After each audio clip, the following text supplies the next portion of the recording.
Hello, everybody, and welcome back to the Games Done Quick Hotfix. Today and tomorrow, we are going to spit. Oh my god! Right off the bat, cannot talk. We are going to be celebrating Star Wars for May 4th. We've got 6 hours of Star Wars lined up for you both today and tomorrow, for 12 hours total, not 6 across both days. Before we get into it, just a quick reminder, Summer Games Done Quick 2024 will be live in Minneapolis, Minnesota, June 30th through July 6th. You can go to gamesdonequick.com for more information on that. With that said, I will hand it over for our first runner, and yeah, go ahead. Hello? Hi.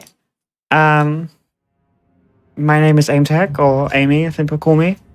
I am a speedrunner, I guess, for Star Wars Battlefront II 2017. I'm the head moderator. I'm probably the longest active runner in this game. I've been playing since pretty much launch, I think, like maybe 2018, 2017. Started when I was young, still playing many years later. I'm a competitive Team Fortress 2 player. And people might know me for that. Yeah, that's it, really. I'm pretty boring. The run we were doing today is any percent main story, Explorer difficulty, which is the easiest because that's like the most ran category. And difficulty just means you don't die as much, and dying is just a time loss. So we're gonna get rid of deaths. And yeah, that's about it. I will try and be entertaining for the next hour and a half. There's a lot of tidbits and story I can tell about this game, having ran it for so long. When I first started running, I think there was like a 1 hour 52 time, and currently the world record is like 124, 123 or something. I might be entirely wrong on that matter. But my PB is a 128.16, and who knows, we could beat that today. That'd be kind of fun. I'm not going to promise anything, though.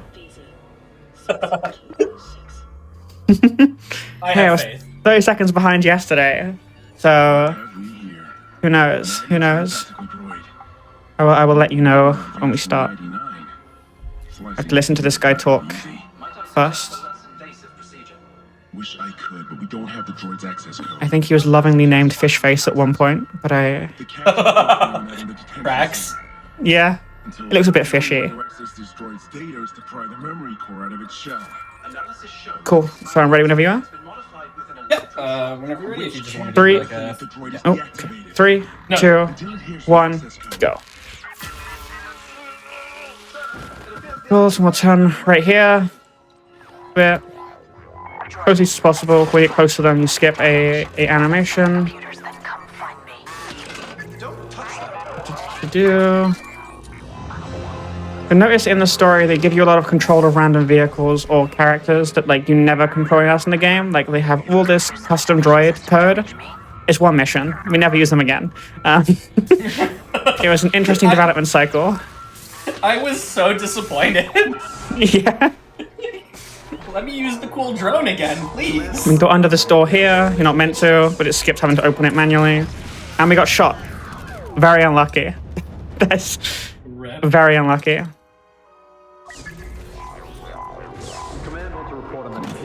Go again. Ay, ay, ay. No resets today, unfortunately. There are too many rebels outside my cell. Find another way. Yeah.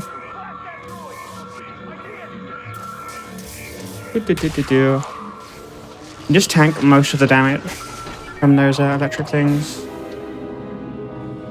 Off we go. Right now, we're basically trying to set Aiden free. Aiden is the main character in this game. She is a Imperial Commando or something. She is the leader of an Inferno Squad, which is the squad you'll play as throughout the game. And we'll have some cool story tidbits, I guess. This game is not renowned for its story, but I think it's pretty good. People were disappointed because it was sold as a bad guy story. And spoiler alert, you switch to the good guys halfway through. Which I think is fine. I think the story is fun. Yeah, I like the story. I didn't have a problem with it. I also played it a few years after launch, so maybe I just missed all of the negative talk about it. Yeah. I know, for me personally, I played the story and I got into speedrunning this game because I was like, this story is really fun. I want to play this more. And it was like my excuse to play it more. So here you will see the first reload checkpoint. The checkpoint system in this game is broken, and it skips a lot of segments because they just haven't got the checkpoints set up properly. So when you reload checkpoint, you've already triggered the cutscene in front of you, or the respawn in front of you. So there, you have to pick up this gun in my hand. You have to go over it, hold down E on it, pick it up, which is just like, you don't really want to have to do that in a run. So we just reload checkpoint, and it's quicker. Agent task. I've reached the community. There you go. Deleting the message. Cool. We have new orders. The Imperial fleet will move to the far side of Avenger. Yo, we encrypted it in like 3 buttons. They couldn't do it themselves. Purge complete. There's nothing for the rebels to learn. Oh, waiting. There's a decent amount of waiting in this run, not like a lot. There's at least like 1 P break. So you go to the right of this here, so the droid comes off your left shoulder to go to the thingy a bit quicker. But like, we're talking 0.1 seconds here. Go down here, jump down here, get a bit more speed from falling. Hold E, we're going for a quick fast door. So the door closes. Wasn't too bad. I think I missed 1 shot. Cool. Here we zap this corridor so they don't kill you. It's currently the only place you use the zap in the entire game. Because when you use it, you can't use the rest of the droid's abilities, which are usually pretty good. But theoretically, there has been thoughts about like implementing more of that into the run to kill groups of enemies that are grouped together, but it's never come to fruition. I'm sure there is places you could save time with it, we just don't know what they are yet. So now we're gonna wait here. Here's a strat I found about 2 years ago now. Oh, you can melee through it. So when you melee, Aiden's hitbox gets shortened, I'm guessing, by a small amount. And that or it goes forward. But either way, we get through the thing. And that's the end of the first mission, wow. 440. 440-74, pretty bad. We have 1 death, plus 12. I don't usually die there. Or, well, you reset, right? Because the first mission about a minute in. It's a risky thing to go for, but like, so early on, you would just reset. But it's a marathon, I guess, so no resets allowed. Cool. Here you will see us reload checkpoint to change Aiden's weapons. We do this quite a few times in the run. Because this shotgun makes you run faster, and this gun is OP. Jumping there so you don't get the slowdown. Gonna shoot a grenade here to aggro these guys. They start running towards us early. Use the GDQ. Won't peek out, thank you.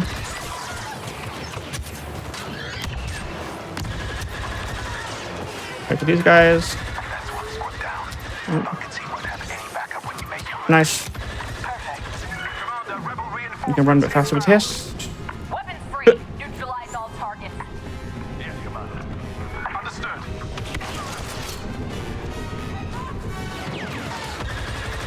Yeah, this level is the longest level in the game. It's the most just like kill random things level as well. You'll notice. There's a lot of just random kill stuff in this game, but this missions go basically kill 1 group of people, move on.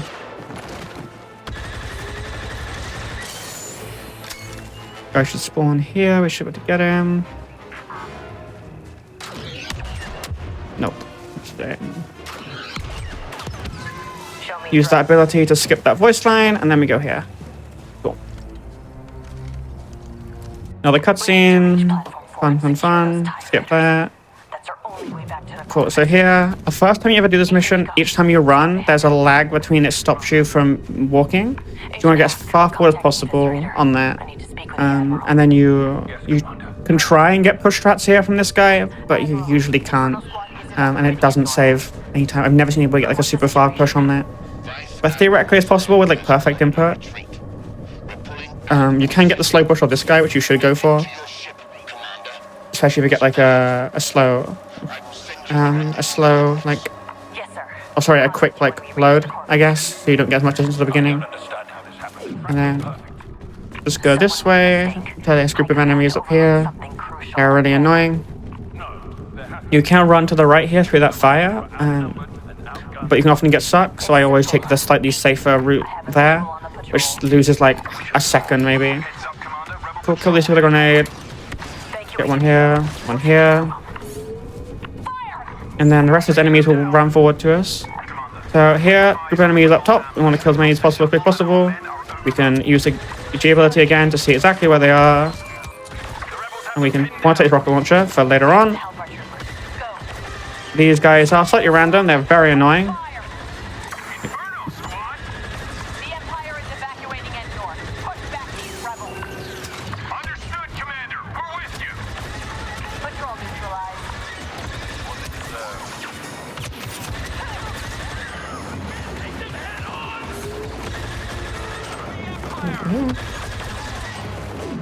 And there should be one last heavy around here, being a bit of a dick.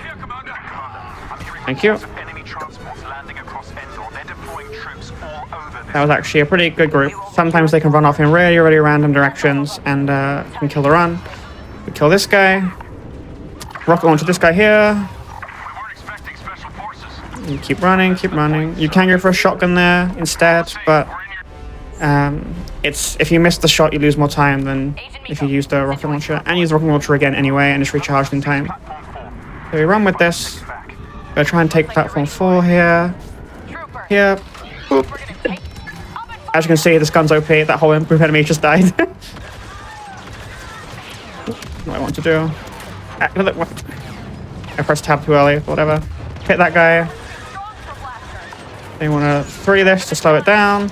Turn to this, and then before this runs out, you want to stop, because if it actually overheats, it goes a lot slower. Get off this. SG. Where's this officer?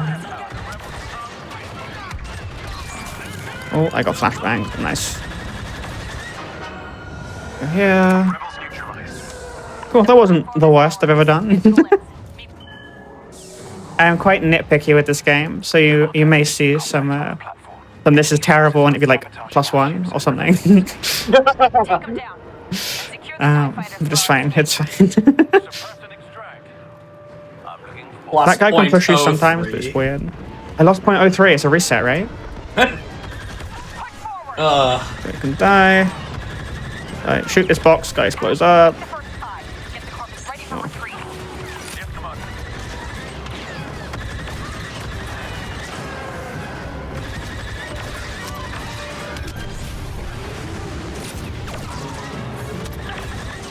There you go. Let's kill that one, so Mr. Miko, or Agent Miko they call him now, Dal later on to us, we'll run to his TIE fighter. Go on, and then we just get an ass.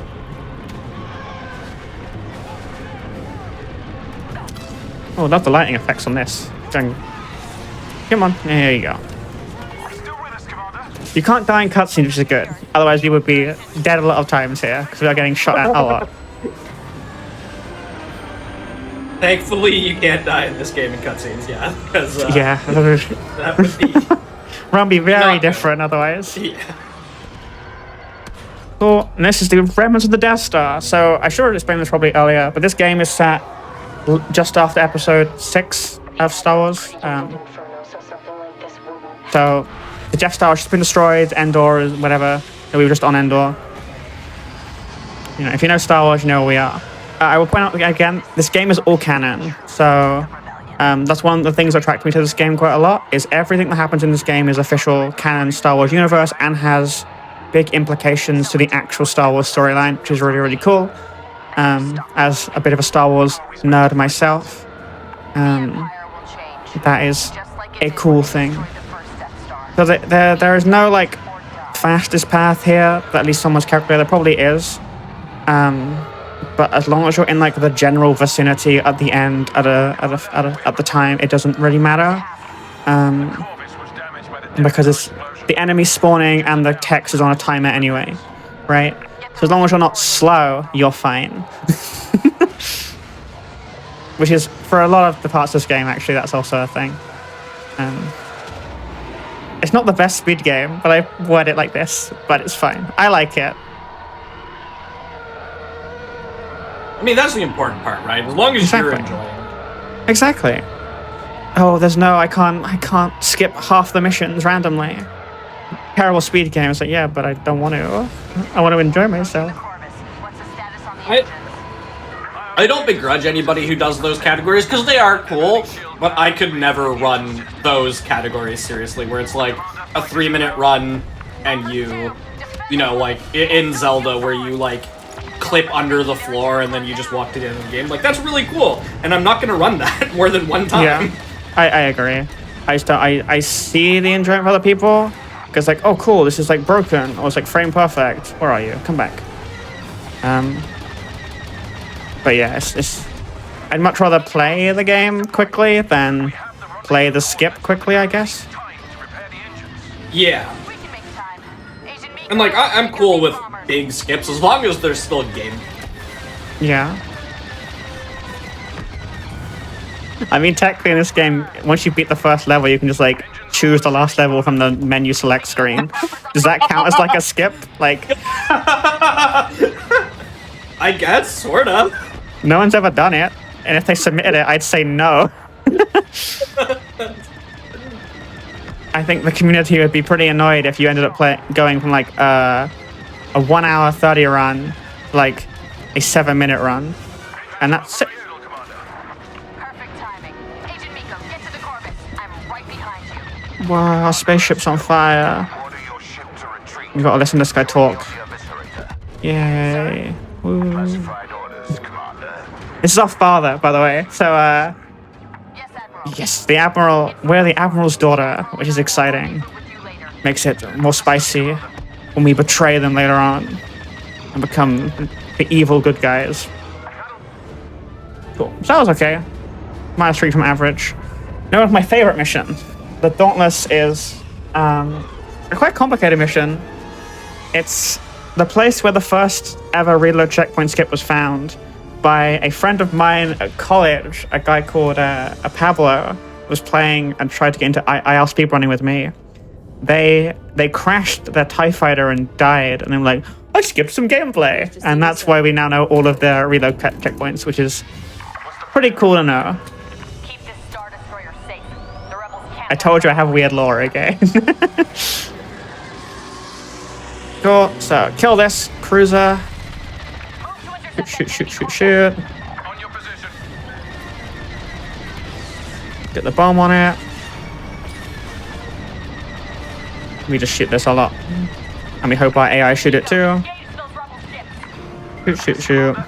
As soon as that destroy button goes away, we reload checkpoint. I skip some dialogue. We want to go out to the right here to get a better angle on the people or the cruisers we're about to shoot. Then I'll take them down. Please.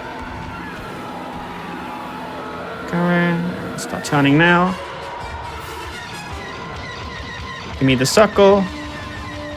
Engaging enemy transport. He's taking evasive action. Destroy it before it has a chance to board.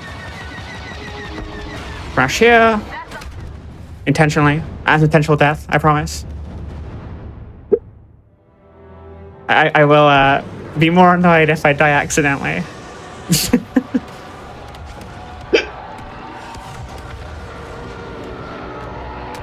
Come on, Hass. Go on. We gotta save this guy. Ironically, in the DLC, he spoiler alert, he killed someone we like. So if we would just let him die there, that would have all been avoided. But if you let him die, the mission fails. And this guy will come through here. Pew. Kill him, and then we crash. clear. And then we hope the game gives us the skip. Because it's... Yeah, there we go. If you get the text bar, you've got the skip. And see? Whoa, we're in the next segment already. Agent Wow, how did that happen? I give the order. Until then, Checkpoints programmed badly, I don't know. Yes, Commander.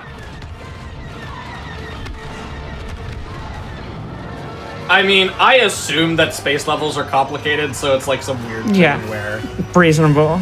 yeah, like the checkpoint extends way too far, and they probably didn't really know how to deal with that appropriately without like Yeah, making I'm the gonna checkpoint assume- useless. I'm gonna assume this entire game, this is an afterthought, the campaign, right? That's what I've always kind of assumed.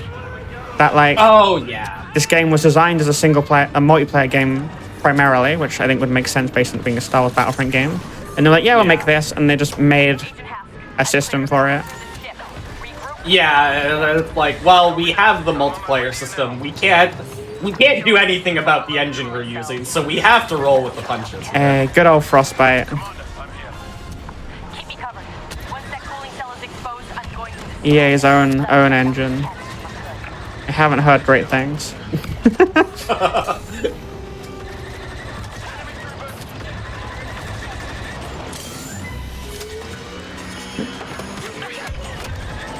Cool. So we just gotta defend this droid. If this droid gets shot, they slow down. So we put down the turret because like the turret can do some shooting for us.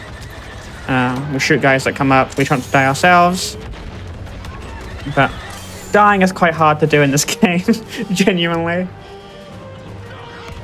And we have this like this weapon is OP, like actually broken. We switched to it on multiple levels. We used to not do it, and then we started to. And it's like, wait, this just makes the game infinitely easier and some parts quicker. Technically, I imagine there are places we use it when you don't need to. And it's like, oh, you know, maybe you would save time. You don't have to actually use this weapon, but you don't have to do the menuing. But like, one menu for the ease and the consistency, I think, is well worth it. There's one place I actually cut it from recently because I think another weapon is better, which we will get to later, and that does save a single menu. But like, woe is me! I saved an extra menu. Look at me, I'm a speedrunner.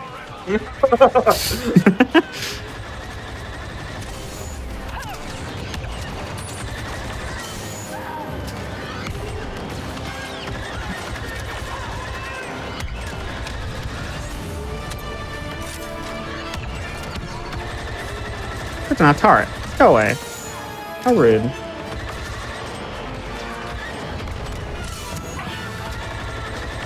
Yeah, I always find these levels funny because we are just like slaughtering rebels back to back, and then like we basically do nothing. We go, hey guys, here's some info, and they go, yeah, join us.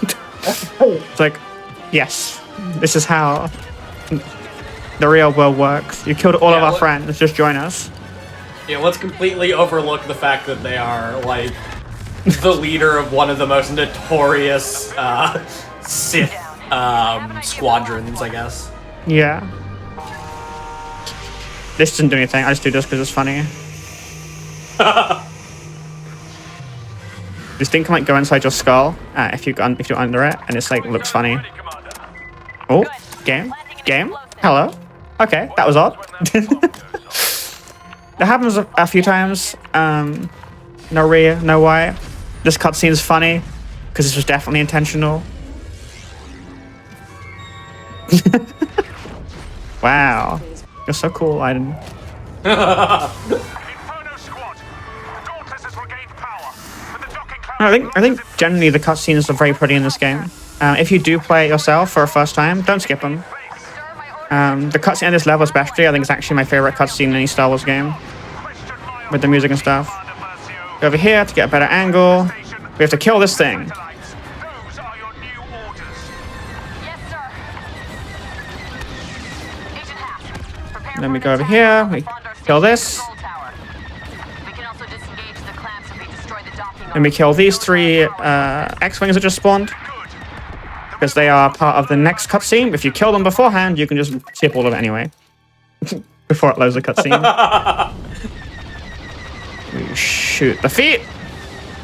Up a bit.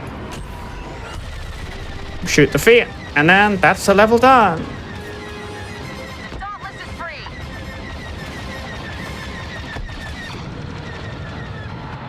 Level's done. There we go.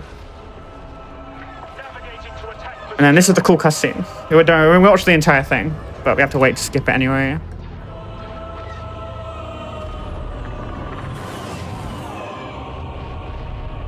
So we used to be. So this run is timed with loads, without loads now, because how fast you can skip these cutscenes is based on your loads, and that was more an issue back in the day because there was like a couple of runners whose runs were, to be honest, by definition worse, but had like this installed in like a M.2 or something, right, to make it load so much quicker. So we said, hey, we'll make the field a bit fairer. It does mean more work for me because when you submit a console run, I have to retime it if it's like anywhere near the top 5. But hey, I dug my own grave by advocating for that. Okay, this is our first, I guess, good guy level. I don't know. Can I call it that? Here come the reinforcements. Okay, thank you. Here we gotta kill a group of people. We gotta kill them all. If we don't, this next skip will break. I think we got them all there, and we have to kill this guy. This is Cool. Skip this whole cave. Well, not all of it. Keep into the cave. looks like I'm not the only one who wishes the Empire wasn't here. This mission is really annoying because you'll see in a second. There's a second. We've got to defend this guy called Dal. This guy here, we just rescued. And he will randomly. There's a random slowdown where you defend him from bugs halfway through, and we don't know really what causes it. There was some ongoing theories about like you could damage him with the Force, and that would cause it. Turned out to not really be true. My current theory is if there's any like bugs trapped in terrain, he will count them as like being alive. I haven't killed them for a while. Duh, I must be getting overrun. I'm sorry. But hey, my call to action, anyone at EA know this game works? Please let me know. Please. Like, if I could get this level consistently, so many runs die here. Watch my back and I'll watch yours. Go here, break the sandbar, reload checkpoint. You just get forward with Dell running. It's here. Go here, boo, boo, boo, boo. So that's why you're here. Don't worry. I'm here to destroy. Come on, Dell. Come over here. How's that?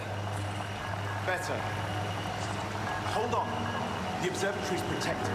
If I don't disarm the defense, Please, Dell. the entire thing will explode. There's a lot of exposition. The defense system activated. The clock is officially ticking. Your defense system is upsetting the wildlife. I think we're waking up the bugs. Here we go. Defend Dell, my favorite objective in the game. Whoa.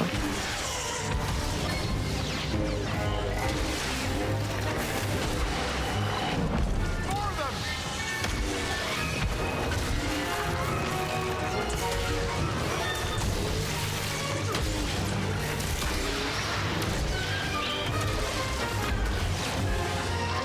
Here we get, I don't know, double fast Dell, I guess is what I call it. I don't think there's actually a technical name for it. You haven't renamed it. Which is where you get no slowdowns, or when you just get the game work how it's meant to. I guess, theoretically. That'd be really cool. I would like that very much, game. No guys back here. No hidden bugs. You be nice. You are gonna be nice.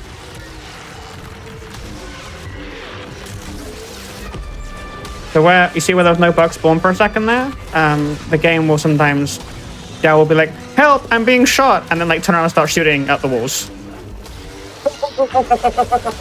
Maybe he needs to go to a psychiatrist. I don't know.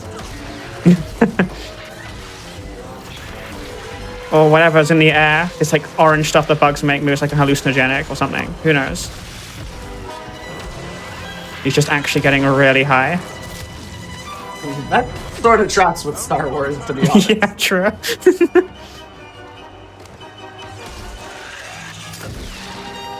Over here to this one. Over here. Come on, Dale. Come on. Hurting AI is so fun.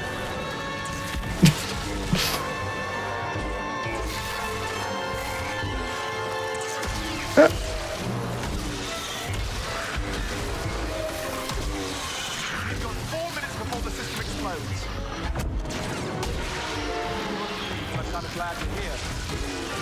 I'd say we're both lucky.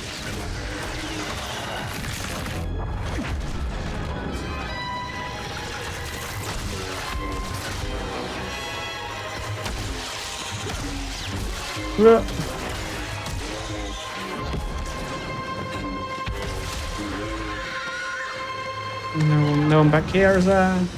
No. Oh, nice. No slowdowns. That was good.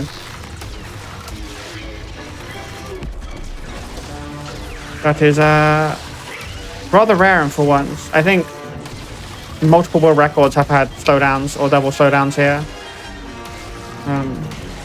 That's why often if your time is reasonable up to this point, you don't reset. Because you can like save like 20, 30 seconds at this point. Kill them all here. I'm going to go to the end of the level. There's actually a fun out of bounds here. You can get behind this door, but it does nothing. It just ruins the level. You can't finish it. The worst kind of out of bounds. Yeah, there's like 2 out of bounds in this game that I know of in single player that aren't like How am I supposed to open? break, like run a million miles off to the edge of the map and fall out. But they don't save any time either of them. These out of bounds would be fun though. Why would the Empire Hey, any glitch hunters? open using the This game has definitely got potential. It's a relatively small speed game, man so destroyed the Jedi Order with a lot of something stuff No. hasn't been found, I would assume. We're on course until we're frightened of the wrong thing. I would also say like most of the strats in this game have been found by me over the years. Not all of them. There's a couple of exceptions. Follow me. Like for example, the reload checkpoint. The first one was found by Pablo, but I tried that in every checkpoint in every single level many years ago. The pain and suffering that caused me is immeasurable, but we did it. So if anyone else wants to have a go, has a different brain to me, then push me. No, push me, please. No, okay. Sometimes you can get AI push strats. Don't know why it causes it. No one really knows. But sometimes the AI likes to push you. They decide to walk in your general direction. It might be an RNG time thing. It might be a like take a specific direction, like a perfect angle. Who only knows? But sometimes they like to push you, and if you get pushed, you save a couple of seconds, which is fun. The storm is too much. What do we do? So just walk here. We're just trying to get to this big tower. This is the mission where we go rogue on. We decide actually we don't want to be the bad guys anymore, so that's exciting. And we never come back to Vardos until the DLC. But this planet is cool. That's a lie. It's a lie. We play it for a minute in the final level in a flashback. So we don't really come back here, but it's cool nonetheless. Their fearlessness in the face of this storm shows true discipline. But Gleb deserves an early evacuation, does she? Gleb oversees the future Imperial Leaders School here. She crafts loyal, capable troopers. Love walking fast. Like I do. Like me. One skip I've theorized a lot is if I could like break out of the walking in this game consistently, there's so much time I could save, like 10 minutes. It's all for the greater good, Commander. But I cannot find a way. I even tried like changing the settings midway through. I tried turning on like running the credits and things. Like none of that works. Like it just. Oh, we got a little push. Nice. Can't seem to save anything. Hello, Gleb. And then here we will reload checkpoint to get the shotgun because there's a lot of running.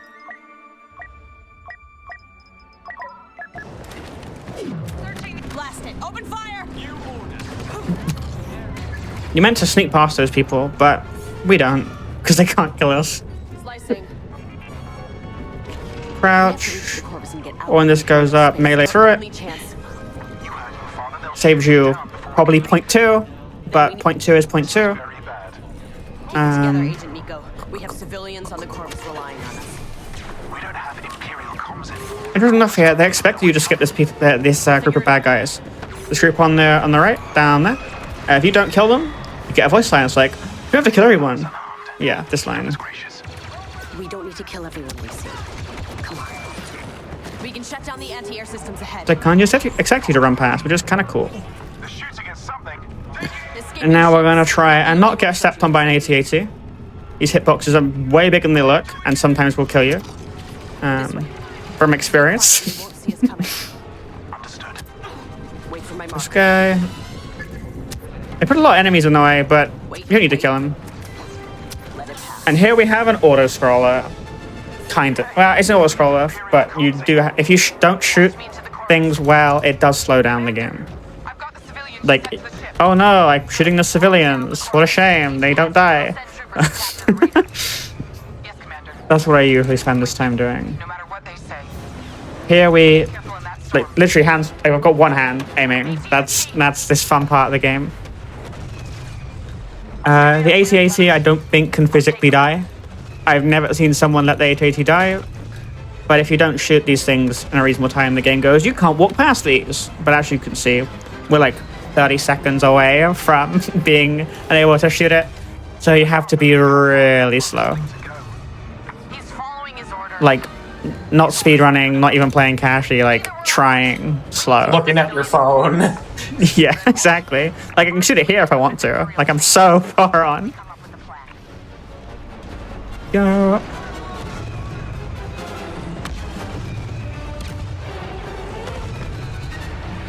Get this guy on the left, and that's the last turret. We can kill this guy, because why not? It's fun to shoot at things. Then a TIE fighter should appear, and we'll try and one-shot it. Doesn't make a difference, but it's a fun little challenge. Come on, TIE fighter, where are you? Die, dead ahead. You go, if you shoot it properly, and you get both lasers from both blasters hit it, it will die in one shot. Cool, right? I make my own entertainment. And then we shoot the targeting dish. And you just spam it because you can get a 1 point of damage before that destroy comes up if you like have it perfectly timed, but it's an auto-scroller anyway, so this part, there is no time save. If you could skip this, again, like, you'd be the goat of this game, so Twitch Hunters, hey, this game's for you. I'm bringing us as close as I can. Oh, TIE Fighter. Another TIE fighter. Wow, we one-shot that one too. I'm on a roll today. And we just spam this back barricade here. You can kill it before it comes up. I don't bother. Again, auto-scroller. And then we gotta kill this AT. AT-AT on the left. This angle is just slightly too shallow, so you have to wait for him. Spam your click as fast as you can. Nowhere else to go. He will die. Cool. One shot that tie. Nice. 3 for 3. Maybe I am a speedrunner. Commander. Saved myself no time, but aim was on point. Blame my aim lab addiction. Because that definitely is helping with this. People aim train for speedruns, right? Sure, that's a thing. Maybe. Corvus, we are nearly there. Probably? Hurry, Commander. The storm is There's got to be some kind of games where like the aim is super important. Fire above us. Wow, we get struck by lightning. How convenient. And this thing falls like what? 4 stories and they just jump out like nothing happened. Reasonable. Corvus, lower the ramp. Get everyone on board. Yes, Commander. They have like the portal anti-fall boots. Clearly. True. Yeah, clearly. That's it's definitely intended. Valve crossover. And we get the sniper, because sniper is kind of broken. Press those troopers. We used to use the other gun we've used before here, but I was just like, this sniper is like, I think better. Saves us a menu as well. Like, oh, I stopped doing it. I don't know if other runners will copy me if they do more runs at like that kind of higher level anytime soon. But if they do, I think it's faster. Scan for enemies. Where are they? There you go. So killing these guys doesn't save time? Like, at least not as far as I'm aware. it may do. We just always have shot them, and it's pretty easy to shoot them. I know if your teammates get shot, it's bad, and you can fail the mission, so we just shoot them.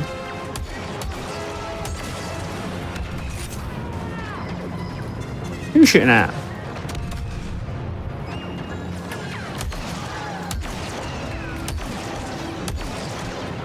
Scanning. Hello, friend. Goodbye, friend. This one gets struck by lightning in a second, and that's when we can like go basically.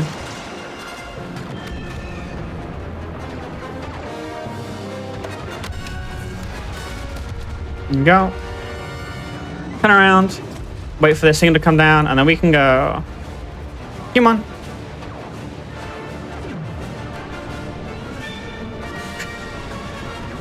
Come on. Gimme. Come on. Game, please. Hold off that scout walker. Do you want me to kill more guys, game? Or no? Okay, you're just taking a sweet ass time. Nice. There you go. Cool. That was a fine one. I think that seems to be on a timer because it always seems to be after the like when Dal goes ATST incoming. It's like, oh, the ramp's coming down. Who knows? Who made this game? My DMs are open. Talk to me, please. Please, I just need answers. Sure. I was in a work conference. So I work at Unity as a software engineer.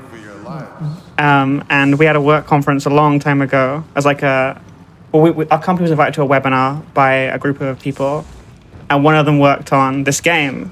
It was not anything technical. It was like, I don't know, like an inclusion thing or something. I was just like, hey, I speedrun your game.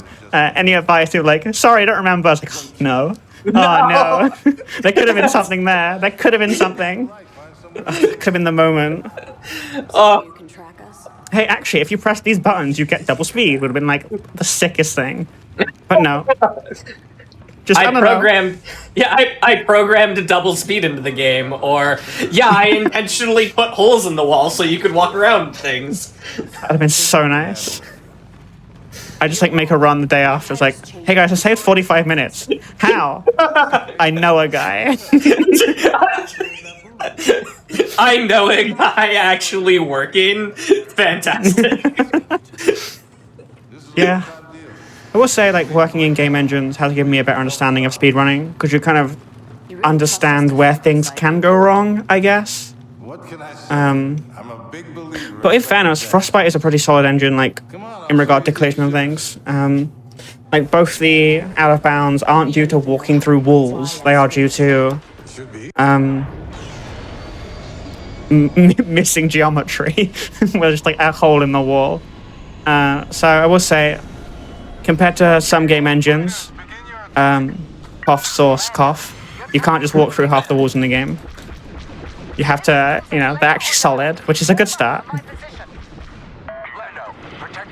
So here we have to blow up these 9 satellites. You see them over on the right. The middle one here, the one going left, gets killed by its own. Our AI will kill it. So we're just gonna kill this one on the left first. Wait to get close enough. Nice, we turn on our ability, kill it quickly. Get this one too. Cool. Now we go over here. In a minute you'll hear Shriv say, kill the weak ones around you. It's the smartest idea. It's like, no, it's not. Just kill the middle one. They are so weak and feeble, it's ridiculous. Like, this is the Empire's plan to destroy the world with weather events caused by Operation Cinder, these satellites, and we destroy all of them in about 30 seconds with some X-Wings. Thanks for the reminder. On your position, Danger Leader. Yeah, Cool. we're with you, Shriv. So down here, for this one, you can see the game's really dodgy auto lock. Take out the outer satellite. Trying to aim off the sight. Naboo is one step closer to safety. Doing our best. Unfortunately, you cannot turn off the auto aim on the spaceships, as far as I'm aware. I think if you can anyway, it'd be more annoying than not. But if you notice where it flashes red, that is its critical point, I guess, the extra damage. But you notice on this one, specifically, the game loves trying to shoot off the side of the thing. but hey, Nice shot. we will cope. Copy that, squad leader. Here, reload here. And this mission is pure RNG. We'll handle the last. I feel like I've just spent the entire time like roasting this game as a speed game. We have to destroy these 2 shield generators, these 2 circle things, and you see those big lasers there? If they miss, that's the slowdown. So you kind of need your AI to hit as many of those things as possible, and you shoot too. In the meantime, you just defend your Star Destroyers, your Y-Wing, sorry, by shooting a decent amount of these. But you want to make sure you're always like shooting your things on cooldown, basically at these. Your proton torpedoes, I think, is the technical name.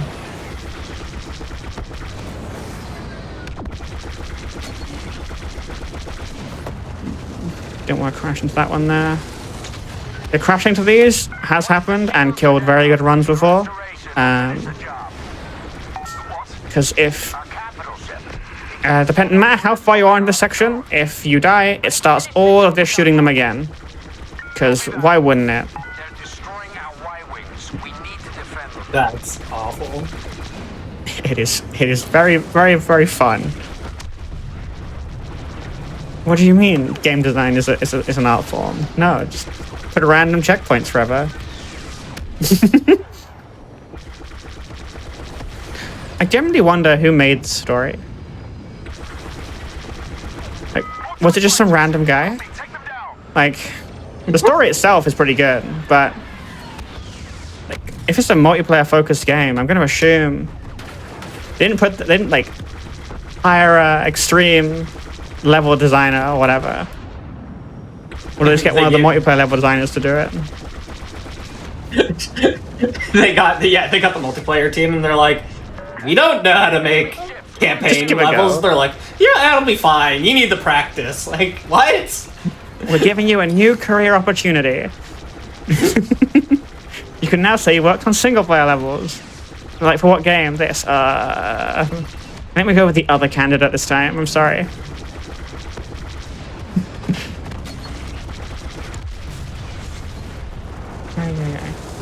Lasers do damage them, but it's like such a small amount. Like, you know, TIE fighters inbound. whatever. Safe down. Shoot them sometimes.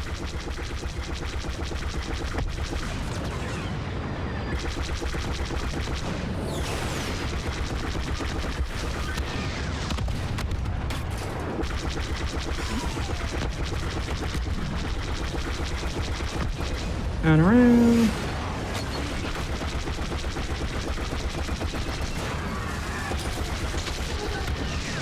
Don't worry, I promise the second half of the game is more interesting. This is my least favorite level. Especially, I was going for an IRL record on this a long time ago. And I gave up. I was like, this is not worth my time. Cool, that's one down. First shield destroyed. Circling back for the other.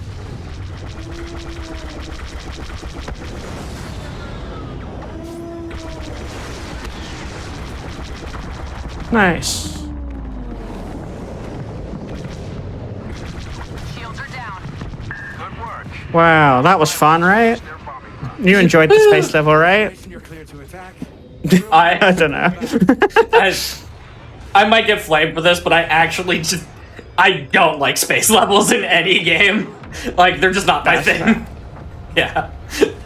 The Dauntless is my favorite mission in this one because it goes back and forth between the two, I think. I think too much of one thing, What are we activating? like just a full space level, is kind of cringe. Give me some variety.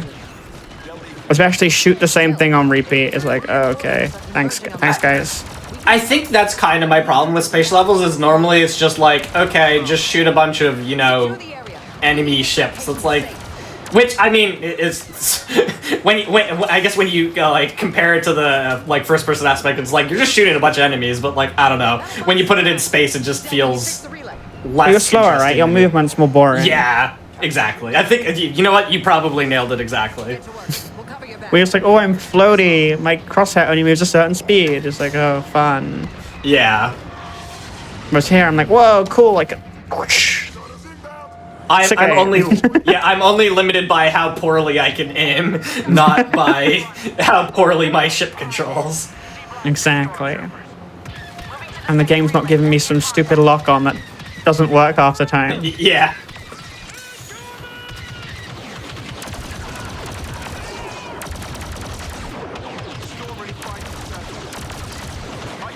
Another defend mission. Thank God the game gave you the shield, because otherwise it'd be so annoying. Thank you, devs. I take everything I said before you before. This is thank you so much. Give me a shield here. Otherwise, this mission would be infuriatingly annoying. Because if Dale gets shot, he slows down. And there's a lot of people who come. Oh, I'm gonna push around by AI. Nice. Oh, also we're the good guys now. Oh yeah. Just that last the way. mission, we're the good guys. Like, Yeah. you know, we decided, hey, here's Operation Cinder, and they were like, oh my god, thank you, and we became the good guys.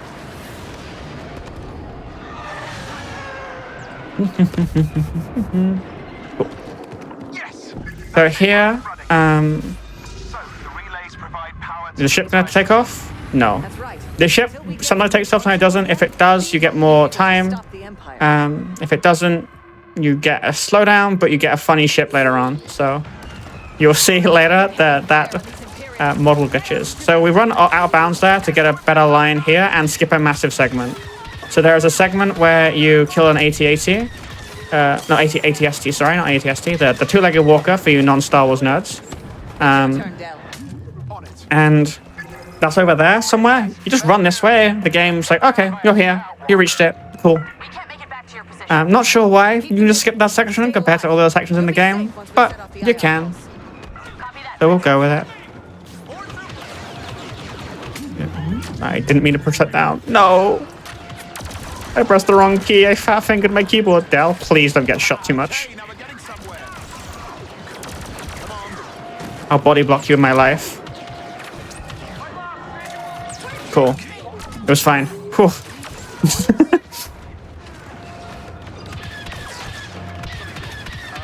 Hang on. Fat fingering keys is fun because of the keybind system in this game. Oh, it doesn't work. Wait. This should Well, it does work partially. Like, you can bind things to start, but then, like, to end them, it always defaults to the default key. So, for example, when I got on that turret earlier in the beginning of the game, I have it bound E to interact. I think that's an easier key than G as the default. But I have to press G to get off it. Because, you know, Defend code. yourself. I Yes. didn't know that. I only know it because I changed my keys very early on. I was like, why can't I get off the turret? Oh, wait. I pressed the default to get off. Interesting. So here's the funny ship. This ship will just do this now Imperial forces are headed for until it blows up eventually. as long as you Great. Everyone to the palace. Don't know why. Get inside and detonate an ion pulse. Maybe there's a reasoning. Who knows? Took But precautions before the Clone Wars. it seems pretty random to me. Invasions. An ion pulse that would disable any threat outside the palace. won't that fry our weapons? Not if we're in the palace. It's just there.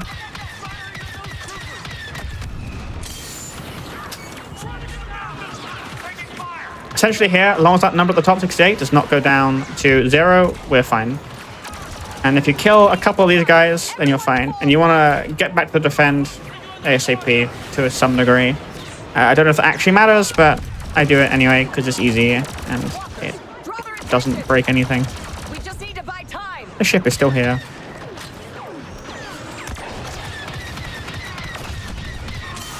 He's really having a tough day, isn't he?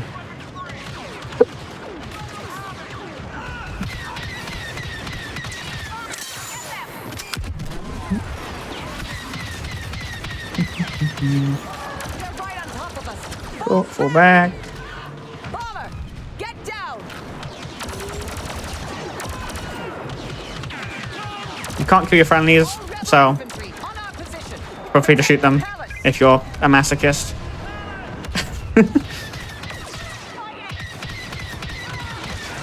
I don't know, sadist? Masochist? I don't know. I'm not aware of the word. It's one of the two. If you like shooting your teammates, you're allowed to in this mission. We're being overrun. Everyone fall back. Most of the time you don't want to because your AI friends like Dell and Hask will How's it going in there? well, you know, say, ah, you shot me, and then stop their voice lines. But these guys don't have voice lines, so. Oh, we missed it in the cutscene, but Hask didn't come with us. So when we defected a minute ago, it's now Aiden and Dal and no Hask. Hask is still the Empire, still a bad boy. And we're like, nah, we're the defectors. Up the steps. But that's kind of fun. And here's the thing at P-break. So here now, we can do literally nothing. Well, we can shoot things. Up these stairs. And yeah, we just wait here. And don't stop firing. So when you're on this game, and you get to pee, hold up to this point of view, go out real quick, stand here, you got the cutscene with the low pauses anyway, and you're all good. Nice and easy. Running out of places to take cover. Del, now would be a very good time. I'm ready, Your Highness. We've got too many troopers on our position. This worker is too much. Beginning detonation sequence. It's pretty in here though. Get inside. There's high the ceilings. pillars. That bird went through the wall. Hey, mission over. Oh, there was an EMP, because why not? And you see, sadly, ID-10, that droid, meets its fate here. It dies. Kind of. Because EMPs affect droids. Little ID-10 here. Goodbye, ID-10. But we fix him. Don't worry. It's not that traumatizing. ID-10 becomes Dio. Or D-110. Or it's referred to from this point on. And he gets a swiffy paint job. He goes yellow and white. It's an interesting color scheme choice, but hey, he's friendly now, which is cool. Listen, pal, I'm looking for a friend named Paldora. You know him? This mission is interesting. It's got a couple of interesting strats. One new thing I found It must have, because yesterday. Well, not a strat. I found a new setup for a strat that's been known for a while, a more consistent setup. So I'll showcase in a bit. so he's a bearded guy. At about 1 a.m., I was with one of my partners on the phone, and I was like, there's got to be a better way to one-clip this spaceship. And I spent about 2 hours. I was like, this is consistent. Cool. So, thanks to me, of course, as always. No, I'm joking. We speak to these bearded people. What's funny, when you see this through, we spoke to, like, I was just asking about you. some random guy who's our friend. This guy's got a beard. He's an old, grey-haired, balding man. We're gonna speak to the other bearded guy. And then you'll see who the final guy is and how different they are. Up the stairs. This way, we have the other guy with the beard over here, you know. Person of color, young, black beard. Very different to the previous guy. You think I look like that idiot drinking Marinzane Gold? And then you'll see in a second who the actual guy is. Must be nice, right? I love how the only info we get is beard. Around here. And this is actual Paldora. Very... They all look the same, right? Basically the same, yeah. Yeah, exactly. What's it? You speak to them all in order, so you can't just go to this guy at the beginning. You want to keep it down? Oh, right. Because we're meeting incognito. He's really annoying. Get you out of here. Off we go then. And... Game sprint? Game sprint? Not on me, of course. I've hidden 2 data cubes in the woods. I don't know where the walking triggers are in this, but they're pretty random. Might be timed, actually. No? Okay. I'm thinking the wrong thing? I don't know. Anyway, reach this door. Hold E, you should get there sooner. What about your... Well, when you get sooner, you start doing the thing with ASAP. And then we will spawn here. I stashed the first data. And here's a cool trick. If you do the dash, and then you melee and press F again, you can do it again. And you can chain them together. Get more speed. Stormtroopers. Stay quiet. We gotta take them out. But, stop. And then we just shoot a bunch of people here.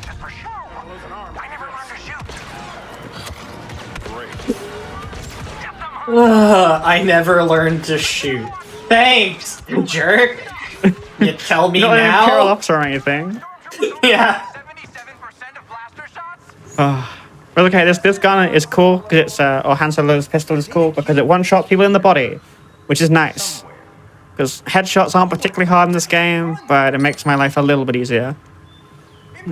There's 3 locations this place can this data chip can be, but luckily it's consistent. Thank you, devs. Genuinely, thank you for that one. I missed the last one. Run up here. Here you reload checkpoint again, not to skip anything, but to stop a glitch happening. A real checkpoint we get in the light here. And then run up here. Bomb goes down. Cool. So essentially, Paldora likes to expedition here. But if you reload checkpoint, when you shoot people, you like saying like, "Oh, cracking shot! You did this." Blah blah blah blah blah. He will wait. He will save those up until after the exposition to say them all in one go. You just stand there for like 2 minutes. Oh no! As he goes like, "Nice shot! You killed this." So if you reload checkpoint, it stops it. It breaks his dialogue. Which is thankful because it's really annoying. Found it. This'll hurt tomorrow. Reinforcements. Get down. Getting down. Okay, fast switch there. That's fine. Run this way. Basically, just run past all of these guys up to here, so it says reach, and then we turn around and shoot things to make sure Paldora goes quickly. You know the Falcon. Yeah. On average, I'd say 2.2 of every 300 imperial. It's too far off. Chewie, get the Falcon ready. We gotta get out of here quick. What do I do? Shut up and run, would you, pal? I'll hold them off. Just get the ship ready to fly.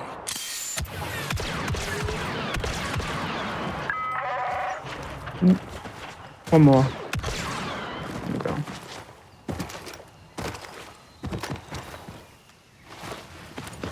Come on, Paldora. Run faster. Okay. There's just one by now. Oh no, backup's coming in. I wonder what could possibly happen. Spoiler, our wife gets us in trouble.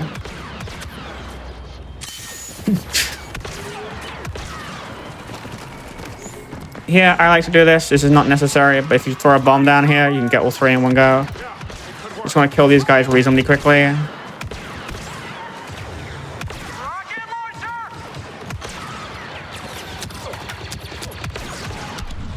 Go, kill these guys. Another shuttle coming in.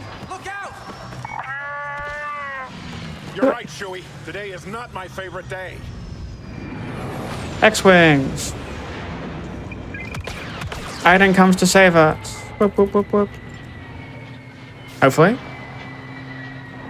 There you go.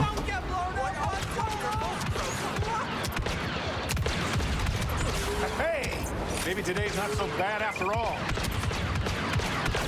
General Solo, this is Aiden Versio. Inferno Squad is here to help. Boy, am I glad to see you. What brings you out here, Commander? You do, General. Senator Organa sent us. Stand about here.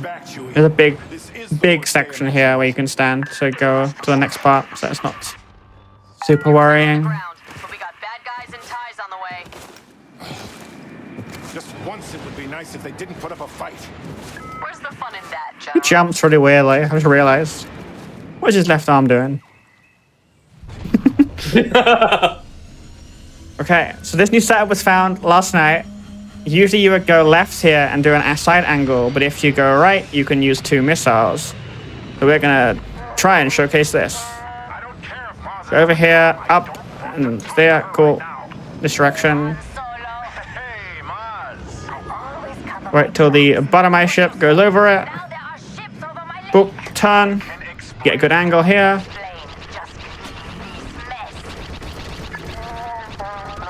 Put you much closer. Oh, and I missed. Nice. I fat fingered my F key and double pressed F to shoot my rockets fully locked on. That's fully on me. Not my strat, I promise. And now we just shoot all of these TIE fighters till they're dead. Which is annoying, because Millennium Falcon is a really, really slow ship, and TIEs are very maneuverable. But hey, the missiles are good. Starfighter headed for General Solo. Oh, sorry, the fire powers are collective. Torpedoes are ready, At least it kills them quickly. but effective.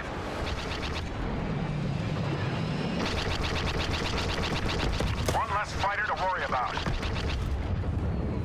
Where are they? Shriv enemy on That your was rear. some debris. Take him down, please.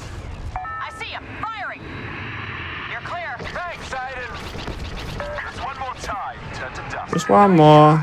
General Solo, I'm tracking another There you inbound go. from your position. Got him. That had better be the last of them, Solo. I told you I'd take care of it. Get out of here already. Just Hmm. get out. Nice shooting. Approach the water, and it will do water effects. Whoa! Something else in mind. Chewie's sending the coordinates now. Roger that. See you there. That's so cool. Cool. Mission over. That mission's cool. We have another pseudo auto scroller here. Don't worry. It's not really an auto scroller, but you just hold W and some slight movement. She's all yours. You have some exposition. You fly in. You're flying low through gas to get to an Imperial spaceship. Wow. But that means holding W for a minute and a half as Del does exposition about our lives after the war. Because, you know, people care. I care a little bit. I'm a little bit. It's cool. The background lore is kind of cool. The key to finally tracking down the I'm just on kind of cool. If we're lucky. There's always more to it than luck. There is a kiss scene later on that I will spoil. I think it's cute That to study a planet for a while before we visit. the reload check, not reload checkpoint, the skip the cutscene, sorry, tends to go after the kiss scene. So when I used to live stream my runs back in the day, I tend to just like do them offline now and like Discord with friends because it's less stressful. Just go, oh my god, we're not gonna skip the kiss scene, are we? But I've matured a little bit. A little. We might have to watch the kiss scene again today. But What happens afterwards? not for a little while, don't worry. Honestly, I haven't really thought about it. A life of Imperial training. is Exposition. much in the civilian Whoa. sector. What about you? I thought I might travel.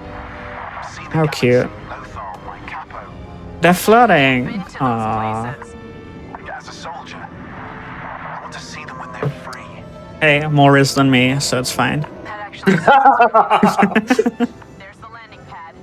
They shouldn't spot our ships down here. I try my best, okay?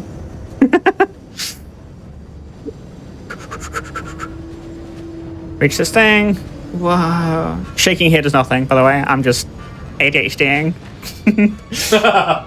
Don't copy that movement. It probably slows you down by like 0.1 or something stupid, or 0.05 or 0.005. But hey, it's funny. Cool, we do a reload checkpoint here to get a different gun. And we want the stupid OP gun again. Reload checkpoint. Reload. Cool, give us... Oh, we got a bunch of new weapons. And they moved it to the top because, you know, menuing, right? Why would you want any consistent menuing? They changed the gun order half through the game. Don't know why. I don't think it's still unlocked. I think you have everything locked from the beginning, from memory. But at the beginning of the game, it's the 5th thing down. And at the end of the game, it's like the 2nd. But hey, as long as you remember it, it's not too big of a deal. It's just a little bit annoying. Get him, Del.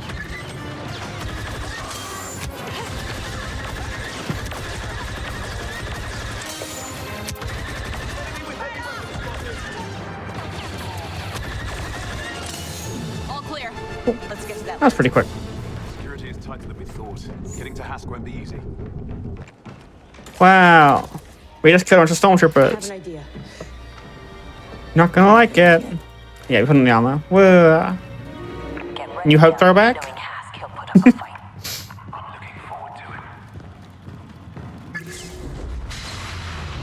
Another walking section. Like I said, there's a lot of walking in this game.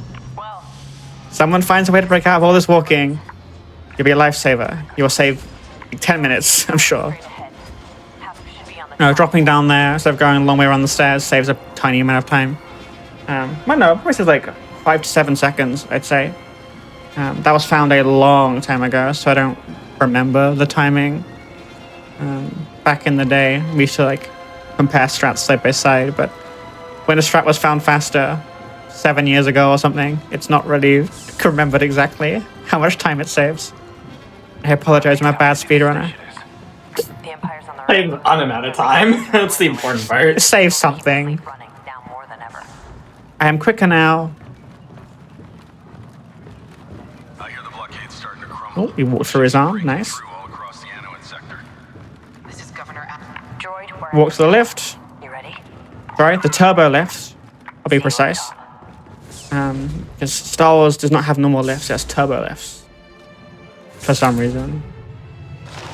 He gets up and the first is take her mask off. Smart idea. You know, because it's not like she's undercover. Surprise! Haas knows we're here. Gonna skip his dialogue, I don't care. We can't let him get away. Run here, this is funny. Look down. Oh, we're past that line. Wait. So much for that plan. Yeah, kill these guys over here. We've got too many troopers on our position. Cool. Get And on the then platform. hit the open again. Whoa. We're gonna have to fight our way off Chinook Station. The whole station's mad at us. Now what? Task was just one part of the mission. You still want to take out the fueling? How do you plan to do that? And now we're going to do one of the most badass things you can do in Star Wars. We're going to take down 3 Star Destroyers with a cloud car. I wish I was joking. I mean, No, no, you're it's not cool. wrong. It's very cool.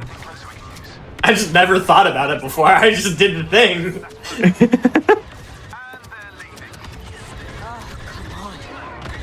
ATST. That's all of them. Nice. Now let's That's actually really quick. So one of the enemies in there, we're assuming it's a sniper based on the voice line they say, but like they're all grouped together. I think it's a sniper from memory. We found that a long time ago.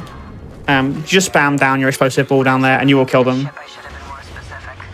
It has weapons. What more do you want? So yeah, three Star Destroyers, that's the cloud car. Who will win? Fueling platform's dead ahead. And 3 Star Destroyers. What a storyline. We're going to blow up. So, You know what? You were you do feel like a badass though doing this. I'll be honest. It feels pretty badass to Think about it. destroy them like this. Fuel cells. At least I feel like one. So explosion will I'd cause a recommend. chain reaction. Exactly. All the way back to the You can press E to boost here. You can't shoot them anyway till the voice line's over, so You love it. don't worry about if you missed them. I just kind of press them because they're there. I aim for the bottom here. Found on your display. I think it gives me a better angle upwards. Into Imperial comms. At least it's good for something. But other people have done it like up down or down, like from the top down before. Like it doesn't. For delivery, but Nor these things die quickly. Cool. So we shoot these. Three that one there. We go around the side here. Get this one. All units, form up Cool. in my position. Over here and don't die. Nice. At .032. Shoot it down. Want to stop that ship. We're losing fuel cells. Our fleet needs this Savannah gas. This one. Trying To the bottom. It's a slippery one. Pilot 1-2. Cannot fire our cannons until fueling completes, or we'll ignite the entire Wow. Stop them. Now we can just do nothing. Except kill TIE fighters, I guess. Wait for the voice lines to end. Wow, I'm gonna kill the Star Destroyer. Look at me go.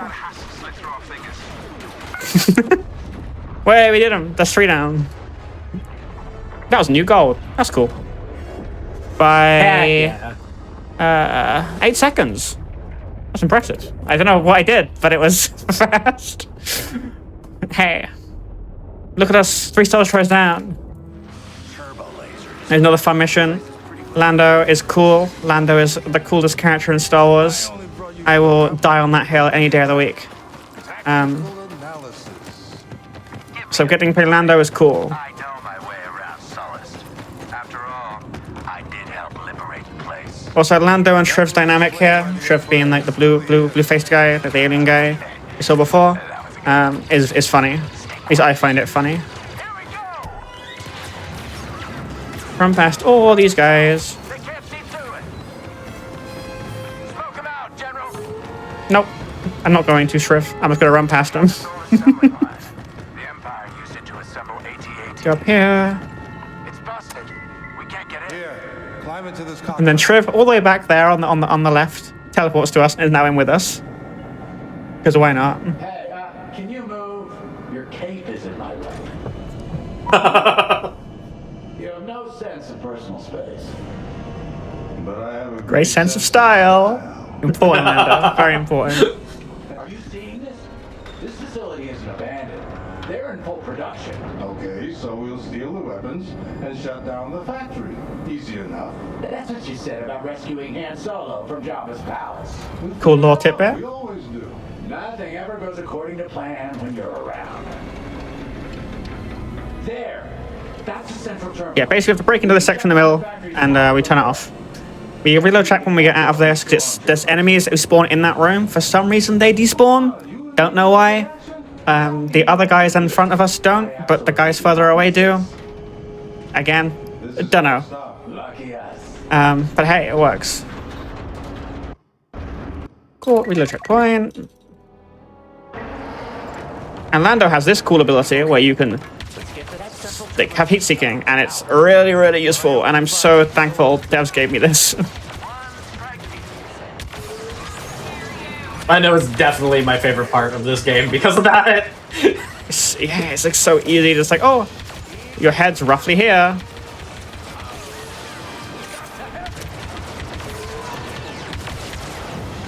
Cool, that was all of them. You run up here.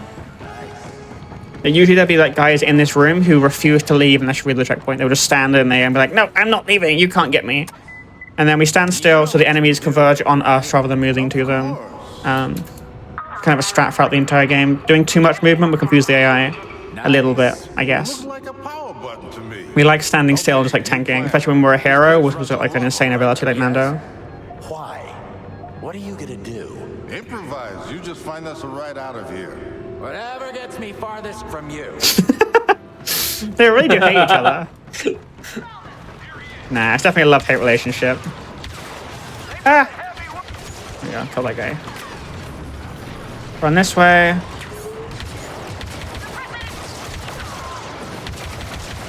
Kill this guy. There's a guy behind this crate.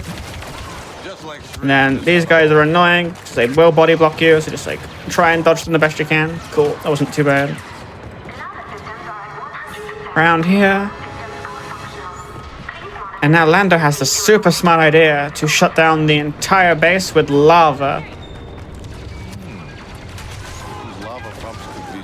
Use the ability there to get some quicker kills.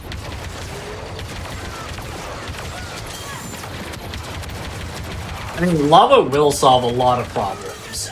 Exactly. So, about your plan. I'm working on it. Well, Yep. whatever it is, it would be great. Buttons here, Trev. I know. Let me push it. Now then, let's see what this does.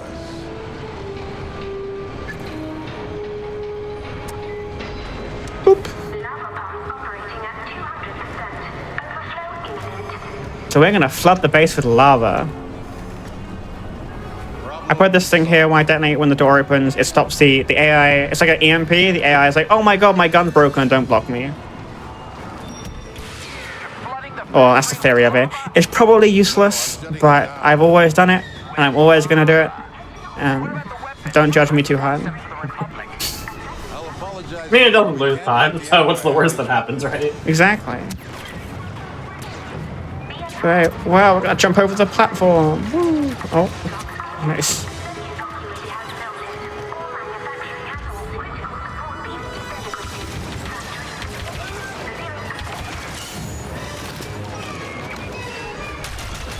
If I position the walker just right, Being those guys is fun. be able to cross over.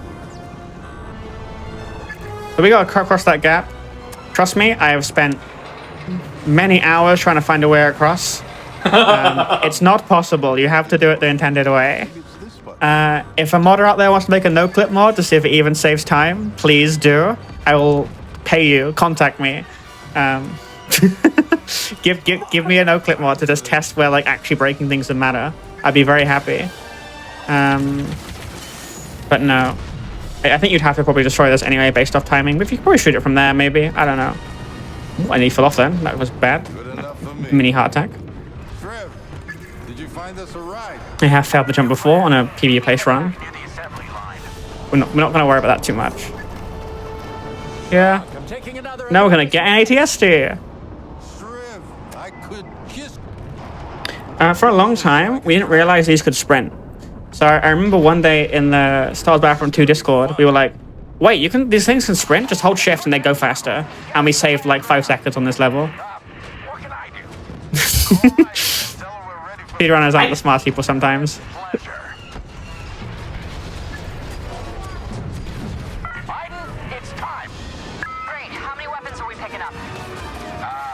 You have to shoot these two, the rest you don't have to shoot, otherwise you will die. These things don't have infinite health, you have like 1,000, right?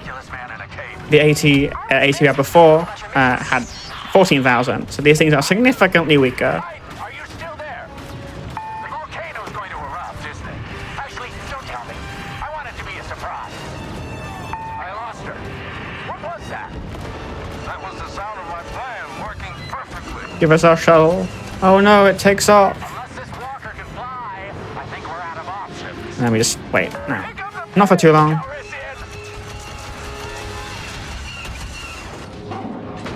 That was a gold as well. By 3 seconds. Interesting. Heck yeah. Maybe I'm actually just bad at this game. Or you're very good at this game. Yeah, I just got a lot better suddenly. Yeah. I bought a glass mouse pad a week ago. I'm gonna put it on that. This is mousepad diff. Mousepad diff. Let's go. Last mousepad save time, everybody. You heard it here first. Yeah. You know. I'd like a sponsorship, please. Skypad and Razer, whoever else makes glass pads. Here we go. Shoot a random missile, see if we get one. No, we didn't. Oh, we got 3 though, that's good. Turn around. Shoot this guy. And then we have to land.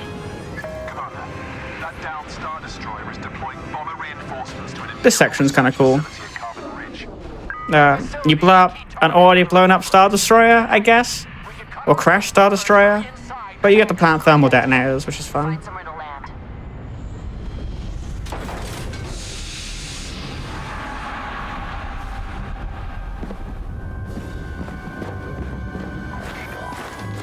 Cool. We reload checkpoint here for this and OP gun. I know this was my idea, but how are we going to shut down that hangar? We get inside and search the wreckage for remote detonators. Whoa. They don't know. Good. Stay close. Wait until I open fire.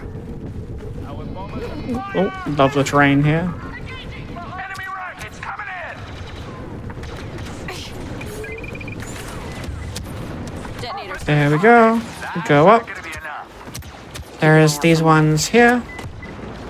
More detonators. Cool.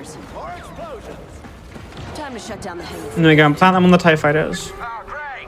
TIE fighter up top! Find heavy weapons now. So, where do we plant these? Plant them on this guy. Straight onto the ties. An explosion. Good job we can't die in cutscenes. I'm just getting shot at a lot. Shatter the ship from the inside out. Put it on this one too. Detonator planted. Oh, we plant this one, we reload checkpoint, and we unfortunately skip the blowing up scene. But it's a time save, and it's a speed run. Wow, suddenly it's blown up. They just keep coming! Then just keep shooting. That would be the rescue team. Go this way. Do. Enemy heavy! Get to the ships. Lead the way! So here you can crouch under here and then run through because, you know, why would they have good collision on a spaceship? I don't know. The funny thing is, once you crouch under it once and you're inside of it, it like permanently turns off the collision. You can run back and forth through it. Don't know why. Interesting. I genuinely have no idea how that works gameplay-wise, or like programming-wise. I mean, maybe there's like a physics object you push out the way or something. I have no idea why that happens. I cannot comprehend it. But hey, I ain't gonna complain. It works. Starhawk Unity. Sounds busy up there. Cool. We just go here. Some TIE fighters will spawn. We do as much damage as possible before we actually have to kill them. So for some reason, unlike earlier in the game, these TIE fighters you're meant to kill, you can shoot them early, but they can't die early. So you just do a bit of damage to them, I guess. Or as much damage as you can. Like these guys here.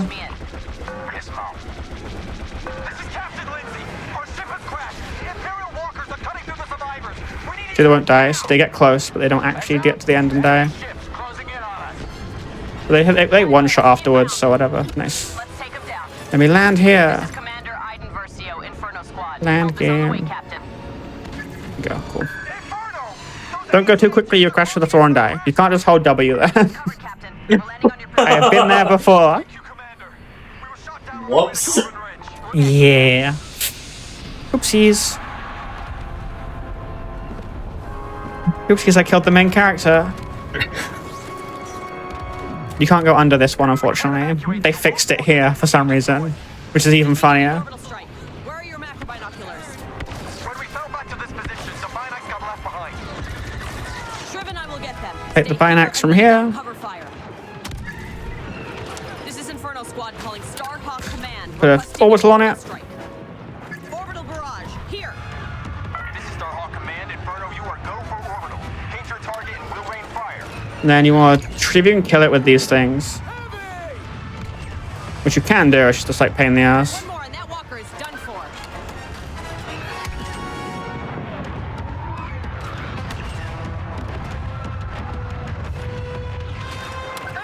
Can this thing die?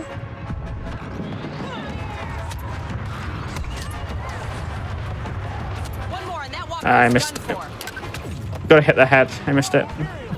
It's fine. We just have to do one more orbital on this thing. Confirmed. That AT-AT is destroyed. Cool, they die. Reload checkpoint. Save time. Inferno, we're falling back to the evacuation zone. This way. Run, run, run, run, run, run, Out run. of here. I'm inbound. Here's another one of these turrets. You got on it. Two landing ships or landing craft or whatever you want to call them. Shuttles, I guess. Land. And you shoot the guys as they walk out. Which is kind of evil, but hey, they're the Empire, right? We're the good guys.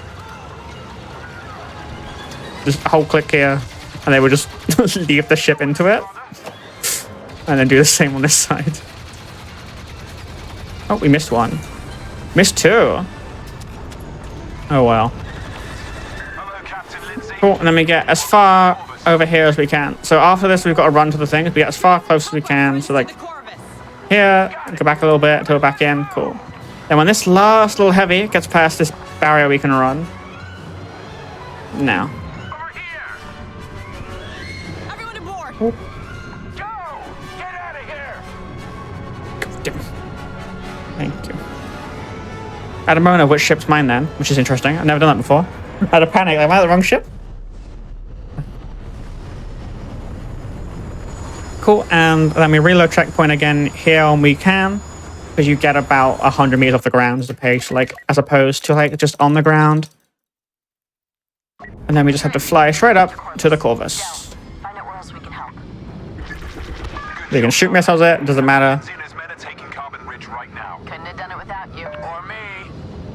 How's it going up there?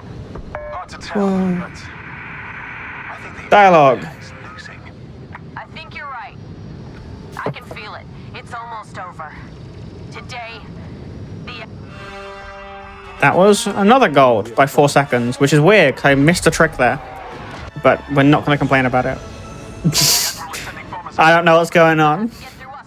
Sounds This like you're run gaming. This run might be at a PB? I don't think so. Unlikely. Hey, a sub 130 time without loads in a marathon is pretty good.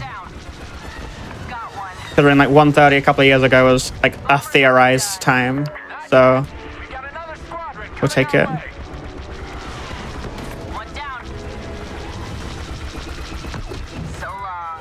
Come here. Come here.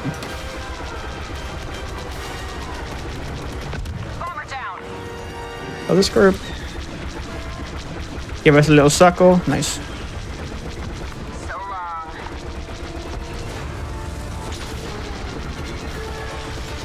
All right, who's next? And then we just kill.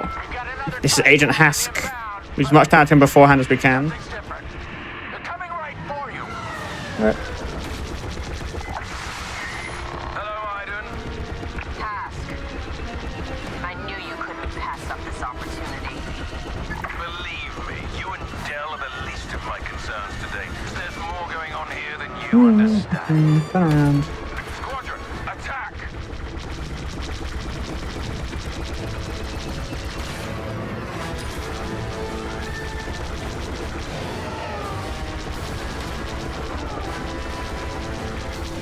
There we go. Got him down. Commander, do you read me? Aiden. Close one. Run. Aiden. Aiden? I'm okay, Del. I'm uh, fine away inside. Jump over those You and things. Trip follow the next distress signal. Aiden, no way! We're coming back for you right now. No, you're This is kind of cool. We're on the side of a Star Destroyer. Disable comms. That's pretty cool. I don't know why there's troops here. I don't know. I don't understand why there's like, you know, you go, okay, cool. Let's just go on the side. Like I crashed into this. You know, it wasn't an intentional kind of. I Land on never it. once considered that before. That's a very good point. Yeah, I'm just too threatening. Appreciate it. Oh, that healing, by the way, is OP. If that's the thing in multiplayer, I feel sorry for you multiplayer folk. Just like press G, get like 600 health for a couple of seconds. Like, okay, We need to get my father makes off this sense. ship before it goes down. Walk through here. Door, please. Go. We're gonna try and rescue my dad. Whoa. We don't. He decides to go down with the ship, or, you know, some glorious thing. I don't understand the concept. He definitely could have lived here, but no. I will go down with the ship. I am so good. Yeah, I don't. Gotta stay alive. Yeah. Just I don't. It never makes.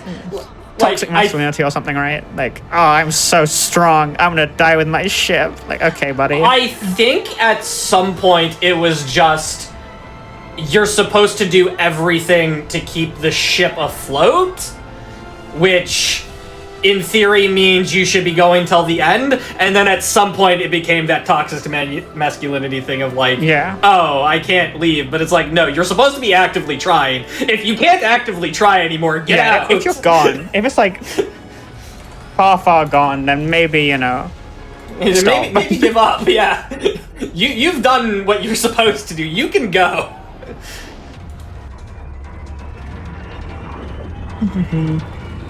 Whoa, kiss scene time. We've only had like one piece of dialogue floating, but you know, they're in love because it's Star Wars.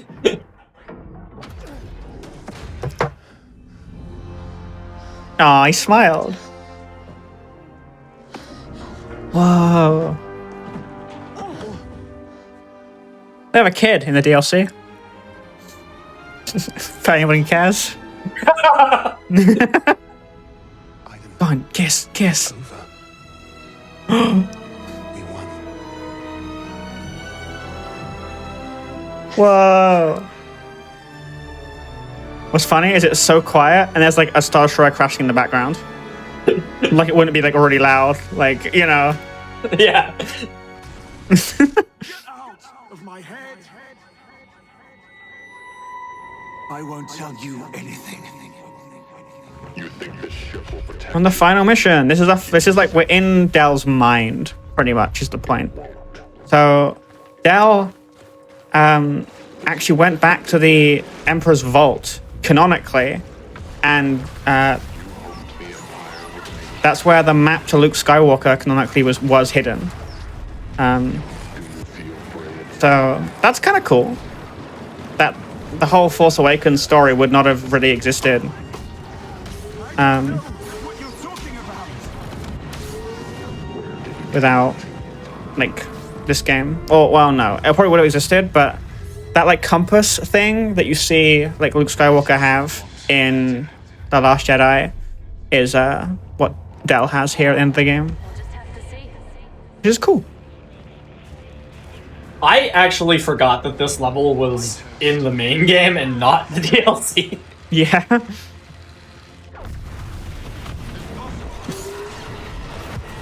Cool. So we just have to kill a bunch of guys here. More AI. It's kind of annoying, but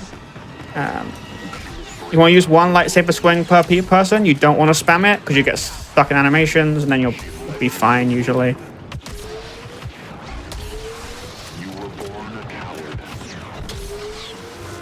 That was pretty quick, actually. I've seen way worse AI patterns than that.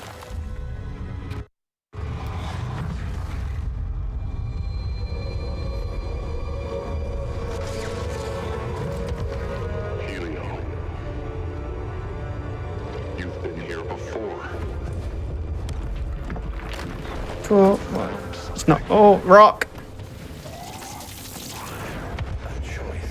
The one thing with this level design, the terrain is very unsmooth.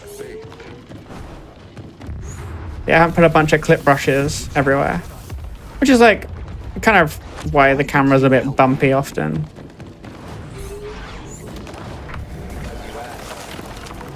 You were a fool to come back here. It's how they found you. How they found us? Cool. Game will freeze here. It always freezes here for about 2 seconds. No idea why. This is the fun thing with the game. I'll break you here again. You're wrong.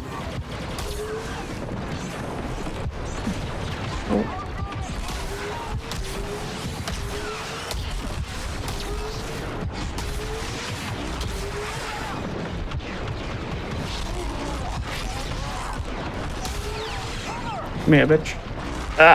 Die. No. Love the AI.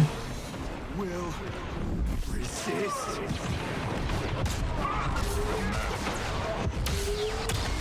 I won't tell you.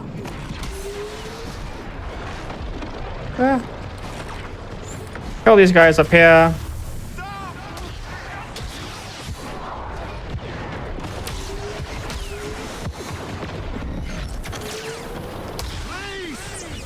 No more.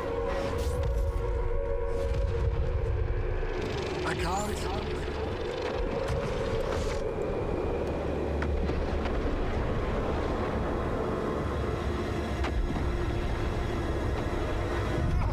And that's time. EG. GG. That's actually a pretty decent time. I don't think it's a PB. Let me double check. I don't remember my PB. No, it's not by about 30 seconds, but that's not bad for a live run. That's pretty good for, no reset. Hell yeah. That would be third on the leaderboard right now. Yeah, and you don't get to be brave. Very good run. Hell yeah. We take it. We take it. I'm not a soldier anymore. Oh, Haas didn't die, by the way. We shot him out the sky, and he just landed and lived. But, hey. That is the run complete. Cool.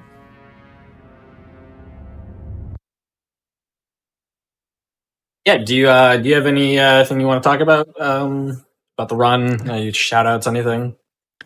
Sure. We have a Discord. If you go to our speedrun.com page, the Discord is linked there. We're looking for more runners as always, especially people who are willing to like glitch hunt and stuff. There's so much time that I'm sure can be saved in this game that people haven't yet. Like I said, I found a setup in like 2 hours yesterday that saves time. So there are definitely things you can find, and I would appreciate if people wanted to do that. Yeah, shout out the people from back in the day, Ace Rev, the guy who went to college with Pablo, like finding the first ever reload checkpoint. If you want to follow my other stuff, I upload to YouTube as AimTech. I make competitive Team Fortress 2 content, high quality edited short form, not short form, but like 3-minute videos every month or so. And yeah, I hope we get some more runners from this. That'd be kind of cool. Yeah, this is a very cool game. Thank you so much for showcasing this and showing it off on the Hotfix here. Cool. Yeah, really appreciate you being on. It was a very good run. Everybody, make sure you go follow MTech's content. Yes, please. Put a lot of effort in, I promise. And if you're interested in this game, you should definitely give it check it out. I know I saw a lot of people in chat were like, I didn't know this had a campaign. It does. It's great. You should check it out. It's actually sale really right now, fun. I think, as well. I think it's like $4 on Steam or something. So it's like Star Wars sale. So, if you want to get into it now, like now's the time to get into it. Yeah, now is the time. Yeah, everybody should check it out. Again, thank you so much. No worries. We do have a lot more Star Wars for you. We are going to take a quick break, and then we are going to be back with Star Wars Jedi Knight Dark Forces 2. I'll see y'all in just a few minutes, everyone. Cool.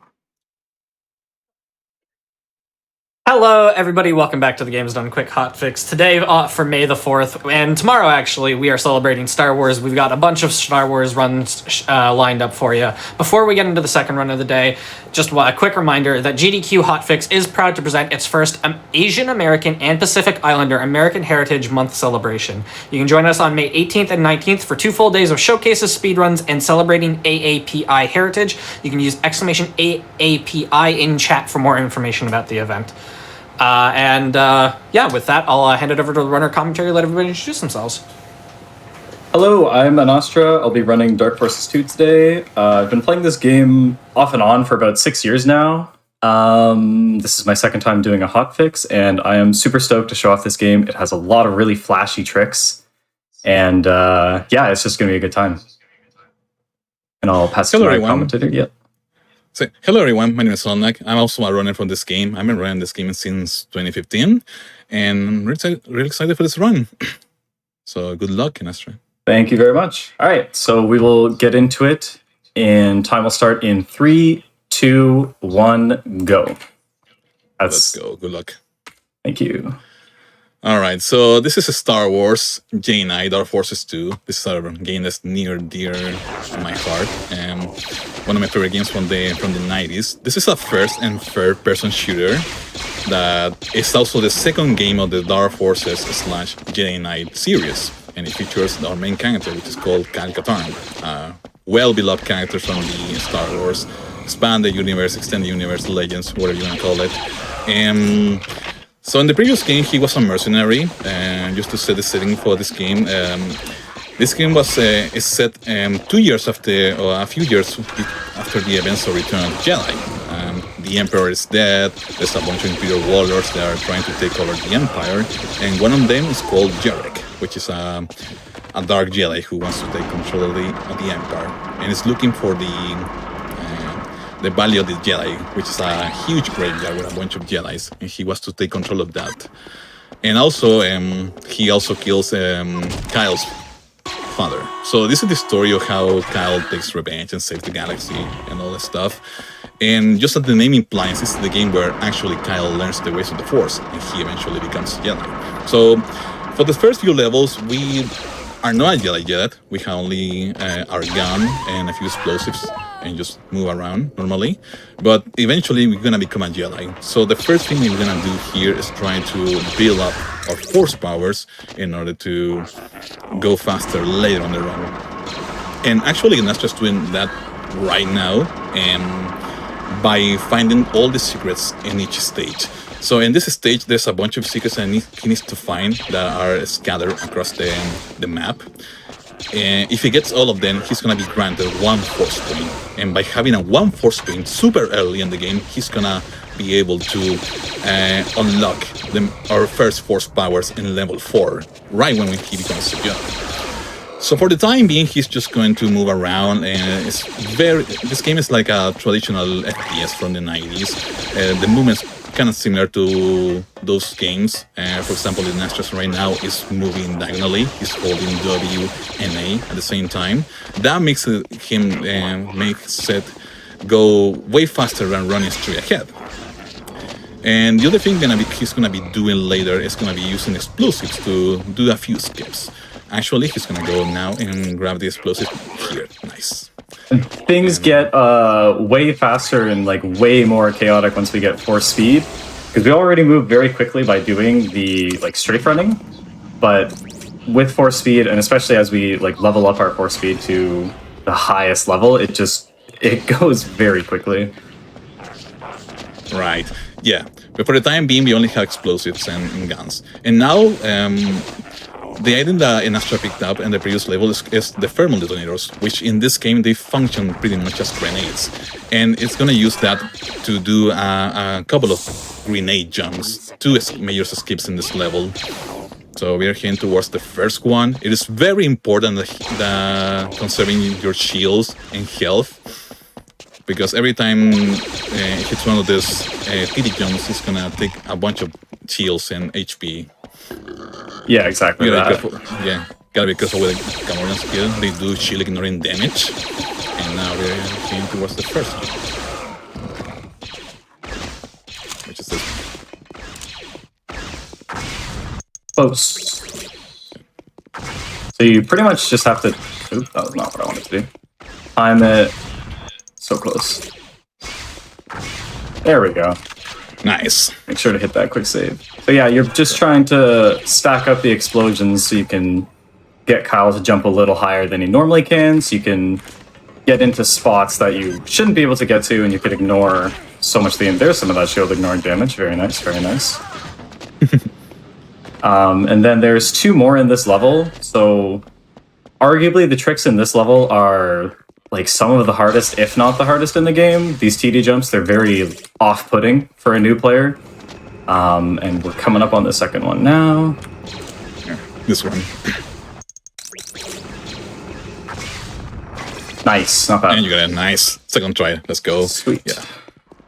That was way more precise than it looks.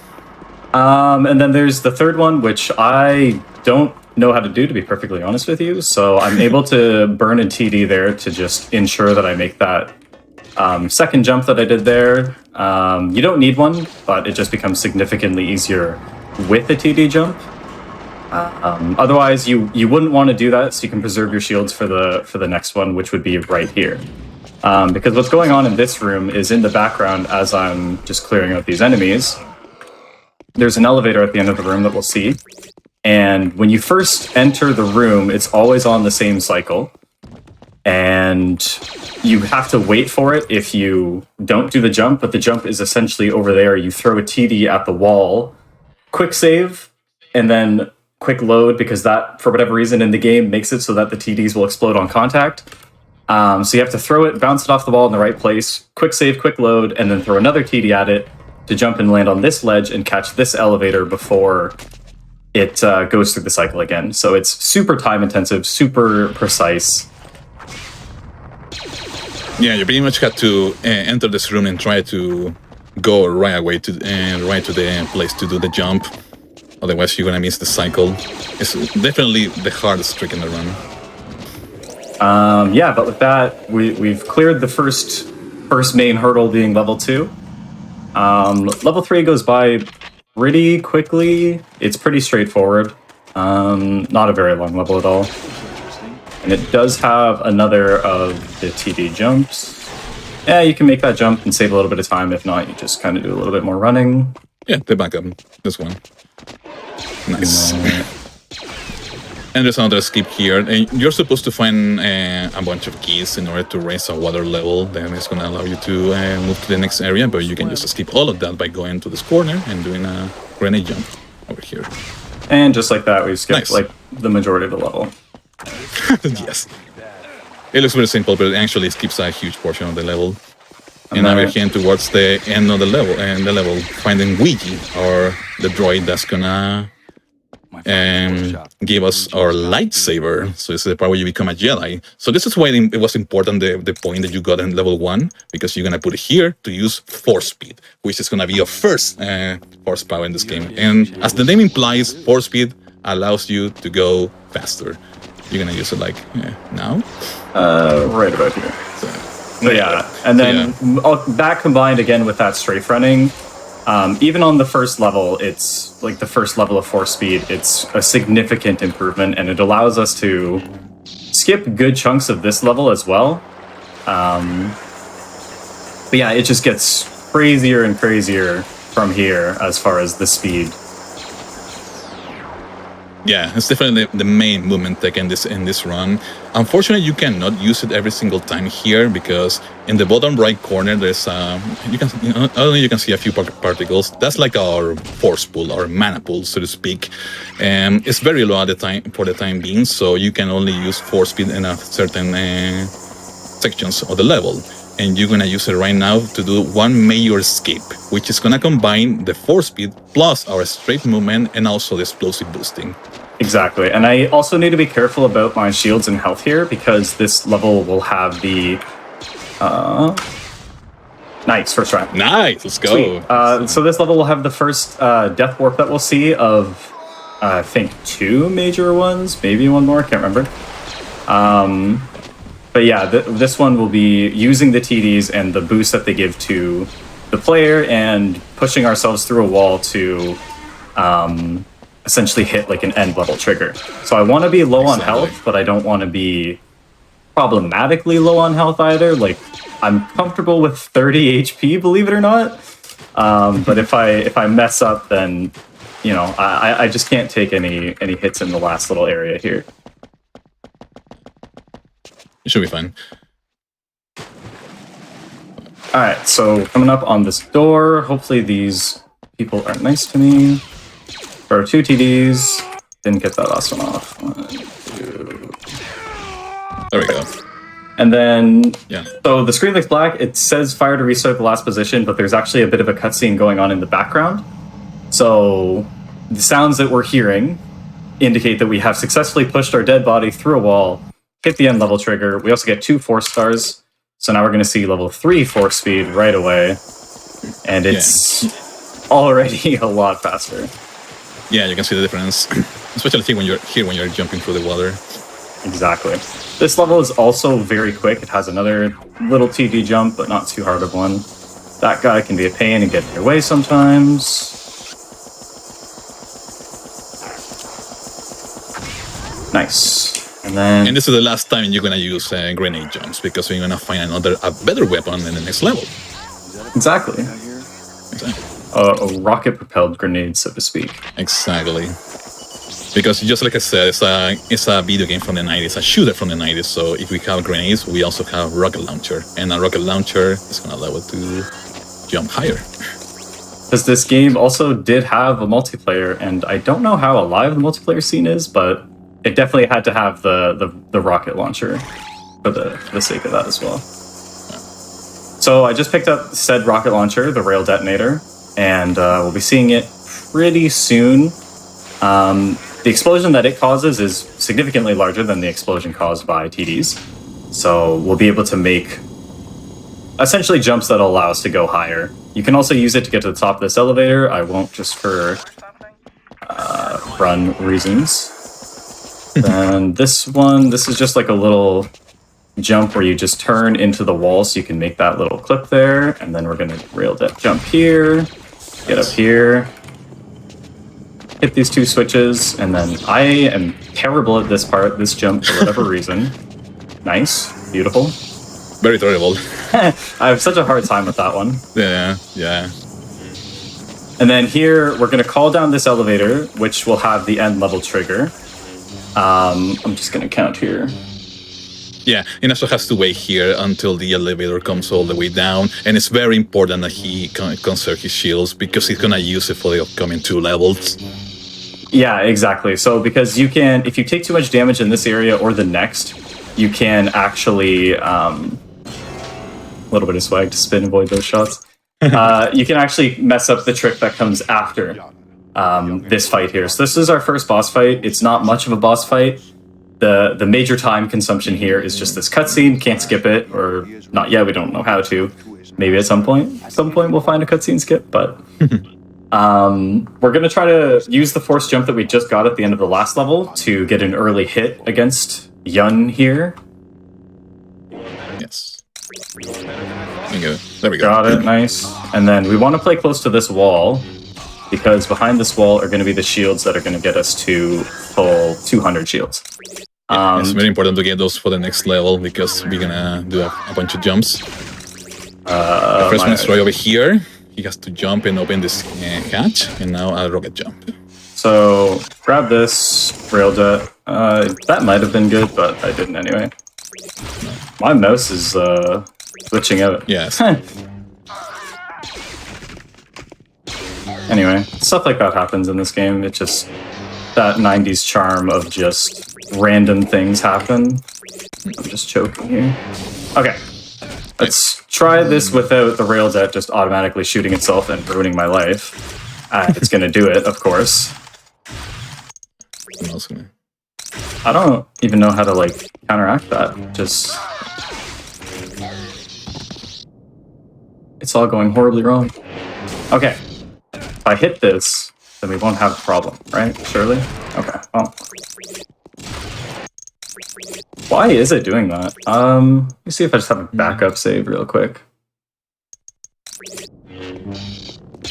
I might have to just restart the game real quick, just because it's taking over my mouse movements. Yeah. Just gonna hit a real quick restart. Okay. Because, again, these things just happen with the game. I guess it's sort of expected when it's like a 25-year-old game. Yeah. Yeah, this game is like, it's very hard to set up. Unfortunately, they haven't done release a remaster yet of this game. It's actually has completely like crashed my computer. Oh no! Lovely stuff. Like, I seriously can't click anything on my computer. Do you need to like restart your computer? I might. This unironically has never happened to me before. Okay. Let me restart my file explorer. Maybe that'll do it. Okay, might be good. Might be good. It would happen in a marathon, of course. Because I've had that like problem happen before, but I've never had it just completely stop my Windows from working. All right, let's give this another old college try here. Okay, back to it. If I could hit that, that would be nice too. Okay.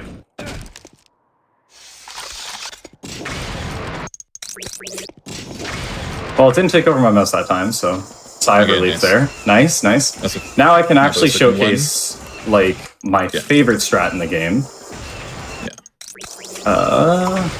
Here you have to go around an invisible wall like that. Nice. Exactly. Nice. Perfect. So this one is just ridiculous. I'm not sure who found this. I can't remember who found this, but absolutely credit to them. So what we're doing here is setting a bunch of explosives, and this is the second death warp that I was talking about.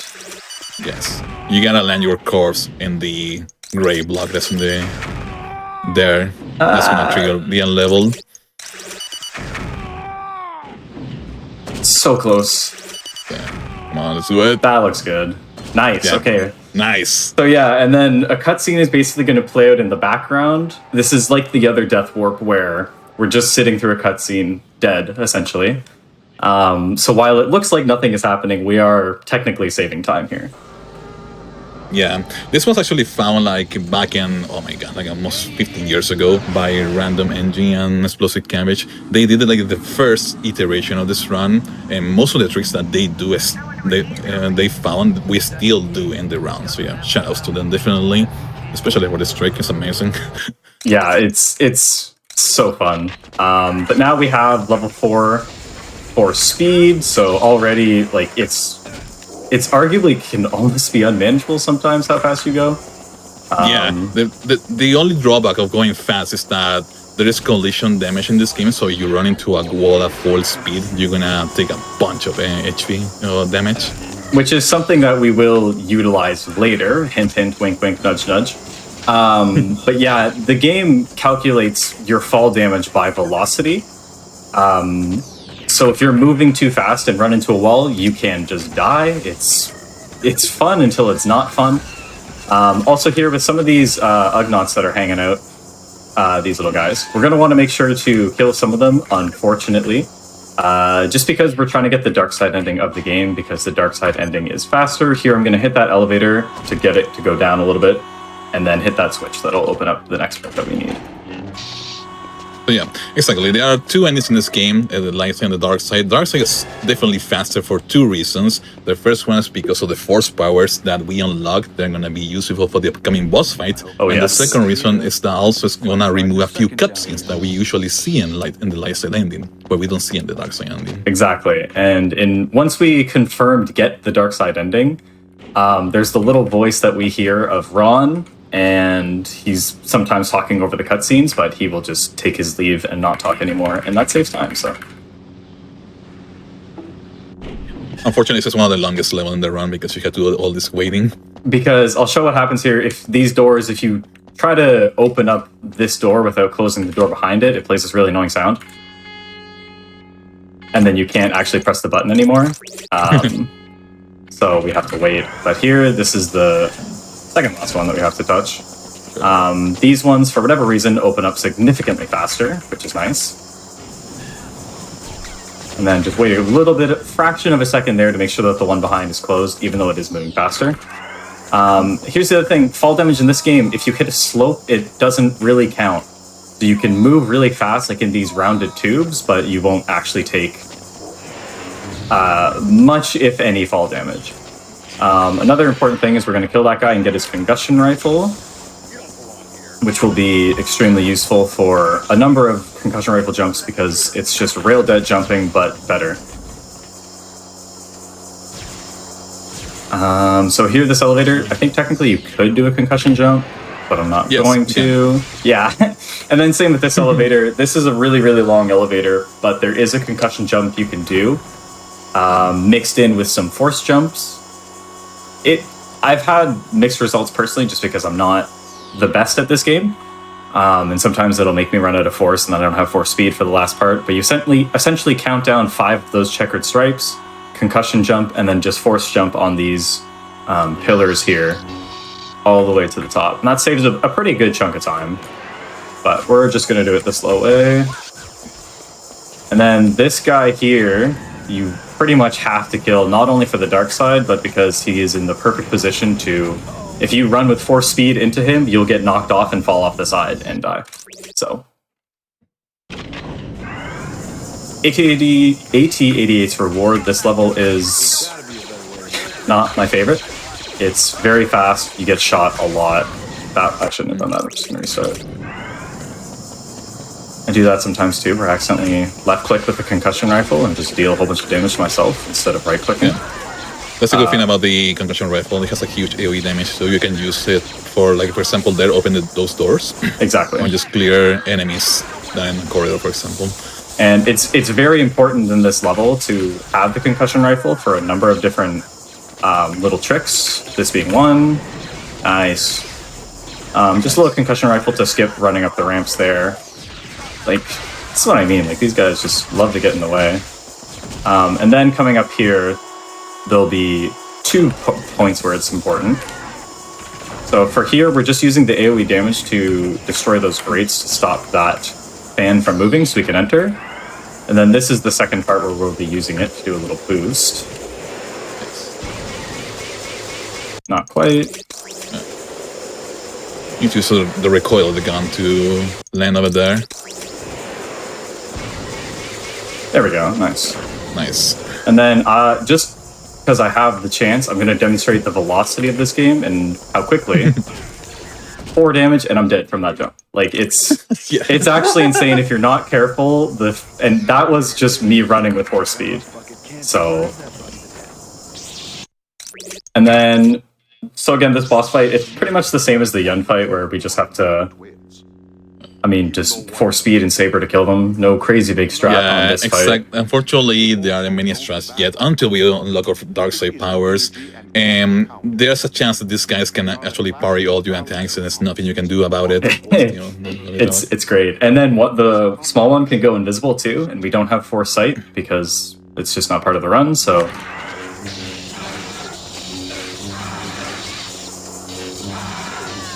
Okay, got one. Nice. Let me just pick up the head of the robot we've been chasing. That's that. Excellent. And now we're going to start putting force points into force throw, because that's going to be essential for 2 of the boss fights in the game. One of them you can use sequencers for, but the force throw strat is honestly just cooler in my opinion. Yeah, it's cooler. Yeah. So, this level is pretty much just run 2 objectives. The route that I take versus the route that the faster runs take is a little bit different. These doors need keys to extend a bridge to run across, but if you have force speed, because 90s game, broken speed mechanics, I don't know where my last quick save was, but okay, well, I guess we're gonna find out. Okay, nice. So yeah, just like in many other PC games, this game has a quick save and quick loading system. However, you can press a key to quick save. However, you have to do a little bit of menuing in order to quick load. So every time you mess up a trick, you have to go over a little bit of menuing, which one by itself it doesn't make you lose that much time, but that time loss really quickly adds up. You are like you have to retry a bunch of tricks. Exactly. Yeah. And I had a point on that, but I lost it. It escaped me. Oh yeah, that's it. The game can also just sometimes, like, if you quick save, quick load too often without like restarting your game, it can just crash on a quick save or a quick load for no reason, or when loading a level. Because again, 90s game, fun. Yeah. So here we're just completing the objectives and then running to the end. This level is very cut and dry. Don't want to go too fast here because, again, with the speed that you travel, you can just run into the wall there. And then we're going to fire a concussion rifle shot here to hopefully take out that grate. Force speed. Follow this elevator. Do the jump here. Yeah, I could try the concussion jump. I can't promise I'll get it, but... No pressure. Nice. Nice. And then coming up here is going to be the boss fight that A, might just crash the game. Okay, we're good. And B, this will be... It's always nice when you have to breathe a sigh of relief because the game loaded a level. But yeah, we'll also be showcasing force speed against the boss in this fight. And so we are quite literally going to kill Mr. No Legs here with boxes. Yeah, exactly. There used to be a lot of strat for this guy where we body block him and then just land a few hits on him, but this one is way cooler.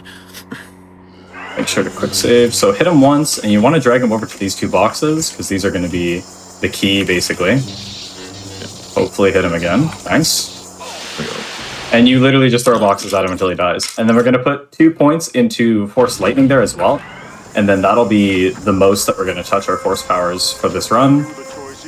Because we'll use that for 1 boss fight coming up, and then that'll be it. Yeah, now we are officially in the dark side ending. Exactly. We have force lightning, force throw. Those 2 abilities make their offensive force powers, and we can use it to just do a few quick kills on the upcoming bosses as well. For a very long time, light side was also the route for this speedrun, which light side has a bunch of cool strats as well, and cool powers like protection, which allows you to do several rocket jumps without taking any damage, or healing as well. But eventually, dark side is way faster because of the cutscenes. Like, for example, here you go straight into the fight rather than you hearing the introduction done by Run.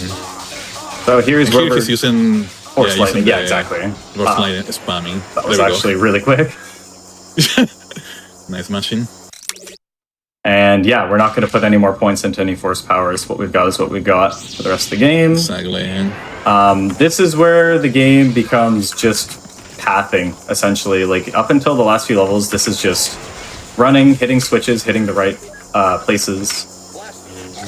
Yeah, this is where for this level, it's just mostly movement based. I like to say that this game is split into parts. The first part is when you see most of the tricks, grenade jumps, and building up your force powers. And then the second half of the run, is mostly like movement based, like you are doing right now.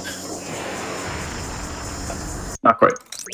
I'm so bad at this. I don't know why. And there's the velocity of the game, just gonna give me like 42 points of damage for no reason. And that guy's dead body is going to hold up the elevator. Nice. And then here, we're not going to want to do a fully charged force jump. And just jump up here, hit some switches.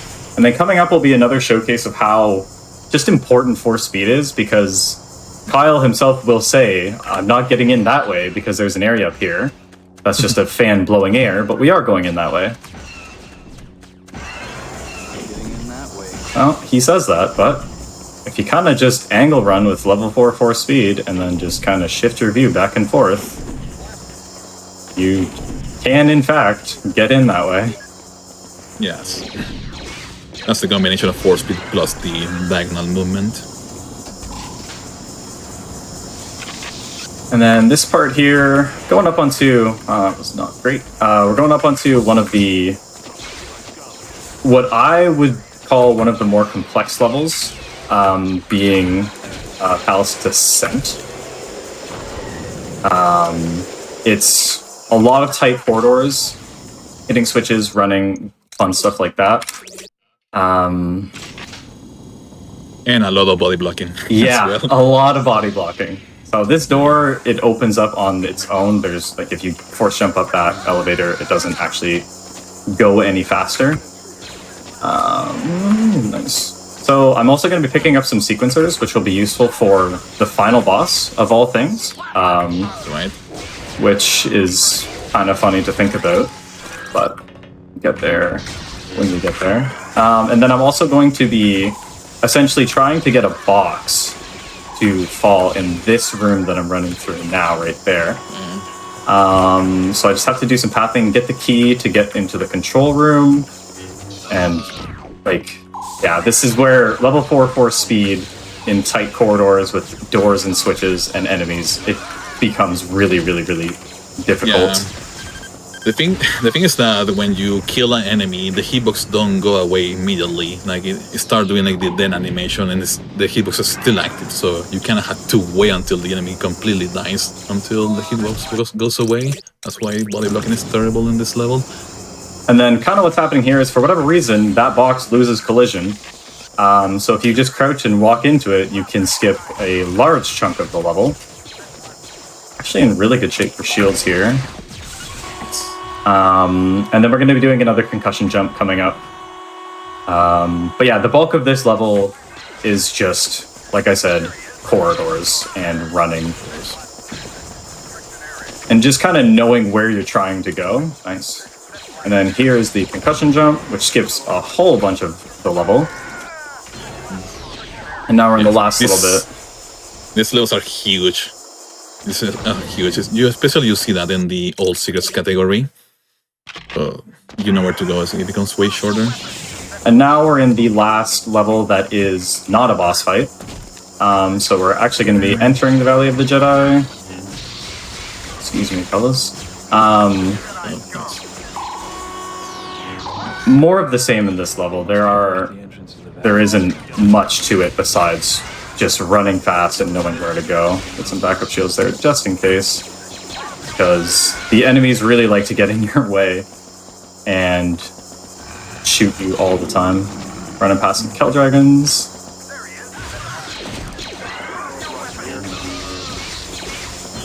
And now puzzle time. So here we're just hitting these switches that will essentially let us pass through the rest of the level. Some kind of puzzle of sorts, I guess. Yeah, you know the solution. You just know how much of a puzzle. Pretty much, yeah. So hit the first two switches 2 times each, and then hit that switch 5 times, and then it'll move these things out of your way. Okay. Alright, at the end is a mini boss fight. Yeah. Coolest strat you can do here. So this. So you can use the rail detonators here. Yes, you're gonna combine it with the force lightning in order to kill these guys. You can also use the force lightning as well, combined with the rocket launcher to kill the enemy quickly. And now we're heading towards the final 2 bosses. So this is one of the bosses that I don't use the faster strat, and because you can plant sequencers. He's also as his name suggests, he really is a nuisance. He can play nice or he can not play nice. But I'm gonna try to get him to follow me into a room here. But he kind of just does his own thing. Follow me in here. Just come right here. It's fine. And then we're just gonna spam horse throw to throw all the spikes in this room at him. So yeah. And now we're coming on to the final boss of the game, and this is also one of my favorite strats in the game because we're going to be blowing up the final boss with sequencer charges or landmines. And it's actually a fun fact about this strat is it's not the let me just hit that real quick. It's not actually the explosion that's going to kill him. It's going to be the velocity that the explosion sends him into the ceiling. So hopefully I can get it. Might not have enough sequencers. Might have to restart. Yeah. Yeah, restart. This is like loading too much. So the game can be very heartbreaking that way because you can have a good run right up until one of the last 2 bosses, and if they don't want to cooperate, they will not cooperate. There we go. So yeah. There we go. So we blew him up, and it wasn't even the explosion times coming up on credits. Yeah. That'll be time. And so it's not even the explosion that kills him, it's just the speed at which the explosion sends him into the ceiling. And that's the game. So, yeah. GG's. Appreciate it. Do you have anything you want to talk about? Any shout-outs you want to give? Yeah, shout-out-wise, the community behind Dark Forces 2 and the speedrunning, a lot of really good people that really love the game, and if any of this looked fun to you, come out and try it, join the Discord. Everybody is super, super helpful, and always looking for more runners. So definitely check that out. Alnak, I don't know if you have anything, No, as I just said, feel free to ask any questions regarding this game. I will say that all the games from the Jedi Dark Forces series are really good speedruns across all the games, like Jedi Outcast, Jedi Academy, and this one, and Dark Forces. Yeah, thanks for allowing me to comment this run. Yeah, absolutely. Appreciate you coming out. And if you want to follow more of me for whatever reason, I'm on Twitch and YouTube as Anostra. And huge thanks to GDQ for letting me showcase this game. It's pretty awesome. Big part of my childhood. The run is super, super fun. So I'm glad I could showcase it. And I hope that the viewers all enjoyed watching. Yeah, thank you so much for showcasing it. Really appreciate y'all being on. It was a very good run, excellent commentary. Be sure to check both of these fine folk out, everybody. They both deserve a follow. With that said, again, thank you both for being on. We do have a lot more Star Wars coming up, though, so we're going to take a quick break, and then we will be back with Star Wars Jedi Fallen Order.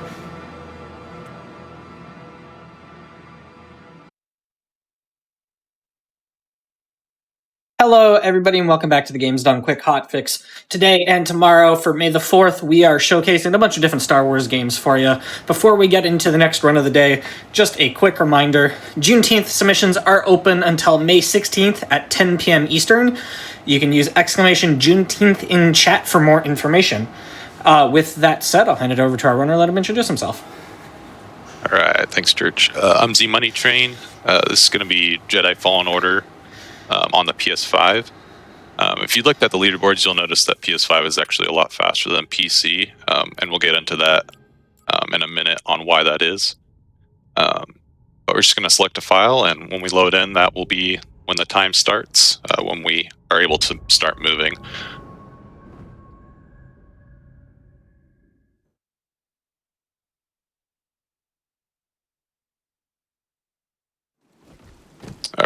Here we go.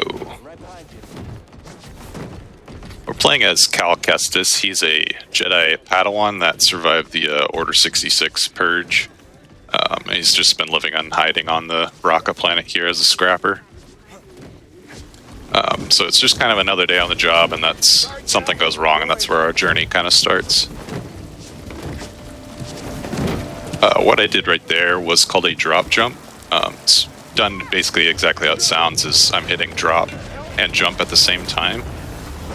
Sometimes with a directional input, and it lets Cal let go of a ledge and jump up it rather than climb it. And right there, coincidentally, there's a cutscene tied to climbing that ledge, but not jumping up it, so saved about 30 seconds there, which was really nice. And as I said, PS5 is faster due to, it's actually a hardware glitch, and there's only a few documented games we know of that have this glitch. And I'll show it off here when we get to a cutscene that's unskippable. We're going to try to do a few drop jumps throughout the run, but mainly only on the first Raqqa planet is where it's useful. That's the idea. Yeah, cutscenes being unskippable in this game is what causes the runs to be as long as they are. The run, the latest route is actually very broken. Sounds like scrap rats. And you'll see that when we get to the third planet. Passing through, guys. No need to come out and say hi this time. We're going to do one more drop jump here for a skip out of bounds. So I'm going to probably be a little quiet because I have to focus. It's a very blind skip.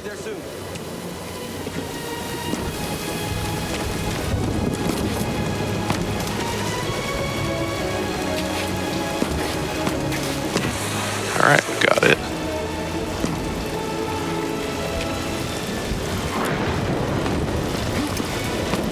Come take a look at this.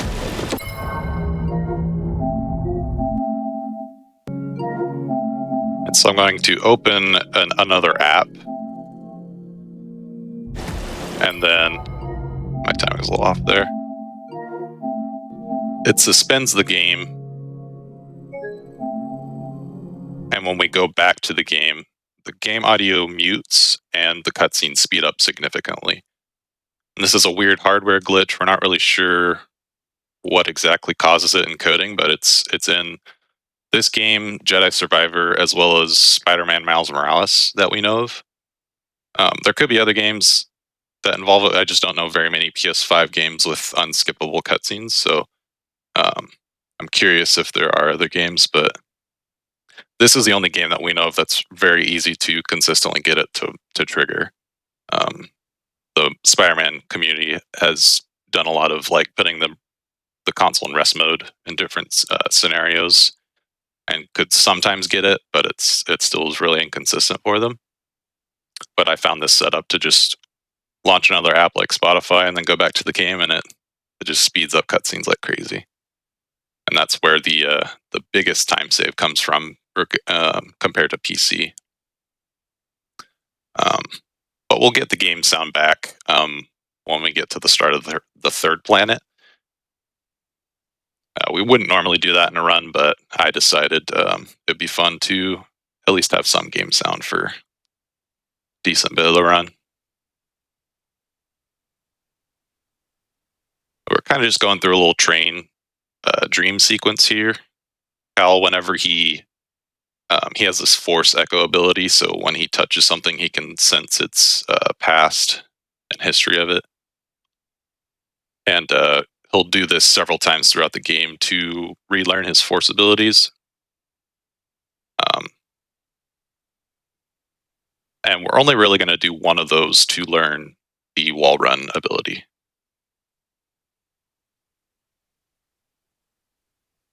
But earlier you saw I used force slow, and that was saving our buddy there, and a probe droid spotted us, so the Empire actually was pursuing us. They got that Jedi sighting warning, so they're sending the Inquisitors after us, and that's where our journey starts here on this train. But unfortunately, our buddy Prof there still ends up getting killed. This is where tutorial or combat kind of tutorial stuff starts, but we're going to be able to skip over most of that.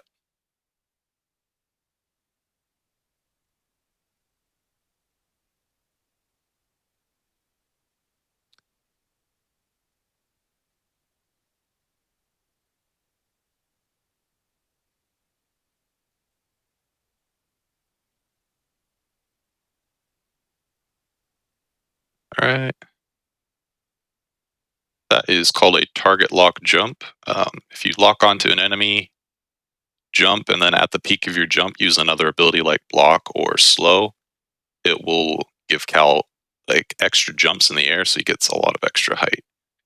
And we'll do that several times here on the train to skip over a lot of cars.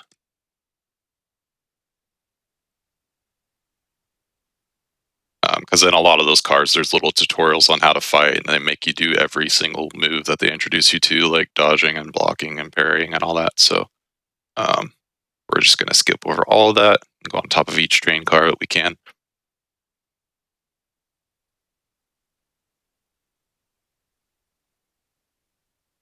This is the first time the game tells you you can sprint, but we can actually sprint after the very first slide at the beginning of the game. It's funny that they don't really tell you can sprint until this point in the game, but there's a little skip here we're going to try to do. The train does this like shift effect, and it goes even worse if you go to the lower climbing grade down there, but we're going to do a drop jump around and see if we can skip it all. Oh, I missed it. We can try again.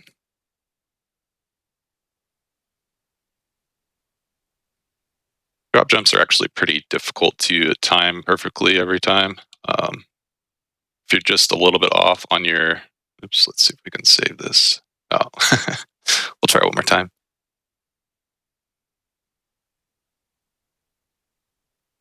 Yeah, if you're just barely off on your timing of your inputs, you won't do the drop jump properly. It'll just drop usually. There we go.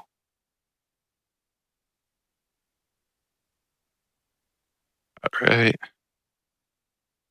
A little bit scary on the collision and the train here, but we're okay.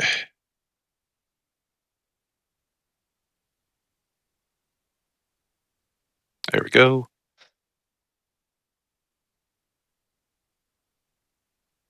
Got one more TLJ up on this train car, and then we'll finish the first planet.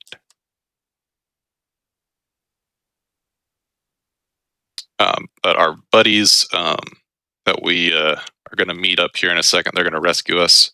They intercepted the Empire message as well, and are going to come save the Jedi.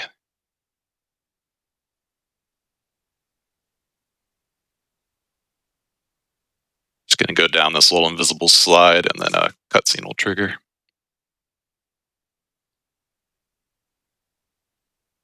Once the cutscene triggers, I'm out of combat, and I can switch to the hardest difficulty, and this allows me to end this fight really quickly. It's that typical auto end combat where it's a very difficult fight if you were to try to do it, so it just auto completes once we take enough damage. We can switch right back immediately.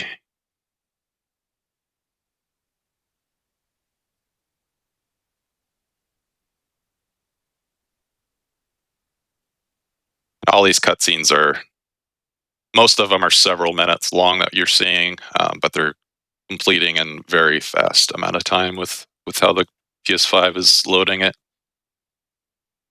It zips right through all of it, so it's really, really nice. Yeah, I mean, like, it'd be better to skip them, but like that's still a huge time save. Yeah. When they don't give us cutscene skips, this is the measures we have to take to speed up the game. You made us do this. Yep. Before speedrunners' hands, we had to force the game to do what we want it to. All right.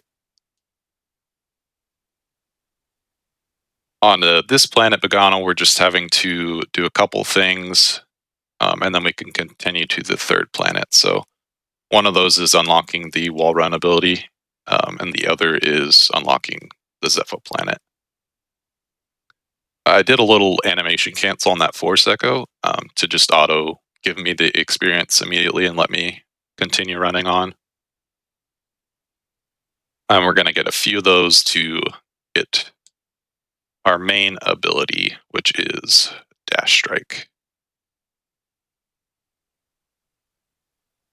There we go. Usually gives you a freebie. Well, always gives you a freebie, and then you get the 3 echoes to get an FXP for the Dash Strike ability.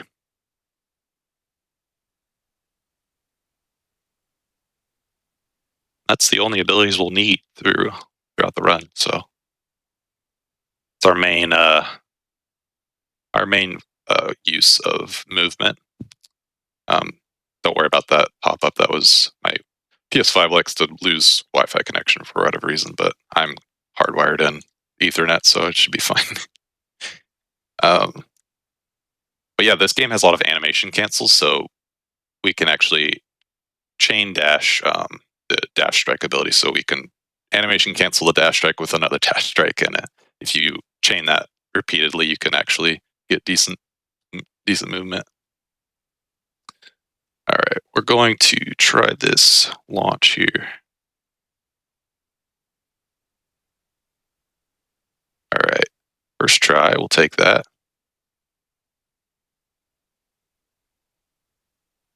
Okay, we're good. Let me switch back to 60 FPS. There we go. Yeah, so the force memory for wall run actually spawns you above the planet, and we can do a launch there to get to the next spot we need to get to. Right to this BD1 droid. It's going to be our companion throughout the run. He'll help us out with doors and chests and zip lines like this. And yeah, the launches, we're going to do one more launch in the run, but they typically work with a dash strike around a ledge that's at Cal's head height. And then you usually have to do a jump input to get it to trigger. That one's kind of specific case because of the weird void plane there. You dash into that corner, and then the void plane kind of just respawns you and launches you all the way down. And you might have seen I paused and toggled motion blur. That's actually called a PBC, pause buffer clip. If I wouldn't have done that, I probably would have voided out again. And we'll do that a few more times to clip through walls and things like that. But it's a very useful glitch and very prevalent in the sequel as well, the Jedi Survivor sequel game.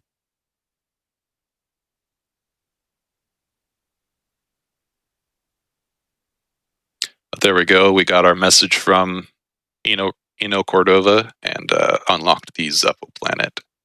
I'm going to switch to JGM again.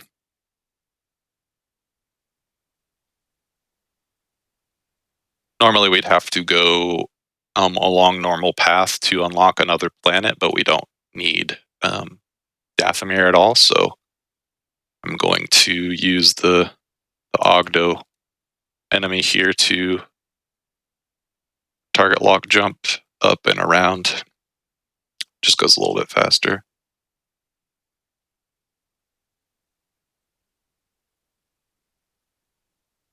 Ooh, almost got it. Can actually do drop jumps on wall runs. That one's a little bit difficult to skip this vine section, but we'll take the slow route.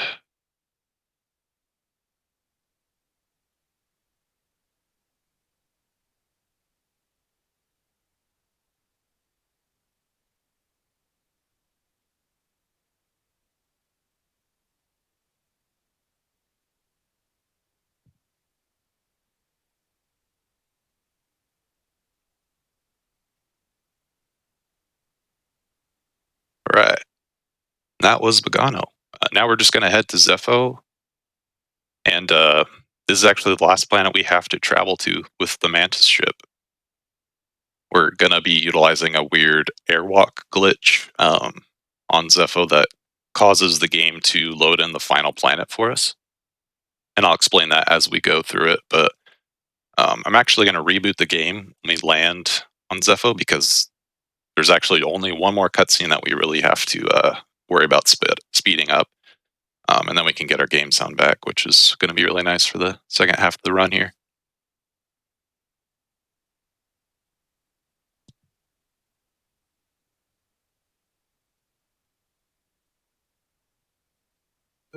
But this is actually like the most up-to-date version of the game, so I think it looks really good, even compared to the PC version. So it's a very cool version of the game to run. We're just going to relaunch it real quick, and we'll get our game sound back, which will be really nice. Got to hear those saber sounds, right? That's what everybody's here for, yeah. My Foley skills aren't that great, so let the game do the work for us there.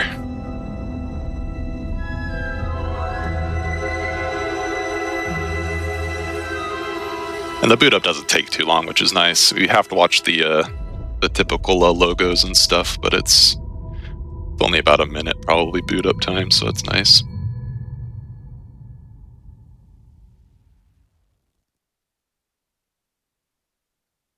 Probably less than a minute, actually. Always feels longer than it is. Oh, for sure, yeah. Especially in a run, anything you're not like, anytime you're not playing, it's the end of the world. It's Yeah. so long.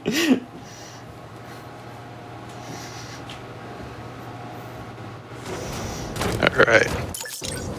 On a fresh boot of the game, we always have to open photo mode. For whatever reason, that is what causes the pause buffer clips to work.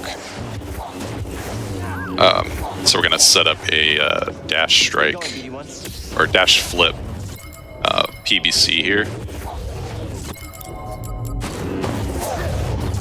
A little bit tricky on the timing, so let's see if I can get it here.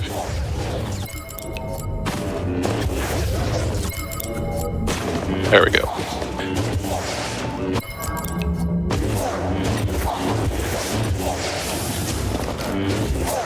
I'll get you.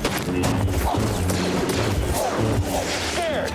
We're still in the hardest difficulty because I want my health to get lower for a death warp I need to set up. So I'm purposely taking damage from some enemies just so I don't have to do as much work on the way back. And hopefully not die.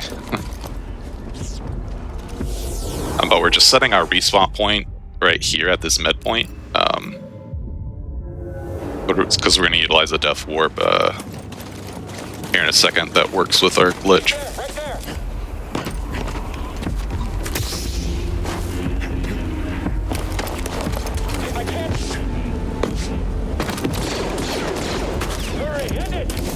Let's hope our stormtroopers here continue to have less than ideal aim. Yes, nice.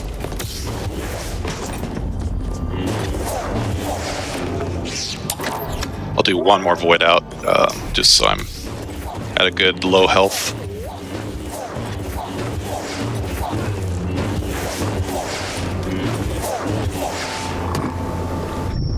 But yeah, this game has a airwalk glitch, and normally you can't have the saber on inside the Mantis ship, but we found this glitch. The glitch hunter that found it calls it Big Iron. And so we animation cancel Cal putting his saber away with a block and a dodge, and it stays on while it's on his hip. And when we interact with things on the ship, it won't trigger it. With the saber being on, it just stores the interaction until the saber turns off. So we set up an airwalk on the med point and then the holo table. And then we're going to select the planet while we're triggering the airwalk, and then we're going to select the planet while we're outside of the ship. And doing this causes the ship to take off without us, and we'll time our death warp as the ship is kind of going into hyperspace. I have to time this pretty precisely, so I'm going to be quiet here for a second.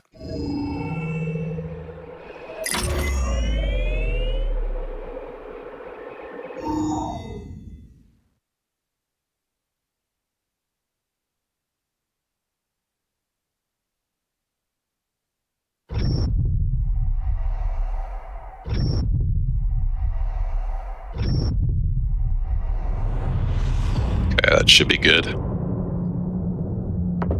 You want to kind of die right as that blue orb is forming around the mantis. That's it starting to go into hyperspace. Now, if we time our death as that is happening, it causes the ship to be in a weird state where it's like, I should be traveling to another planet, but Cal's not on the ship anymore, so what do I do? And we're actually going to go hit a trigger out of bounds, and you see the prompt there. Breeze is telling us, sit in the chair, we're ready to land on Bogano. But we're not in the ship. Let's see if we can get this clip here. There we go. I'm going to switch back to story so we don't take any unnecessary damage anymore. We found the Jedi! But yeah, we're just going to go do a launch out of bounds to a spot where there's a loading trigger, and this loading trigger is actually for the final planet. It's kind of a goofy spot, but should be able to get there. Oh, not quite. We can try again. Just gonna have to void out here. One thing I kind of like about the sequel Jedi Survivor, it's kind of a love-hate thing, because they added a fall timer to Cal specifically, so if he falls a certain distance from his last known grounded position, he'll auto-void out. So there's times when I really like it, and other times when I am not a fan of it. Let's see if we can void out. There we go.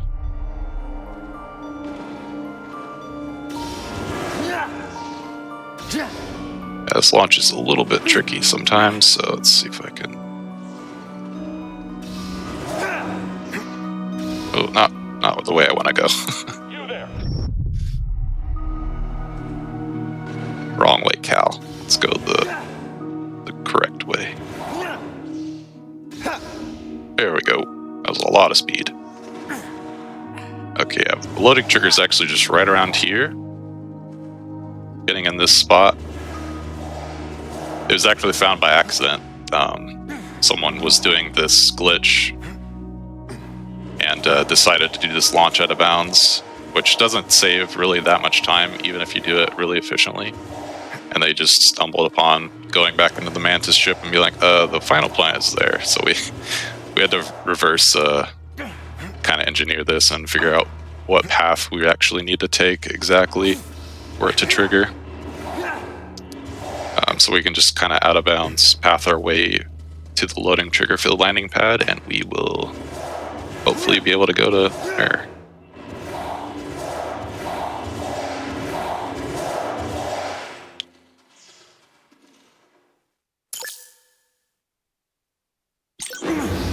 Hoping I timed it properly. I know, it was a little bit slow on my timing, but we should still have NER on the holo table. If you time it perfectly, this hyperspace effect won't be in the sky. There we go, the NER's there. If the hyperspace effect isn't in the sky, you can just select NER and go to the end really fast. But if it is there, the game will crash if you try to do that, so we have to save here and then quit out. And that will get rid of the effect in the sky. Pretty goofy glitch. It's basically like Ocarina of Time, Ganon, skip to Ganon, like memory manipulation stuff. Pretty goofy, but we love it.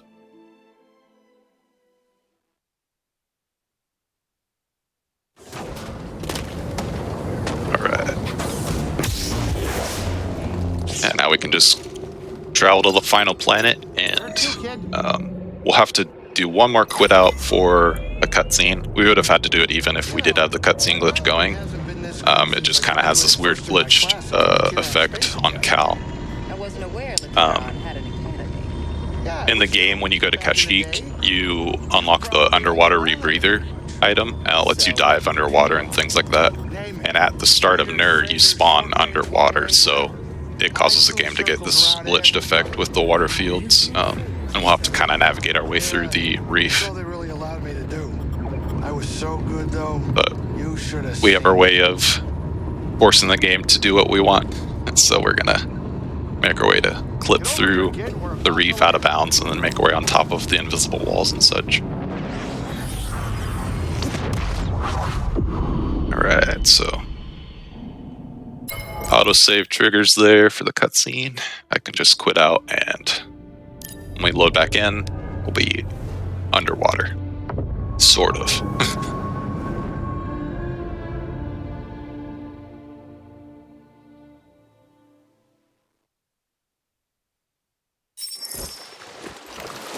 Alright.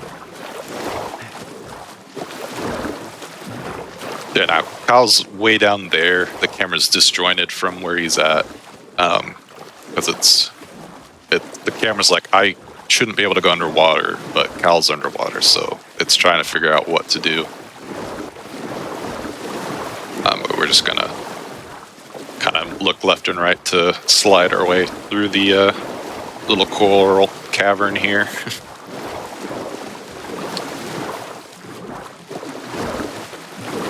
We're gonna get ourselves in a spot that's good for clipping out of here.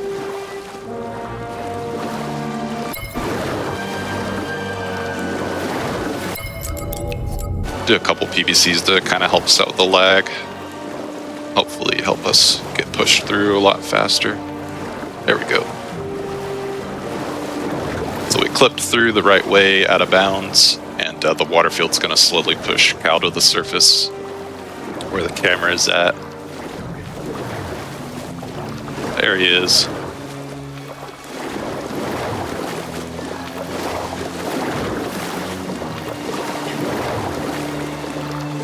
And we're just going to make our way around the back of the reef here, because that is actually a sloped bit of collision that we can use to get on top.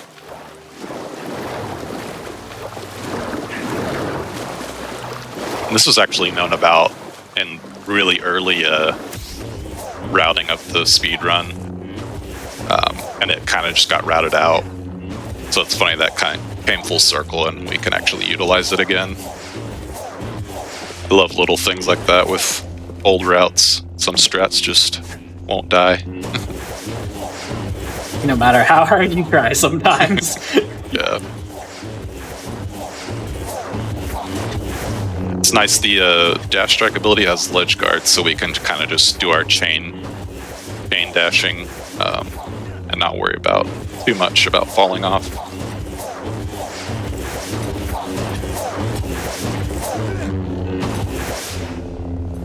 Oh, don't fall. Okay, we're good. Make sure I'm on story mode. Below us there's a ton of enemies and it forces us to be in combat, so we're just going to utilize story mode for our force regeneration to just continue dash striking every once in a while.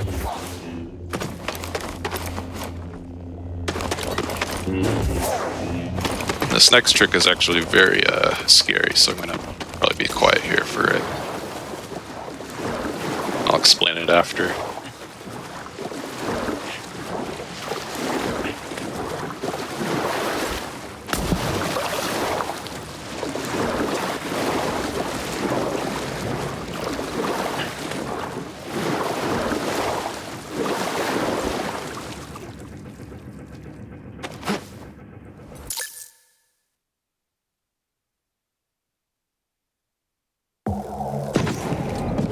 Alright.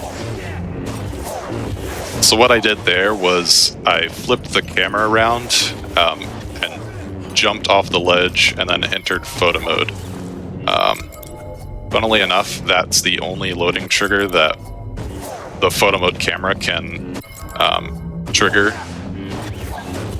and the range of the photo mode is just close enough to reach that loading trigger if we flip the camera around and just do a truss jump and kind of delay our photo mode opening. So it's always scary to do, because if you fail it, it's basically the end of the run, because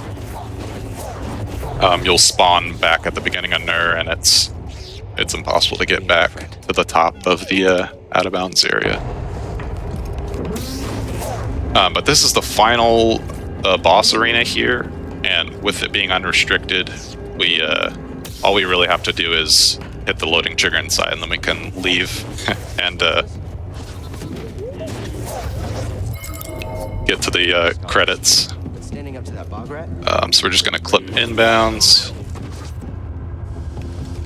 It's a little bit difficult to do the dash strike blind.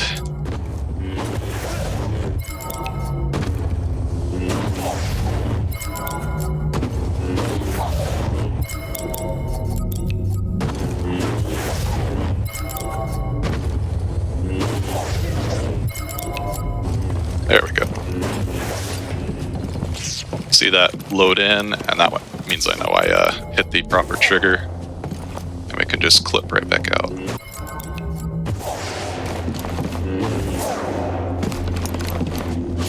Turbo lift. Let's go.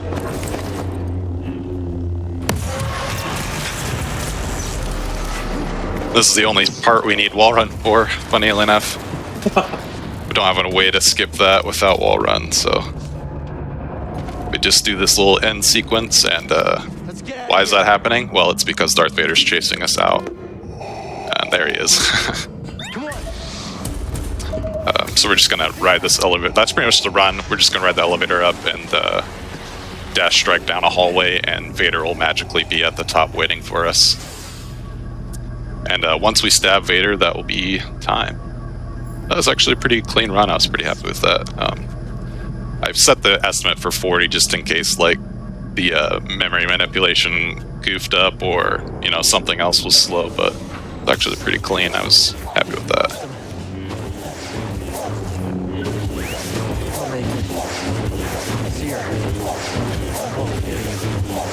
Kid, you read me? They're not responding. They will. I am certain of it. I'm here.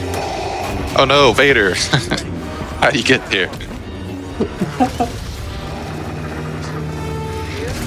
Get out of there, Cal. Alright, and time. GG. Okay, thank you.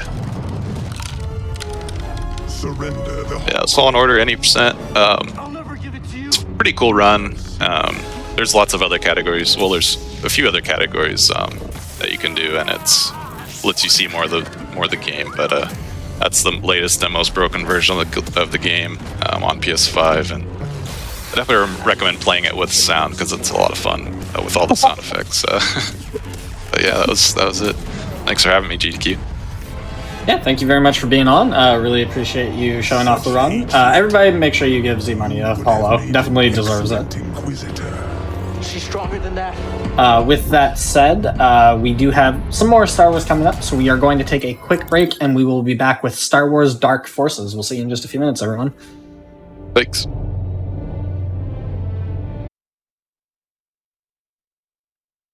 Hello, everybody, and welcome back to the Games Done Quick Hotfix. Today and tomorrow, for May the 4th, we are celebrating Star Wars. We've got a bunch of Star Wars games lined up for you. Before we get into the next game, just a quick reminder. Sonic and the Sidekicks is coming June 1st and 2nd. You can use !Sonic in chat to take a look at the schedule. With that said, I will hand it over to our runner for the next game. Let him introduce himself. Good to go? Yep. All right, cool. Hello, everyone. My name is Ripchip. Today we're going to be doing a run of Dark Forces. It's the any percent category on the remastered release that just came out a few months ago. Estimate's 30 minutes. We're going to be doing a run of it, but afterwards we're going to do a very short demonstration afterwards of the bonus level that comes packaged with the game. So, without further ado, I'm going to go ahead and get right on this. And I'll get a count out for starting in 3, 2, 1, go. So, Dark Forces is a very fast-paced speed game. Follows a lot of traditional rules for old FPS design. This game is unique because it has an objective system. So instead of just getting all the keys and going to the exit, you actually have to complete certain things in order to trigger the end of the level. And then once that time comes, you just exit the level whenever you get the chance to do so. First level is pretty straightforward. We just have to get these plans and get out of here. One thing about this run, about this game in general, really, is that the levels in this game are very complex and can be very big, but the run is going to go through a very small amount of it in the scope of things over time.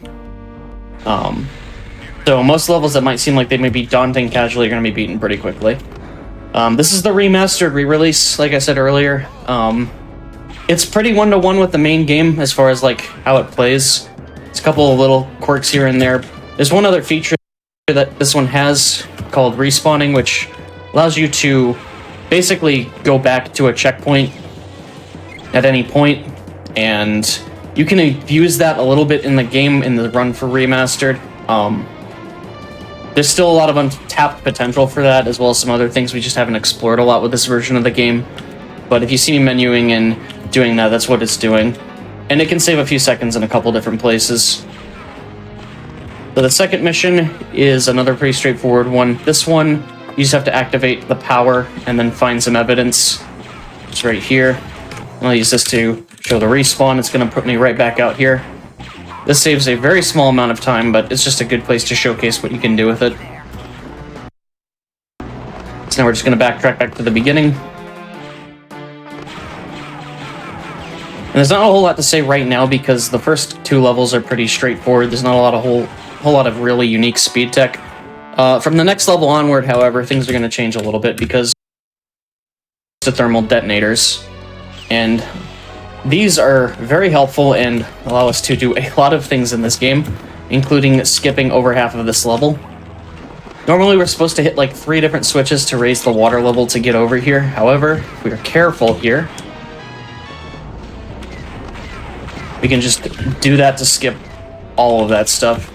And we're already in the last portion of the level. In some levels you're lucky because like sometimes you just have to do one thing and there's just these obstacles that you have to do. They're not really objectives. And so because of that, we can just skip and go straight to the end. So robotics is an interesting one. This is where some of the routing becomes a little bit more unique for any percent.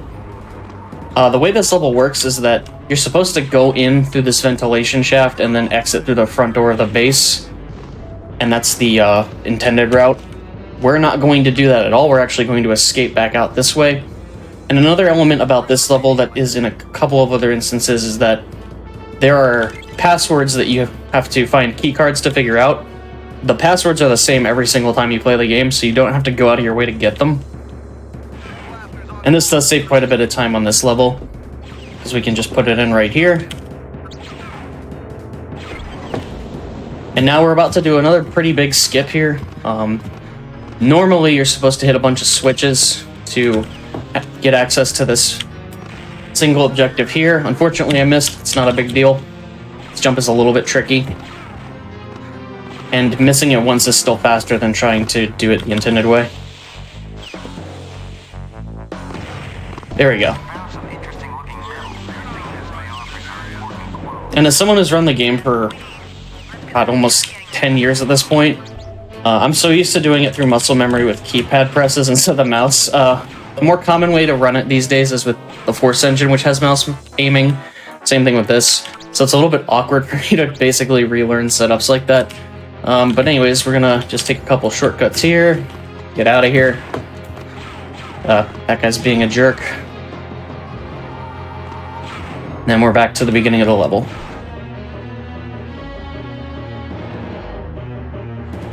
Right. So next level's pretty boring compared to the other ones. It's pretty straightforward.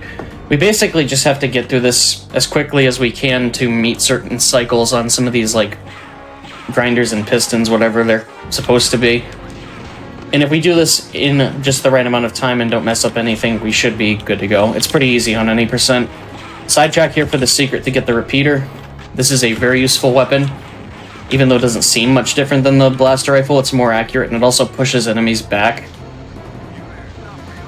The blaster rifle is still kind of the workhorse of the entire game for just clearing enemies and stuff, but the repeater has its use. I actually used it right here because it's going to be easier to deal with these guys and not make those guys active, because if I shoot and they hear it, they're going to start moving towards that platform, and it's going to make it impossible to jump to.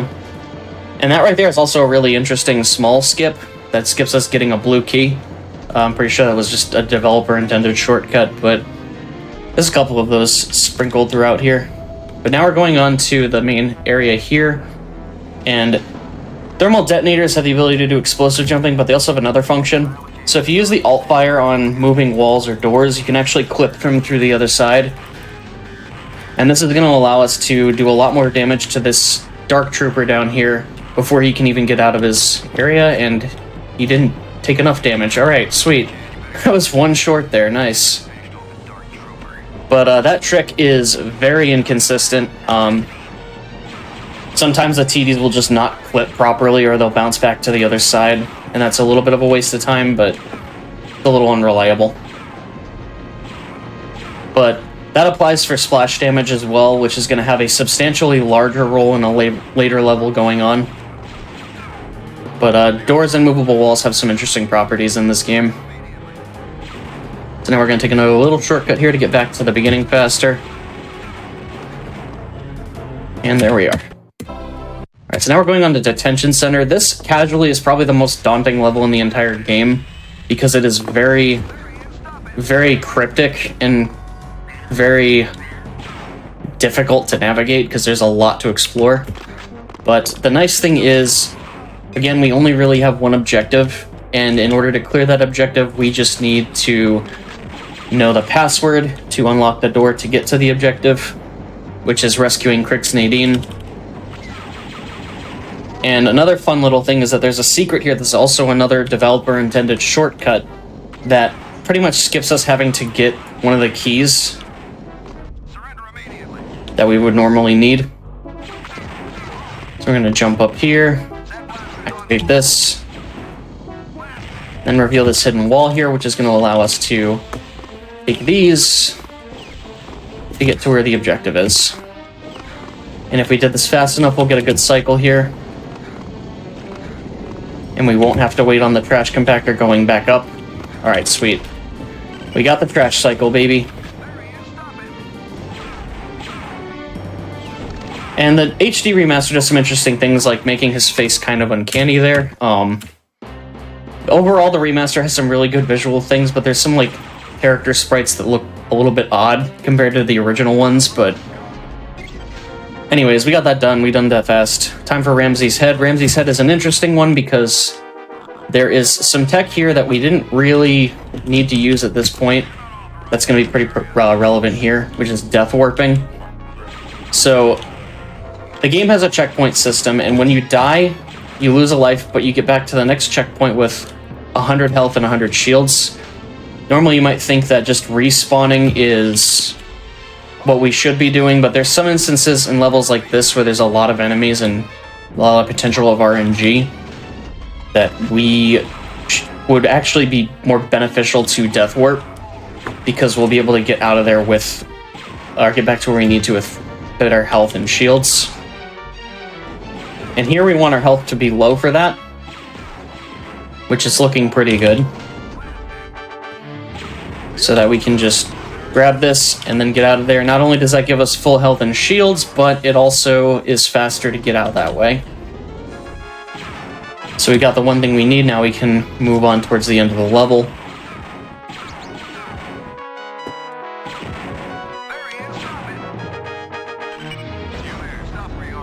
Alright. Hope you guys are having a good Star Wars day.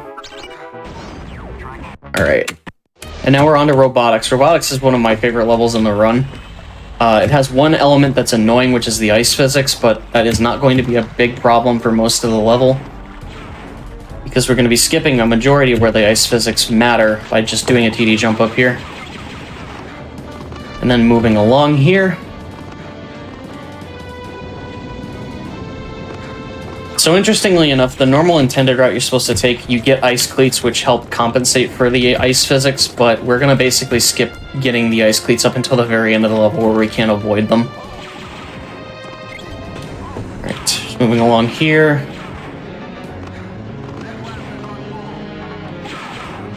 Make sure I grab the gas mask, because the next room we're going to be going into is full of poison, so we wear the gas mask that prevents that from happening. Oh shoot, wrong thing, wrong gadget. Now we just gotta plant these 3 sequence charges while avoiding this poisonous oatmeal that's just floating around. While we're doing that, you know, I'm just curious what chat's favorite Star Wars moment is in all the movies or spin-off series. Personally, I like when, in Episode 1, when Darth Maul, you know, he pulls out both of the blades on his lightsaber and says, "I am the Phantom Menace." That was pretty crazy. That was the first instance of another type of Dark Trooper, by the way. We had weapons supercharged, so it was a very short-lived experience. And we're just gonna fight against the ice physics to get these ice cleats, and now they're never going to be useful ever again. So now we just need to make our way back to the beginning.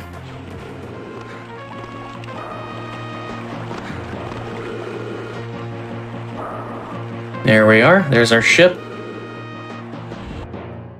Alright, so now we're going on to Narshada, which has one of the biggest skips in the entire game. And it's actually quite hilarious because this is another level where we only have one real objective, which happens to just be right next to the beginning of the level. Right there. And now we're going on to Jabba's, which is an interesting level because we're going to do the objectives on this level out of order.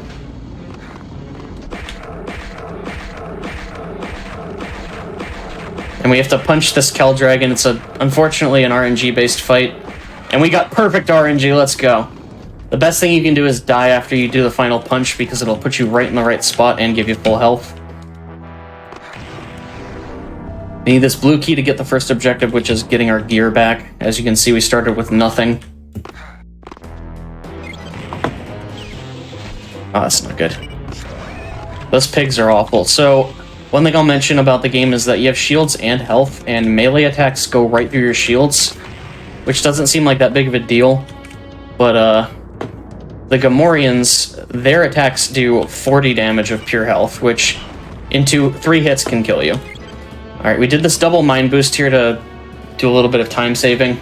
This is going to allow us to get to the second objective faster, which is rescuing Jan.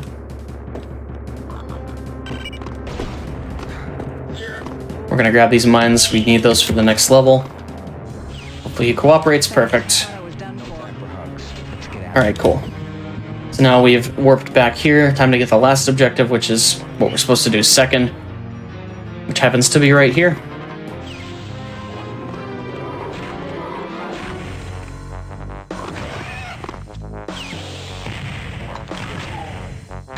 And we're out of here, and now we're about to go into Imperial City, which has probably the most notorious skip in the entire game.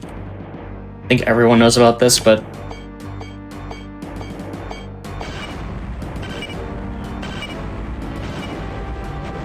Okay, so that was bad luck, but that's okay.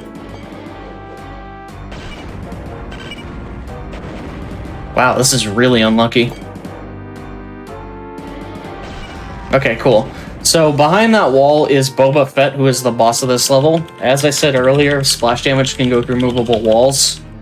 So if we do enough mines and do enough damage, we'll kill Boba Fett, give ourselves 2 moldy crows, and this is going to completely break the logic of the level. And we're now done with that. Unfortunately, with that, the only thing that sucks is that it is RNG based. The strat I used, I don't think I set it up quite perfectly, but if you do it that way, it has been the most consistent method of doing the Boba Fett quick kill, so tried to go for it, but I got unlucky. It's what the kids call marathon luck. And now we're on Fuel Station, so the last 3 levels are pretty neat, but this is a substantially less interesting level, unfortunately. Casually, it's, I think, the worst level in the game, but as far as speedrunning goes, it's just kind of boring. Alright, we're gonna do some TD jumping here, get across. I got the concussion rifle. This weapon is super useful.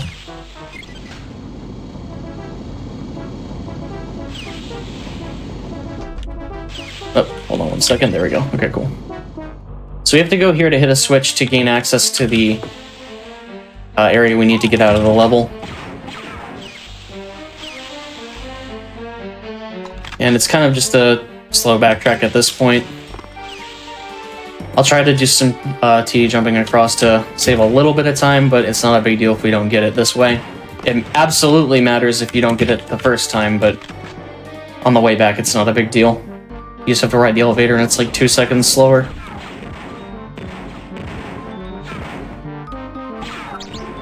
So now we gotta go all the way around to get to the place that we unlocked.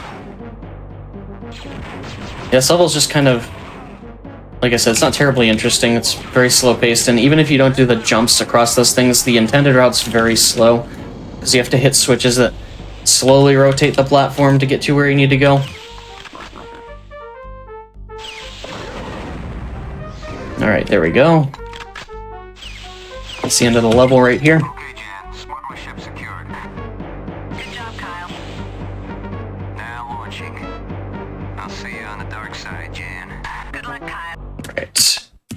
Now we're moving on to the last 2 levels of the game. This is another one that's pretty straightforward. So this level was originally intended to be like the first level of the game, but things changed over time. And we're going to see more of that when we do the bonus level, because the bonus level is an original beta level for the game. But this one's very, very linear. You pretty much just head one way and go through everything along the way. Do a few TD jumps to save a few seconds, but alrighty. Doing a little self-damage so that once we get up here, I have full health and shields again. So I'm going to do a mind boost right here.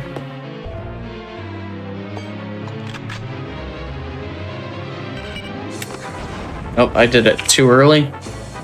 It's fine. Alright, cool. Yeah, that was just a mistiming. So I mostly run these days the Force Engine version of this game, and it has some... I'm doing the all secrets route. What am I doing? Whoops. Just really wanted to show more of the game. But the Force Engine has some slight differences with timing and how the explosions work, so I'm just apparently shaking that off. As far as like physics and general gameplay works, the remaster is actually pretty one-to-one to the original game, minus the whole aiming with a mouse thing. Now we just gotta wait. This is the slow part. We just gotta wait till that gets there so we can hit the switch and wait for it to get to the next slow part.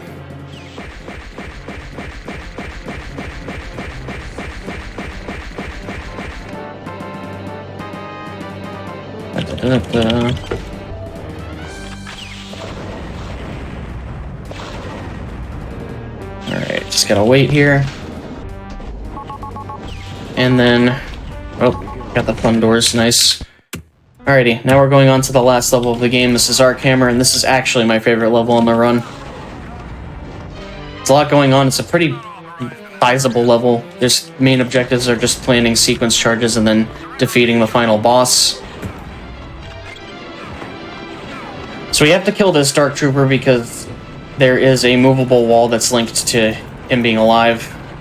It's not really clear unless you really understand the game itself and really explore it. Small boost here. And we have a shield supercharge. We kind of want to get through this section of the level as quick as possible, because if we do it... oh, I don't have any mines. That's great. I forgot I ran out.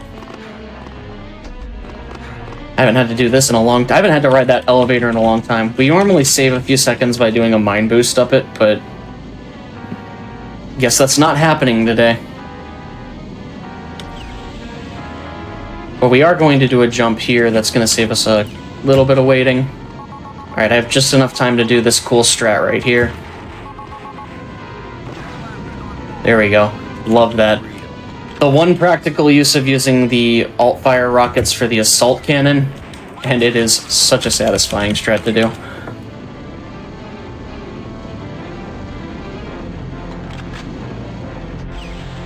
Alrighty.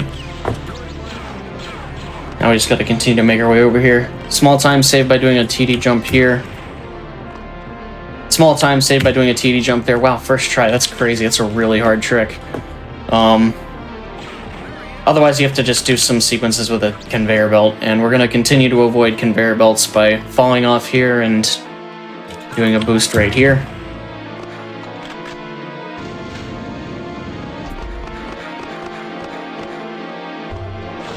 Alrighty. Now we gotta do a little bit of a switch puzzle here. And remember to do it right.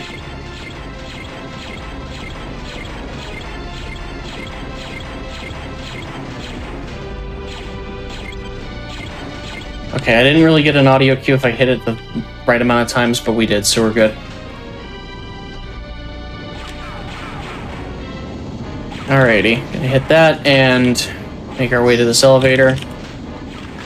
We want to have as much health as we can going into the final arena, so we're just going to do a death warp in the elevator. And now we're coming on to the last major area of the level as well as the game, which is going to require us to kill 2 Dark Troopers and then the final boss.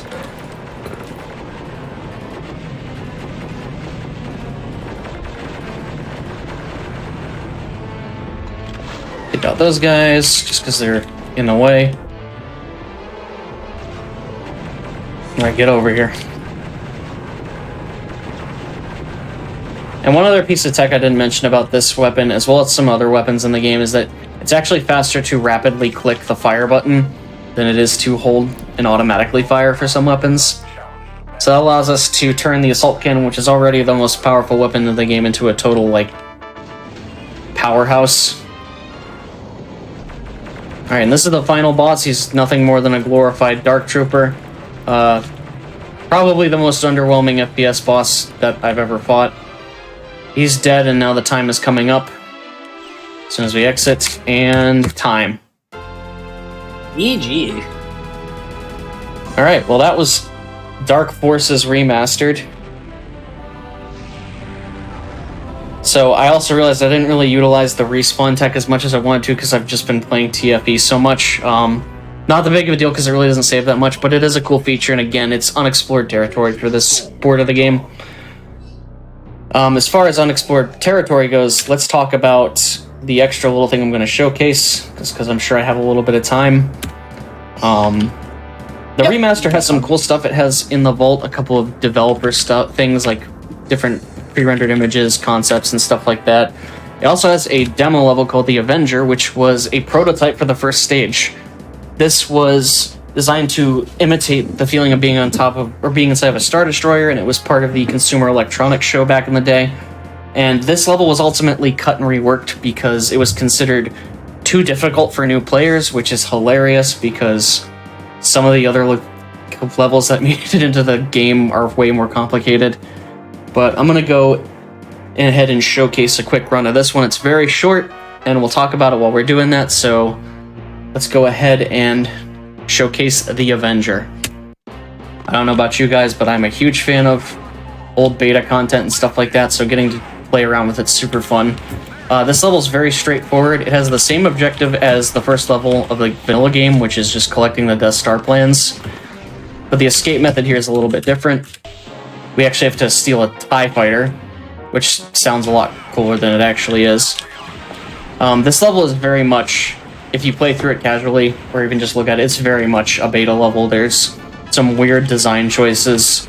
And that elevator I took also has a critical flaw to it, where if I die before I get the necessary key I need, or the Death Star plans in this area, I can't finish the level, because it will not come back down, so you'll effectively soft lock, which is again, beta game design, so it's gonna happen. But we have the Death Star plans, we're gonna respawn here, and this works out because this level doesn't have any checkpoints, it just has its starting point.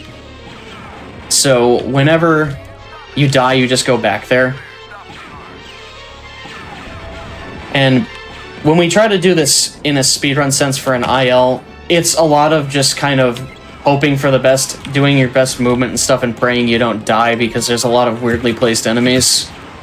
It's a little bit luck-based to get like a good time.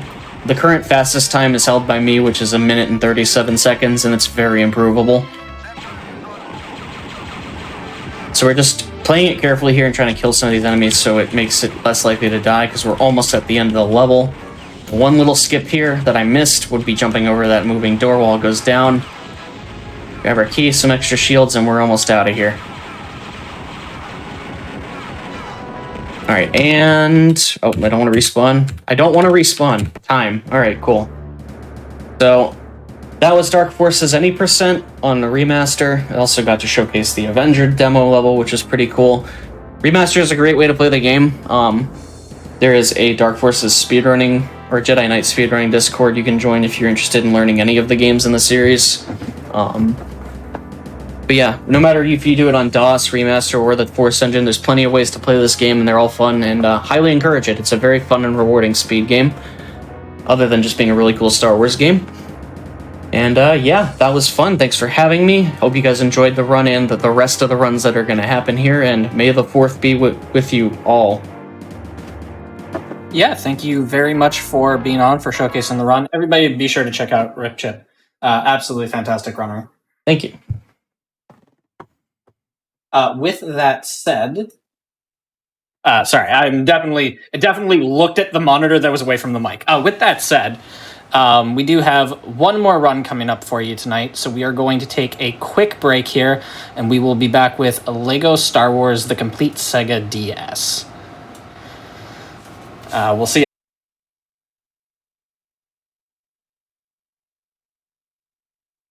Hello, everybody. Welcome back to the Games on Quick Hotfix. Today and tomorrow for May the 4th, we are celebrating Star Wars. We've got a bunch of Star Wars games lined up for y'all. Before we get into our last run of the day, just a quick reminder, Flame Fatale submissions are now open. You can use !FF in Twitch chat, or you can go to gamesdonequick.com/flamefatales for more information on that. With that said, I will hand it over to our runner commentary and let everybody introduce themselves. Thank you very much. Hello, I'm Lasertrap. I press buttons and go fast. And with me I have Lord Magecar. Say hello. Hi, I'm Lord Magecar. Lord Magecar is... yeah, go ahead. Yeah, I found a lot of the glitches in this game, and I am currently working on a free play test. So, yeah, glad to be here. Yeah, very happy to have you. So... we have a longer run ahead of us, so I'm going to go ahead in 3, 2, 1, go. Alrighty, so I've played this game, the DS version, a few times on this channel before, but never the all levels category, which specifically refers to story mode. So there will be a lot of cutscenes that are questionably animated. You're going to see the Xbox version of LEGO Star Wars: The Complete Saga tomorrow afternoon. These two are considered completely different games. Like, the title is the same, the locations are the same. You know, some rooms resemble each other, but there's, like, nothing similar in the speedrun. There's nothing really to note in the first level except right off the bat, other than me bonking on the door frame. I use the touchscreen to use the Force. You can also use the A button in this game. It is slow. I don't know why it's so much slower, but it is slow. I kind of wish we didn't have to use the touchscreen all the time. Other than that, you know, simple tech. I got boosted forward there without taking damage. That was nice. And I didn't get the early panel activation, but that's okay. So... the thing to note in this game is that there are 2 characters out at a time. I am only controlling one at a time. The other is controlled by the AI. And if there are any extra characters, you can kind of swap between them on the spot. Droideka strat here found by Zelda Cubed involves using the character swaps to cancel some animations. Mess up a little in the middle, but that's okay. Because the Jedi Slam to attack both is just the fastest there, so if you character swap out of that animation, you don't have to complete it. Nice little small optimizations to get the run started. I do think this is a very good starter level, even though there isn't much going on. This room I have to take out the 9 battle droids and then the door opens. Coming up next is Lamp Jump Extreme Edition. We used to do just Lamp Jump, and now we have Lamp Jump Extreme. Did we do just Lamp Jump before? I don't know. It's a Shemcat naming convention. There we go, clipping through the top of the fence. Alright, so to end the level, we're going to go into this transport. What's it called? I don't remember. But more important than that is something Magecar found. Yep. So at the end of every level, and sometimes in the middle of levels, we have a cutscene, and we got it there. If you pause the same frame that the cutscene is supposed to happen, it will just skip it. You replace the cutscene menu with the pause menu, and yeah, that's going to be used a ton. Probably, yeah, definitely saves by far the most time out of any glitch in the run. So yeah. Yeah, so there is a lot of that in the run. It doesn't make people want to run all levels, unfortunately. I think all levels is a really cool category. It shows almost everything this game has to offer now, which is one of the reasons I love running it. It's just a bit frustrating when you are missing some of these frame-perfect cutscene skips a lot, and some of them don't have good cues either, but I genuinely think it's a cool piece of tech. So you can't skip the intro ones no matter what. Lord Magecar has tried for years and found nothing. I have.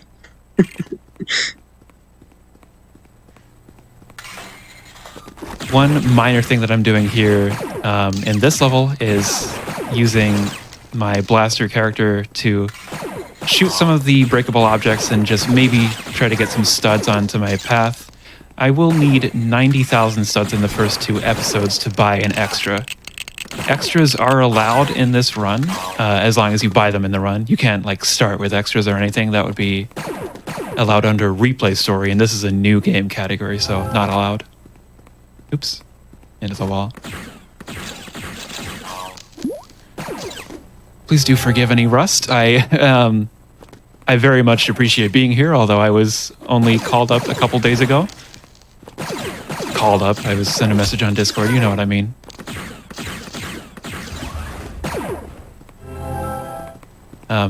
This level we are escaping from Naboo. Nice blue stud there. Blue studs are worth 1,000, so a good chunk of the way. And yeah, only minor tech to start us off. I will be hopefully going for a fast strat, although I didn't remember how to do it yesterday, where to open the gate at the end of this room, I want to only use one of these rising platforms and just jump off of this. Okay, I didn't get a good angle for that, so I will have to use both. In the last room, the only thing of note that I'm doing is that I will be trying to get some blue studs in the air without stopping for them. And character swapping gets me a little bit of height. I did stop, I lied. I don't usually do that. There we go. I got a blue stud in the air. And that helps me with my money. And another cutscene skip, very nice.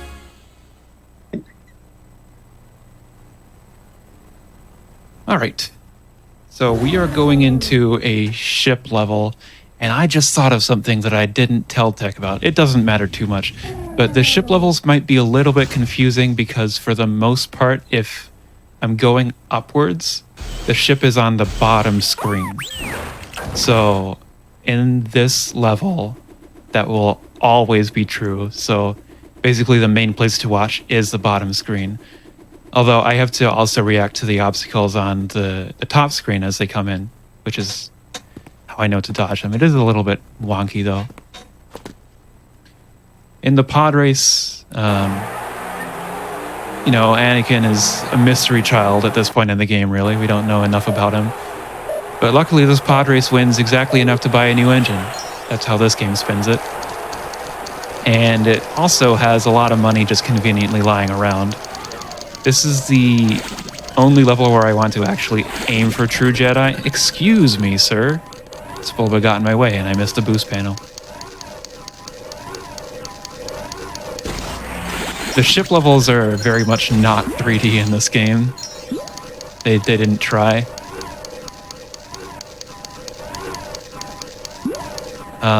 Hey. Okay, the other races are being extremely mean.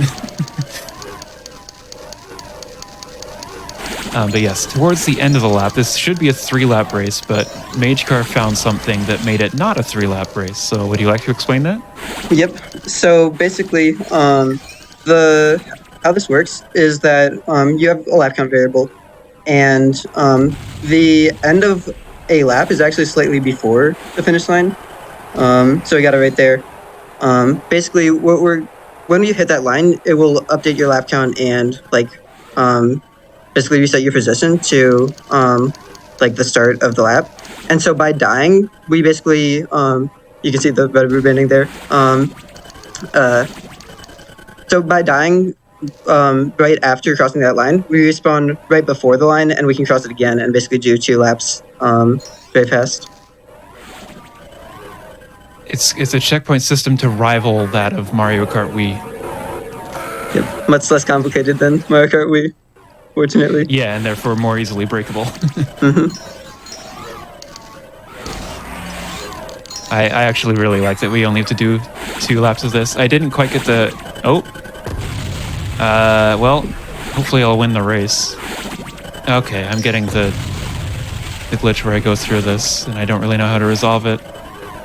Can I win the race from here, even?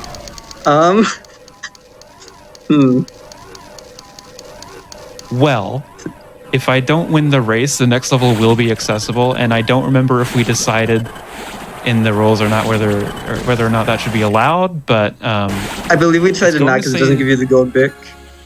Yeah, okay. Oh, I hit replay.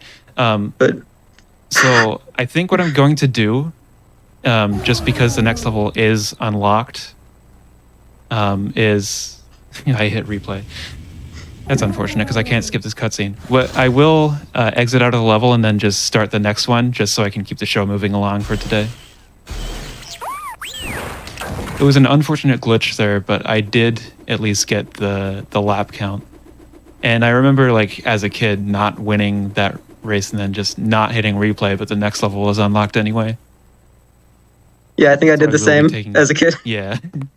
I will be taking advantage of that here. You know, I lost the race because I didn't get enough height, and that does happen kind of a lot, and it hasn't been solved yet. Yeah, I've not looked into it. There we go. All right, on to Theed Palace. Yeah, I'm not expecting to get a PB today anyway, because I only had 1 D-Rust run.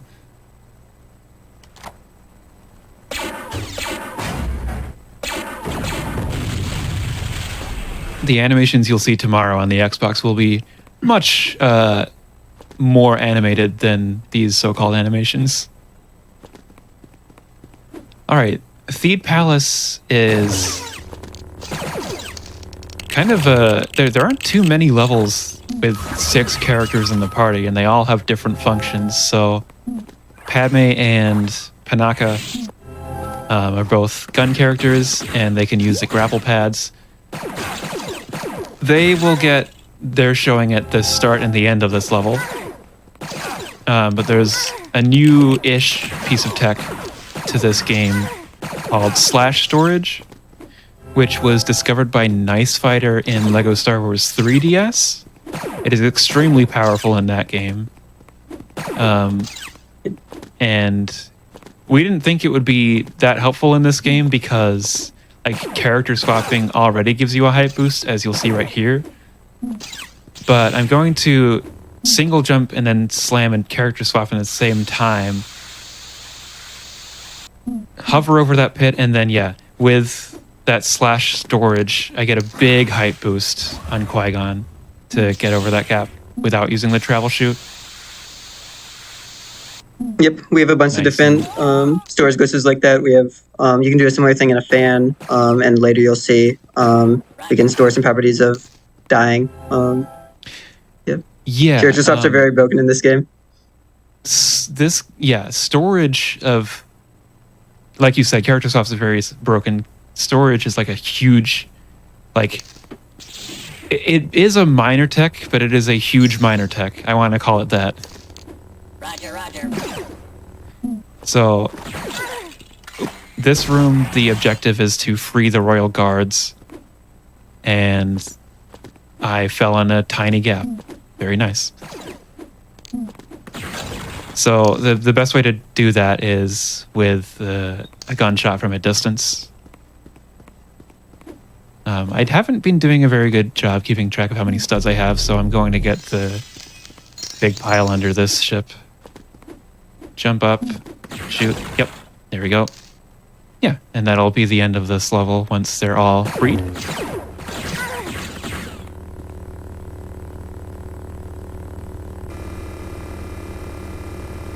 One thing I do like about this game, and like in almost any category if you play it in episode order, is that like it starts basic but then like gets more and more technical as it all goes. I got another cutscene skip. And the game crashed. Oh no. That is a new one. Indeed, I have not seen it crash here. I have no explanation for that. So this is already very much not a legit run. Because the game didn't save, I don't anticipate 1.5 being open. So I'm going to show you off a skip that is used in the any % run to get into levels. Do we want to activate the debug code for studs? Ooh, yeah, I'm going to do that. Because my stud count will be way off.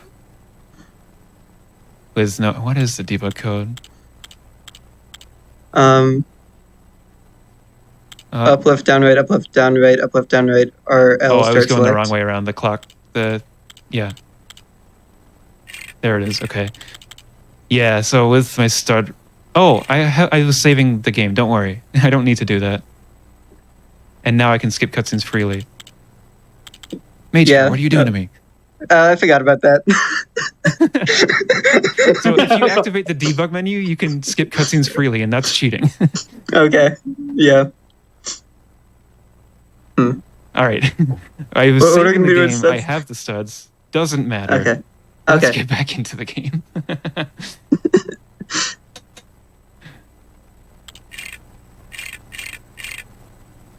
Yeah, it's just a showcase. Exactly. Yeah.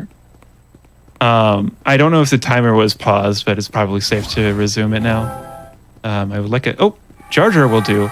Jar Jar has infinite jump properties because of course he does. And this is the old way of entering levels early in any %. So there you go.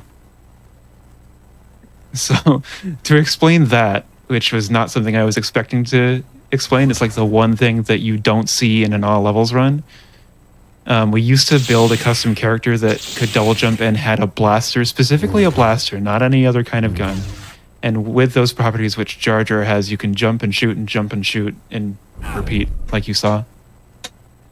Yeah, and the reason why that works is because the game only has one like shooting in the air state, and so when that like completes, it puts you back in the single jump state, even if you were like in the double jump state before. So you have another jump. All right, so moving into Maul here. We have to start by just deflecting these shots and then forcing the barrel, canister, whatever back.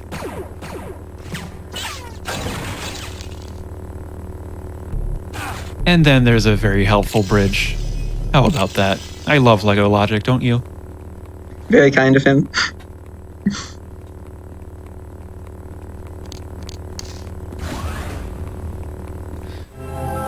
All right, he's running away. He's very afraid.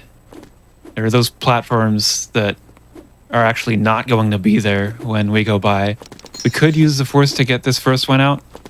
I'm going to walk off the edge instead and then try again. And then not make it when I actually try to jump. Washed up speedrunner. I definitely lost time to forcing there. Oh well, I showed it off. Second gap is quite a bit too big though. It is quite a bit too big. Not even Yoda can make that, and Yoda is our favorite character ever. He is.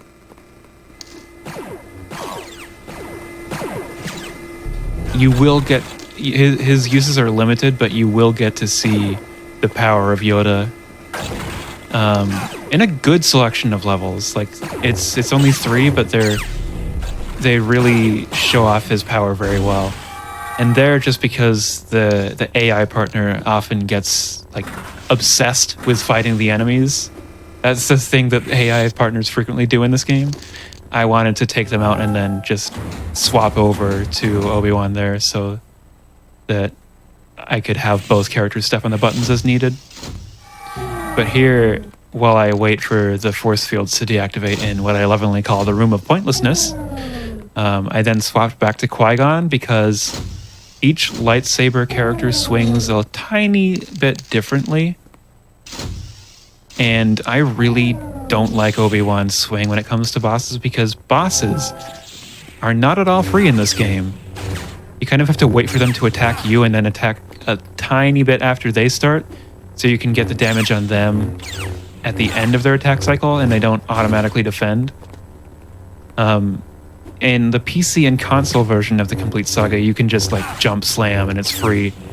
They actually coded a fix for that in this game. They prevented that from happening in the DS version. By the way, I am playing on a real DS. I just look up at the capture when I play. I'm playing on an original DS with a capture card, and it doesn't have a very good screen. Like, I look down and the colors are completely different. Alright, hopefully I can get the cutscene skip at the end of this, but... Yeah, this one's very hard. Okay, I saw the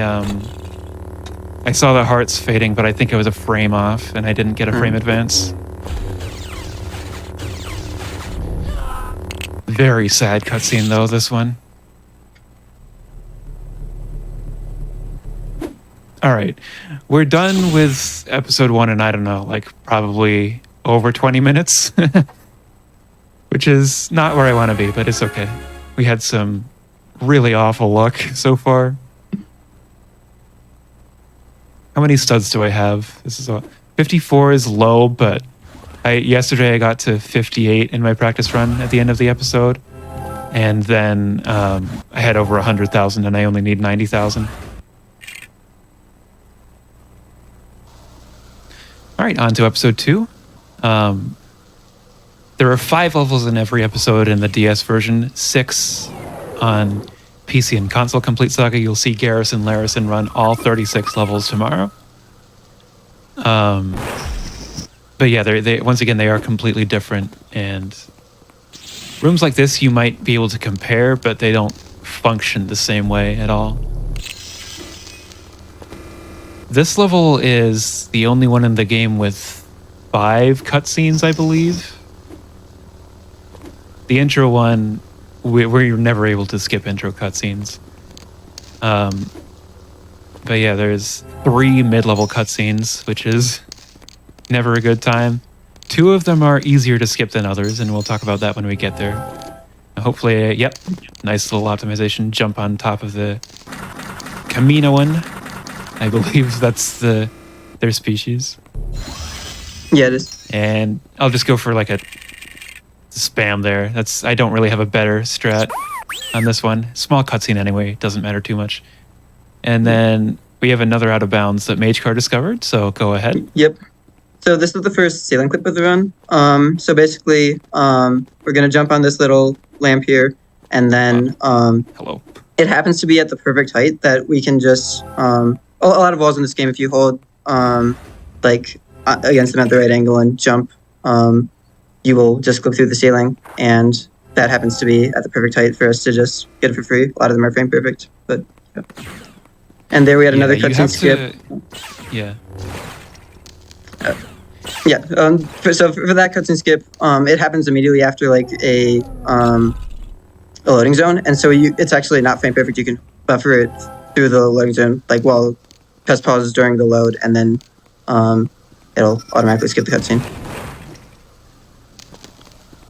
I do wish that I do wish that using the early force kill on Django there would end the level early. We do have an actual Django fight skip, but it has not yet been RTA viable. So Even though the game gives you the option to use the Force there, it's not actually the real Django. Now I have to use the very slow astromech droid. This is R4P17. I think you can just about cross that gap with Obi-Wan. It's a bigger one than usual. But you do have to open the door with an astromech panel.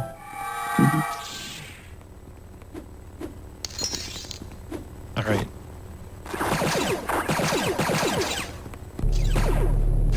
Oop, hello. This game, I've been playing the LEGO Star Wars 1 on GBA recently, where you have the luxury of being invincible while using the Force. This game does not have that. Alright. And there's another of those like buffered cutscene skips because it's a room transition, and now we have the Django fight. What I'm going to attempt to do is do a single jump and slam him every time. And then hopefully what'll happen after all 10 hits is that I'll be able to get that, which is like a better setup than usual for a cutscene skip. However, yep, that happens a lot. That's to be expected with this fight, really. However, he likes to run away. And yeah, got out of my reach. So he goes side to side with these like little... Oh, you didn't move. Now you are. Okay. So after this hit, he's going to run away, and I'm going to hopefully get on him straight away. I got it, and I got the cutscene skip. That's a really good skip to get because it's a longer cutscene than most. Hey, the skip game's been alright. The only major one I missed was Darth Maul. I think that's the... Oh yeah, and the mid-level 2 one. But yeah. The only major one. Yeah. Mhm. Oh, the mid-level in this one. Yeah, that's true. I did miss that one. Short one, though. Alright, so 5 levels in each episode, as I said, but the remaining 4 are all from like the last 40 minutes of the movie. It's kind of wild. You couldn't not have a level in the droid factory, and that's where we're going.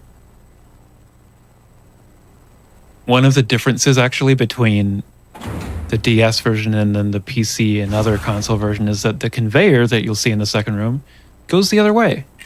And I started the level paused. It showed a black screen, but I started paused because that means I got another frame perfect pause after getting the cutscene skip because I was trying to buffer for it. That will come into play in later episodes because there are most like end of episode levels end with 2 consecutive cutscenes, so you do have to get a double frame perfect pause. More on that later. One of the things that is also not yet in the story mode version of the run is using those bands to store extra jump height. And you'd have to save it until like the last room. So there's a lot of management that hasn't been done yet. Now here's a bit of a weird part where I have to kind of manipulate the AI to fall over here. And he's being very slow. I do need Anakin, but the AI is switched to Anakin, so I can't be Anakin myself. What if I'm R2? You want to change to Anakin yet? This is normal, don't freak out. All right. It was very mean, but it worked. We avoided total disaster in this level. Some good studs in these canisters.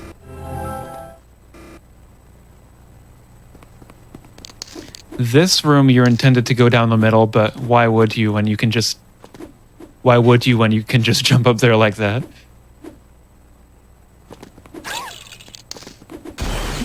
Oop. I forgot to swap back. Alright, and there's some more like weird AI manipulation in this room because even though you can cross the lava gap you're going to see as a double jump character like Anakin,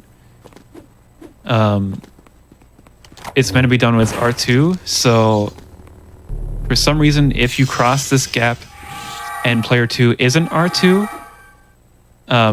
player 2 will turn into C-3PO, and you need C-3PO to get out of the room.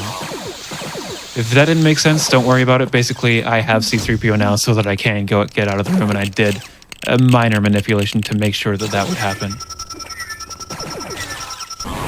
Death there doesn't matter too much because the door is already opening for me. And then to get out of the room, I have to free Obi-Wan. I can destroy Obi-Wan. Oh, no, I can't, and I can't get the cutscene skip either. It's another case, though, where the character is forcible, so you can actually kill Obi-Wan for no reason. I am happy, in a way, that I didn't even get to attempt that cutscene skip, because that's one where if I do attempt it and like spam pause a lot, sometimes there's a sound glitch in this level, and sound glitches are really bizarre, but there would basically be like a repeating sound for a lot of this level, and that can happen in the later episodes as well. I'm gonna take a drink. Hydration is important.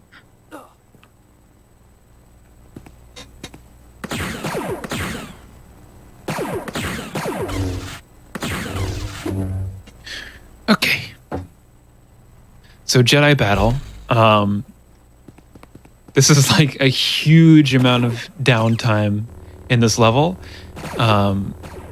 You know, in a charity marathon, I might throw it over to donations in this section.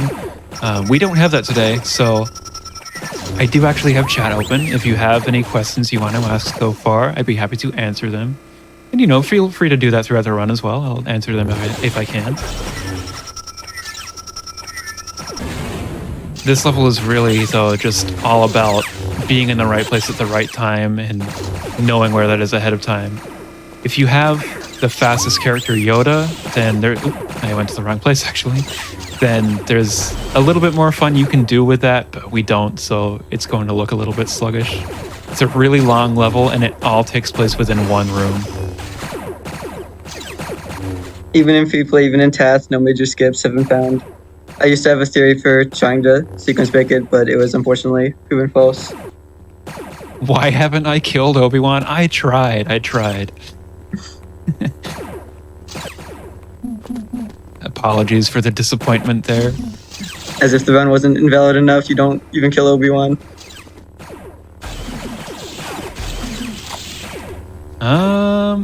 Yeah, I mean, so the question about the graphics, I'm not sure if I'm understanding it correctly, but the DS screens are very small, so they're probably not as good as you might remember.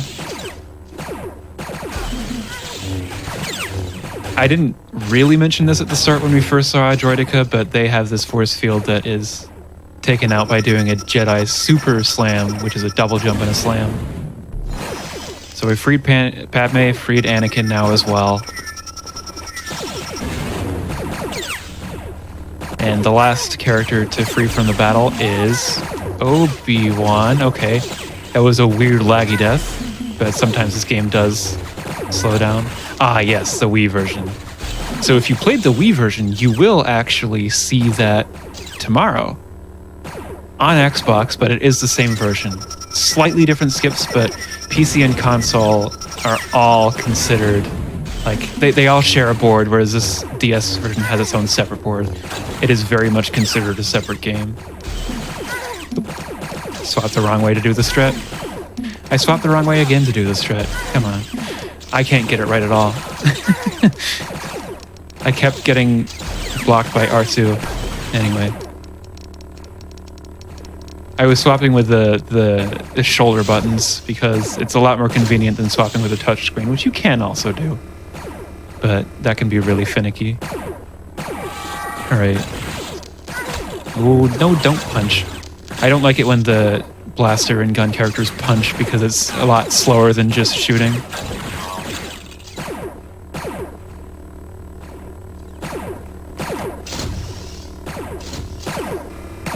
Alright, last phase of this pillar.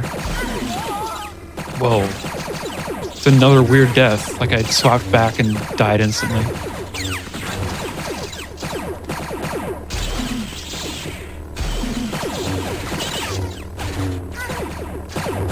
Okay, and then once these Geonosians are out of the way, I'll have Obi-Wan freed. And there's going to be, I think, 2 Droidicas and then 8 Geonosians. Alright, I'm not going to swap the wrong way when canceling the animations. I've got even more Jedi in my party now. It is Jedi battle after all. Where's Padme? I really want Padme for this last part, but the AI is hogging control of Padme right now, and I can't switch to her while the AI is Padme. There you are. Because I want to get them from a range. Alright. That's 8, so I'm just gonna like go for a spam skip, and yeah. There's no good queue. From around here, like through most of episode 3, we get to a really unfortunate run where there is no good queue at all to skip the cutscenes. As if frame perfect wasn't hard enough. Like usually there's a decent queue to go for the pause and like buffer it if you're a little bit early. And these ones, nope. I usually just spam pause. I'm probably gonna take a small death. I might stay alive. Alright, and one more. And I got the skip. Okay. Good skip to get. Here we have the shortest cutscene in the game. I hope you enjoyed and learned a lot from that cutscene. And I hope you enjoyed the the glitch pause screen at the start of the level. So this is Gunship, and I don't like this level very much, and have also been talking a lot, so Magecar, what's special about this level? So this level is what we've been waiting for. It's what we've been saving up the studs for. We're gonna collect our red brick infinite torpedoes, and that's gonna save a ton of time in the future vehicle levels. Because, you know, a lot of places that you have to do something to get, like, a torpedo canister spawn or something, and we can just not do that because we already have torpedoes. Exactly. And it's a bit of a troll red brick too, because you have to like take such a big detour to get the torpedo in the first place. Now, of course, the time saved from having infinite torpedoes in the future more than makes up for this. But like, it's a bit of a troll that if you don't have this red brick, you can't like use infinite torpedoes to get it, even though we have to save this until the very end of the level. So yeah, I have to carry these pink orbs, the GDQ meme or something, are torpedoes. Yeah, I didn't plan that. That was just like I realized I said it. they're torpedoes, and they love to show up in ship levels. That's about it. Yep. Alright, so going to the last level, we're taking out the... Oh, what are these? Like droid command ships or something? Something like that. Yeah, I don't remember. I am actually a Star Wars fan. There's a number of runners of LEGO Star Wars who don't know a thing about Star Wars. Which is quite funny. Like Shemcat, one of the top runners. Avid fan of LEGO Star Wars, does not know a thing about Star Wars. That is me with Lego Harry Potter. Fair enough.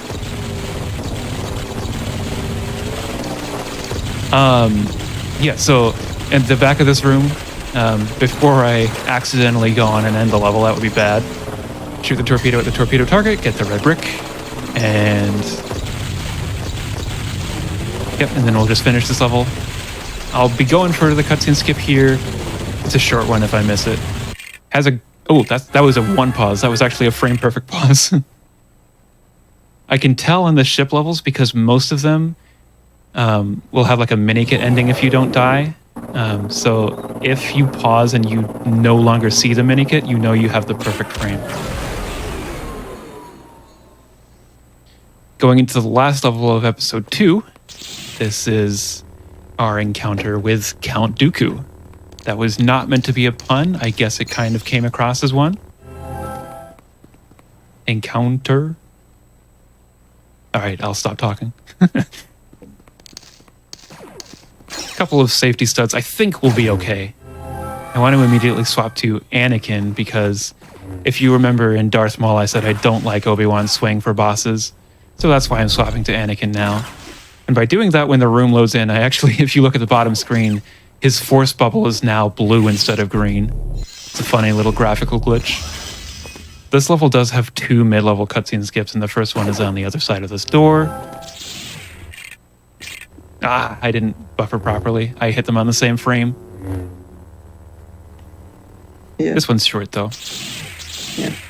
And fortunately, Dooku is pretty unique for the lightsaber bosses. He will fall down every time you hit him, and that lets us, by timing our lightsaber swings properly, we can, do these jump slashes and hit him before he can actually, react and block. It's a stun lock, yeah. And on the third canister, I'm going to focus here for a second. Ah, I was too late. All right, cutscene skip game is over. I have never had a consistent cutscene skip all levels run. I've had like flashes of brilliance, but never anything like the whole way through because this is such a long run. I believe there are over 50 skippable cutscenes in this run. They are all frame perfect. My PV is like in the 30s. Anything above half is amazing, honestly. And it's been a good start. But now I have Yoda. You aren't going to see the full extent of Yoda's tech in this level at all, because it's very much just a boss for the rest of the level. But remember earlier when I said the other episodes will have back-to-back cutscenes to end an episode? Well, that's about to happen, so I need to get 2 frame perfect pauses in a row. Oh, I thought I got it. Okay, I only got 1.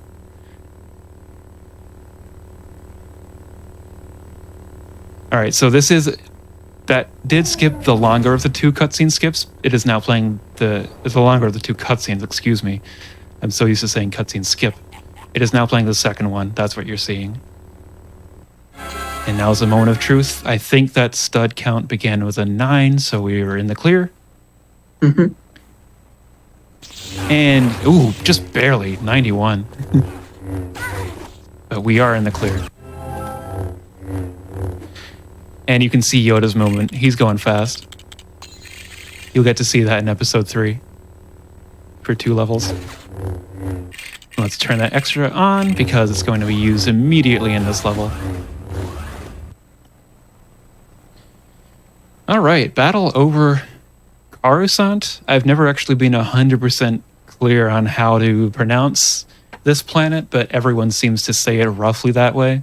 Anakin's laughing. So it looks like we're going into the auto-scroller like you see on the other versions of this game, but it is not an auto-scroller actually. It is instead just a boring ship level, made much easier and simplified by having infinite torpedoes. And honestly, I would rather it be a boring level with infinite torpedoes than an annoying level without. I think every runner shares that sentiment with this game. Yep. And, the level's almost over. I believe this is the shortest split in the run, and that includes the cantina movement and buying the thing in the shop, which is kind of crazy. Because it's just shoot these 2 torpedo targets. Delayed cutscene here. I got impatient at the end. I was actually pretty close, but I got impatient. So there is no Chancellor and Peril level in this game. Instead, it's all in a cutscene. They get in a fight. He doesn't need to be told do it. He just does it. Do it. And for no reason at all in LEGO cutscenes, at least, we are now going to see Grievous. Fun fact about this level, you see the episode 3 Obi-Wan in this cutscene. For some reason, the playable Obi-Wan in this level is the episode 2 Obi-Wan. What a stare. See, he's got long hair now. Grievous is like the worst boss to hit, by the way. So the whole level is the boss, but there's... Oh, he didn't target the canister. He does some variety stuff.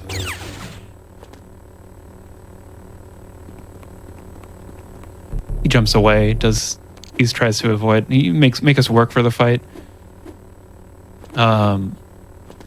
Cody's just along for the ride because blaster characters just can't damage lightsaber bosses in this game. However, he can do his part by shooting these canisters next to Grievous, which will hurt. So I guess I lied. He does damage the bosses. I'm going to force these stairs early in the hopes that it makes Cody climb them when I need him to. Come on over, Grievous. I actually got the hit. Didn't expect that. Very good.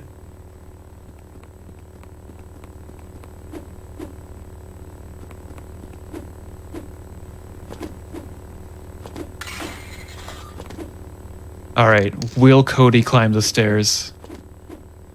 Thankfully, I don't need to focus on getting any more studs in the run, by the way. I hear him jumping. That's a good sign. All right, good job, Cody. You did it. Cody was a friend today. That bullet definitely didn't hit the container, but I will take it. All right, 2 more hits, the level will be done. Can I beat the level before dying? No, I cannot. That's to be expected. All right. Nope, I dropped it again. I'm keeping so close and then accidentally hitting the B and the start button on the same frame to not advance it by 1 frame like I want to. That's all right though. Ooh, okay. Very good level time. This has got to be the best level in the run. Yeah, probably. There's Chewie. There it is. You heard it in game. He does it a little better than I do. All right, Yoda. Yeah. You know, I can cross this gap totally just by using his attacks. There's actually invisible collision there. And hopefully skip this cutscene. I did. Good. There was a cutscene there.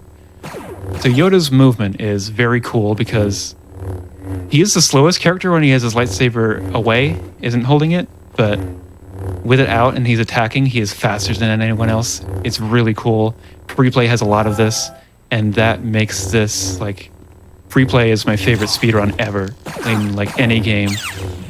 And just from this little, like, preview of that, I'm sure you might be able to see why. Yoda goes zoom. Oh, come on. I was being a little bit risky there to try and get into that invisible bridge collision. More or less how that works is that even though the bridge is shown as being up, the ground collision is always there. This is the beach. As you hear, things are going the bombs. And a very complicated jump. Yep, Nice, didn't even need the backup. Very nice. There are a lot of invisible walls there that makes it harder than it looks. Exactly, yeah. There's an invisible wall that makes it so that you can't actually be too high there. So you need to go underneath the invisible wall. But obviously you can't be too low, otherwise you won't be able to get over the gate. And then Yoda's big piece of tech, which helps us, like probably more than his speed in free play, is that you can clip through doors. We'll have a chance in the next level to maybe give it a more technical explanation. I'm rusty, so I tried to do completely the wrong inputs. This is a tough door to clip through anyway, but you know, we got it eventually.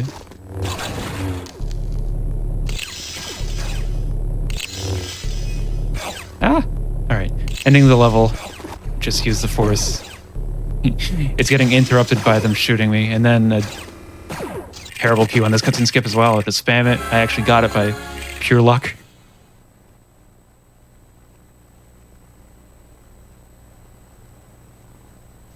Alright, we go into Ruin of the Jedi, the level famously based on a deleted scene, because Lego Star Wars 1 was being developed alongside, like before Episode 3, the movie, was released. And so there was this deleted scene where there were disguised clone troopers when like Order 66 happened. And that's what this is all about, really. Ruin of the Jedi. But we get more chance to see Yoda, and I'm going to do one clip, and then I'm going to do actually an important Yoda jump strat, and then we can talk about the clips. So Yoda's third attack in this sequence gives higher air than the others, so it's important that I get the third attack off of one of those rubble piles and then jump up, because you can jump out of an attack, and all Jedi can double jump, but it essentially gives you a triple jump ability. And yeah, now Michkar, go ahead and talk about door clips, because this was like one of your absolute major finds. Yep. Yeah, so basically Yoda can clip through most doors in the game, basically almost all of them. And the basic idea is, as we talked about, Yoda's swings come in sets of 3. So you want to end with his second swing. Yeah, very nice. That's the hardest clip in the game, in my opinion. But yeah, you want to end with his second swing while you're moving diagonally against the door. And then with the 10 frame window, input your third swing directly into the door, and he'll just manage to clip through almost every door in the game. That's used extensively in free play rounds, since we choose Yoda in basically every level. Yeah. And we are now coming up on the last level of Episode 3. Anakin's pretty mad. We haven't quite seen his downfall, but he's turning dark. They're gonna fight. This was a very good thumbnail image right there for one of my PBs. Alright, so even though they were fighting, because the game says that you simply have to have 2 characters even though one of them is AI controlled, Anakin's going to be on our team in this level. We're in Mustafar, he's going evil. Obviously, it's the lava planet, it must be evil. This level, and this room has... this room. Yeah, go ahead. I'm going to clip through a door without Yoda. Yep. So basically, some objects, when you slide on them, when you see on some objects, you'll be able to slide on them, and they'll push you in a certain direction, and that will actually not check for wall collision. And so if we stay on this pillar in the right way, we will just go through the door like that. Pretty simple. Nice skip to have, too, because those pillars are not that fun. I made a huge mistake. Do you want to know why I made that mistake? I jumped the wrong way because I was thinking of the PC version, which I have also run, in which those are a different way. So I'm not going to be able to get the skip here, but I want to show off roughly what it is. You would jump around the room trigger here, and you can see there's another Anakin at the back. If I hadn't died in this room, I would be able to attack this Anakin and then end the level that way, but I can't do that, so I now have to go into the next room the normal way and fight him as normal. Yeah, he unfortunately is invincible if you die. Yeah. I kind of don't have a good way for fighting. It's just like, he's blocking. Once again, you cannot cheat the bosses in this game by jump slamming. Except for Dooku, it was a very unique case. Oh no, I almost fell. I forgot that one fell first. Oh, come on. Going on a long time. I'm almost dead too. Okay, phew. Alright, so I didn't want to skip this one on purpose because the second cutscene here is much longer, so it's going to go black and I'll hold pause during the black screen and I will get a cutscene skip. And since we are now halfway through all the levels, I think this is a perfect time for the break. Yeah, absolutely. So during these longer speed runs, we like to take a break every hour, so just so everybody can get up, stretch, get some water, anything you need to do. So we're going to take a quick break and we'll be back with the last 3 episodes.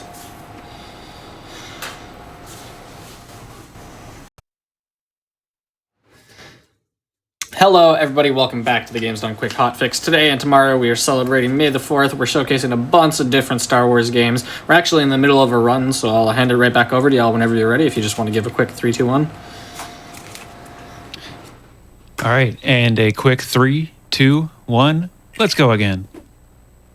Yeah, I'm going the right way. I had to think about where I was for a second. All right, we finished the prequels. And now we're going to the original trilogy.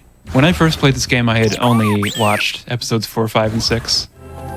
So I had to fill in some of the blanks for myself with the cutscenes in the prequels.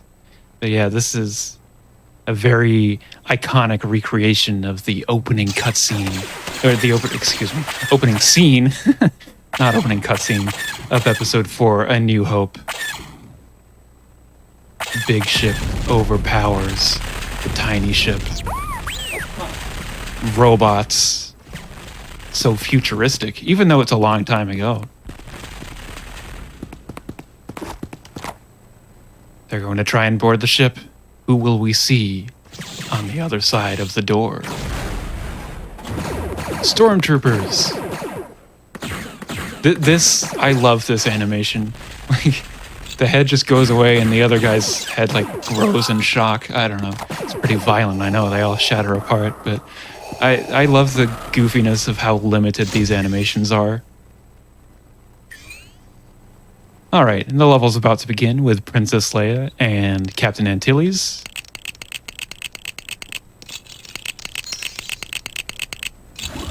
Unfortunately, this level doesn't have any major tech. It's just kind of annoying at the end of it with the droid management. Why were you so slow? Anyway. Yeah. In free play, this is the shortest level. It has a big infinite jump skip, but story mode doesn't have too much. So the basic way to... You're really far forward. The basic way to get out of this room, you have to defeat 12 stormtroopers, so that's 8, and then there's going to be another wave of 4. I want to shoot them as they come out of the door, and we can just go through. Climb up to the room. I won't spoil what's in the next room, though. Gotta build this thing, you know, the traditional Lego stuff. Pull the lever, Kronk.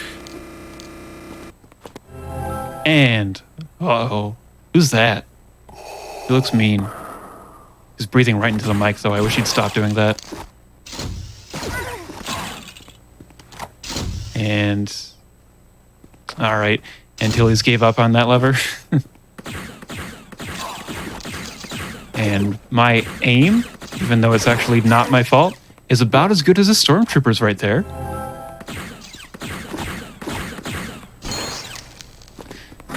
All right, so in the next room, we will see something that the original trilogy kind of loves. I'm not sure why, and that's pushing blocks.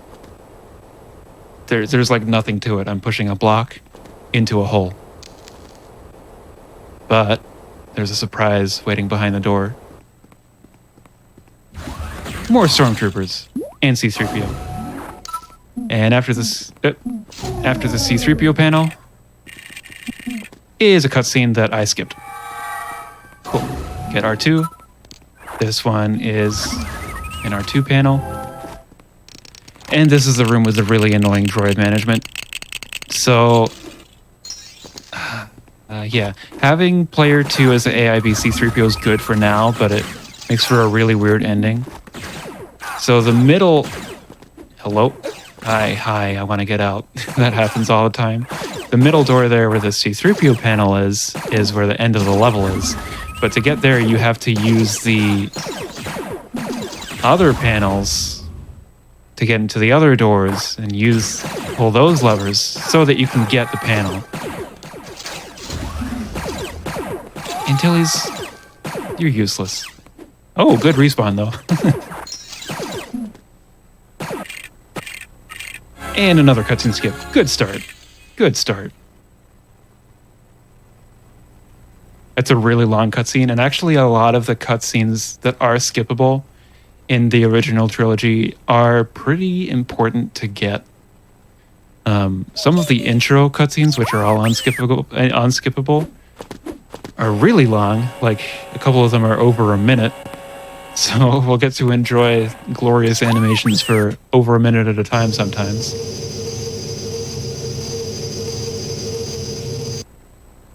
This is just a slide, and then suddenly, slideshow animation, Tusken Raider appears, is scared by Old Ben. And I want to use Old Ben just because he can double jump. Now that the level's gotten going. That was silly. I have no comment on that. I just didn't make it up there. Jundland Wastes, I used to call a big Jundland waste of my time. In free play, I came to appreciate it a lot more. It's a very hard level in free play. But yeah, I don't need to force all of those platforms, I can just do this. And in story, thanks to... It wasn't so much glitches that MageCar found, but more like oversights by the runners that MageCar pointed out. We don't have to do everything ever in this level. That made this more bearable. So one of those is that I don't have to pull that lever there because that makes the platform to Luke get up. He's trying to show off his totally not real jumping skills that he shouldn't be able to do, but he's stuck now. What the game wants is for you to have two characters up here to pull both of these levers. I actually don't need that.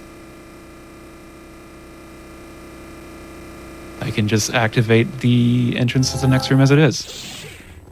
This room is unfortunately very slow, however. If I had a Yoda, which I don't, I would be able to just clip through all of the doors in this sandcrawler. Skip all 4 rooms just like that. Yeah. This room does have... Yeah, go ahead. Yeah, this room does have a skip similar to what we saw in like the Darth Vader level.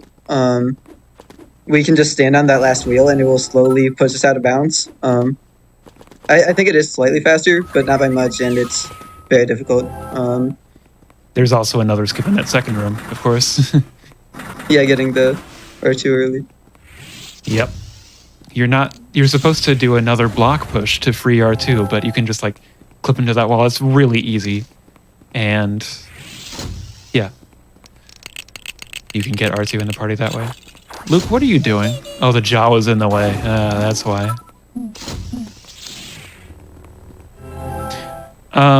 You don't have to do this, but I'm going to choose to use that slash storage again to make crossing this gap a little bit easier. Big height boost with that jump slash storage, as you saw at the end there. And I won't need to do any character swapping because you can do your Jedi double jump really delayed in this game. You have like a full second to do your second jump, as you saw there.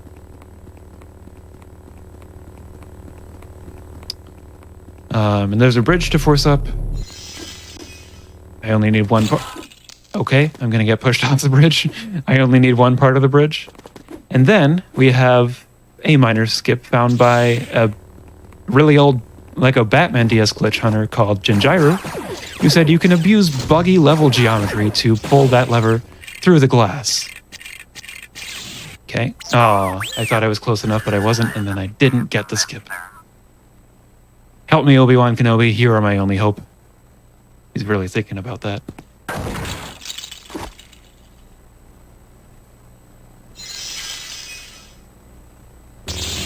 Oh. Ben, are you okay, buddy? He's horrified, actually. Luke is just delighted. I love the animations in this game. They're so bad, but I love them all.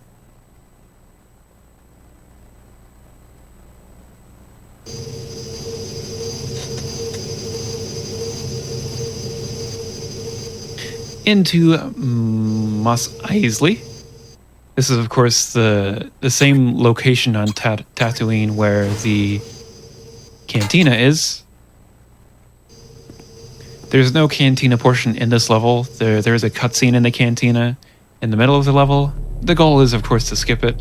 It might not happen. It's frame perfect. Did you know that these aren't the droids you're looking for?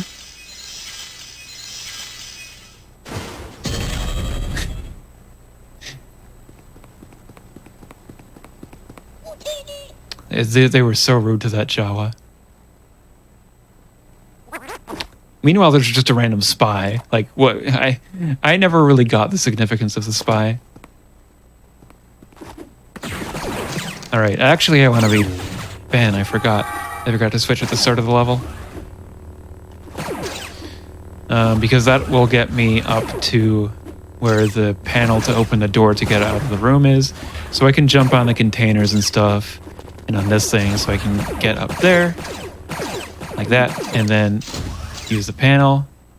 And then I'm going to fall onto the level transition.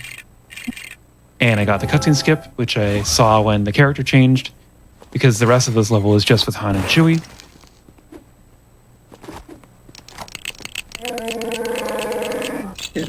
I only have 1 heart, which is a bad thing for a skip coming up, and I don't really remember how the skip works, but it's a thing that exists. Now I have an extra heart, so that'll help. Yep. Take it away, Majkar. Yeah, so in this next door here is actually there's 2 different parts of the door.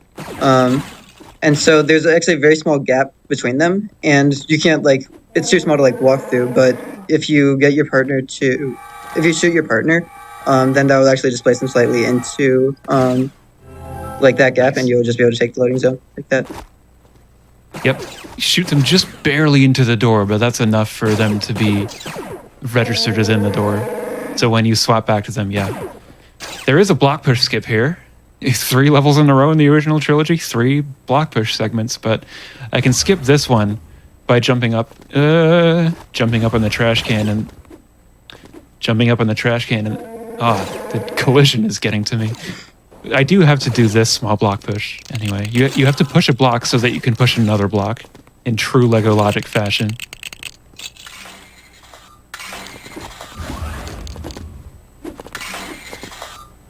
And then to end the level, the spy is back.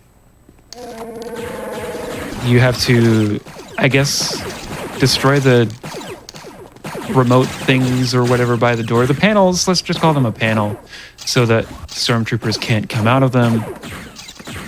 And when the stormtroopers can't come out of these spawn doors, the spy will jump down, and you have to shoot the spy. I don't know why the complete saga, both versions, made you fight the spy. It doesn't make much sense because the spy is such a minor part of the movie.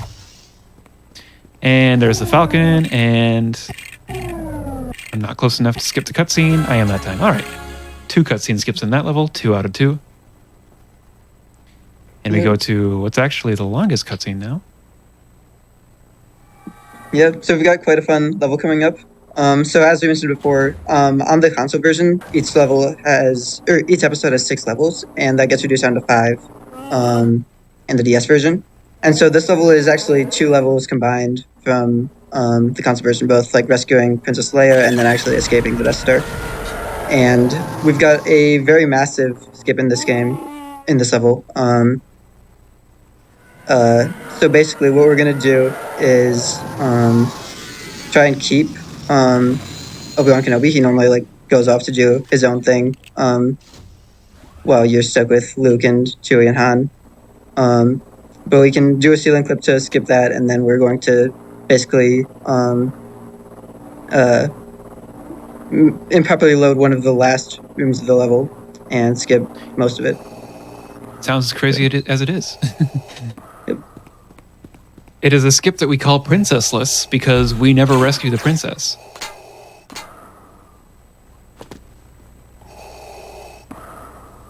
Very convincing stormtrooper disguise right there. All right, get on with it. I want to play the game now. All right. I underestimated how long this was. Yeah, it's the longest one. It's actually not that long on PC. Anyway, first skip here. Go through the ceiling. Bam. That skips a cutscene without doing the pause trick that allows me to, because I just hit the loading zone normally, it allows me to keep my characters that I start with. And then using Ben, double jump up to an invisible ledge here. And then I am going to take this a little bit safely. I'm going to swap to R2 to fly towards the camera, improperly load the room like Majkar said, and then hit a loading zone way later in the level. I actually do want to be grapple character. And now I am like way past the princess. It skips, I want to say like 4 minutes. Yeah, something like that. Yeah, so the reason why I can do that in Pepper Load is because, so all the rooms in a level, if you go to where, like, they should be, even though you're in a different room, you can still, like, the graphics of that room will load, and you can take the loading zone. Yeah, and I don't think we're going to see anything else to quite that extent, but they will be used for very finicky purposes later. Let's say that. There's another like 3+ minute skip involving them, and it doesn't even involve like a big out of bounds like that. Ah, yes, double Kenobi. Good point in the chat. Kenobi is also fighting Darth Vader at the same time. Now this cutscene is there's no good cue. There's like it gets to the top and then it pauses for a second and I'm just gonna spam. And yeah, I never get that one even when I'm spamming.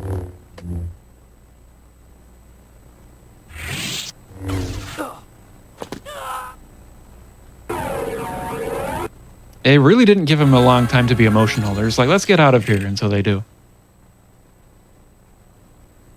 All right, onwards to Rebel attack. So, the Rebels are going to learn about how to destroy the Death Star, and then they are going to do that. That's what I have to say about this.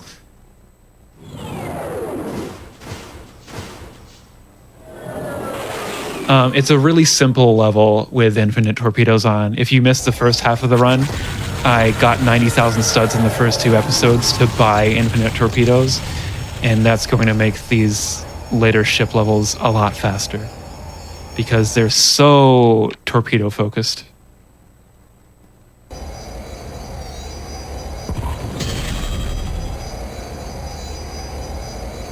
So it's going to be a really simple level, and as long as I'm moving upwards, I'll once again say that the ship is showing on the bottom screen.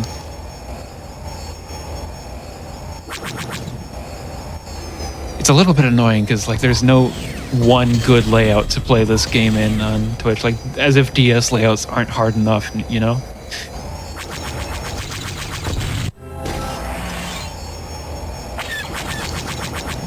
But yeah, a simple way through here. There's going to be 4 torpedo targets, and you can only carry 3 at a time. So if I didn't have infinite torpedoes in this room, I would have to like backtrack back to the torpedo generator. I got hit by a missile. Oh well.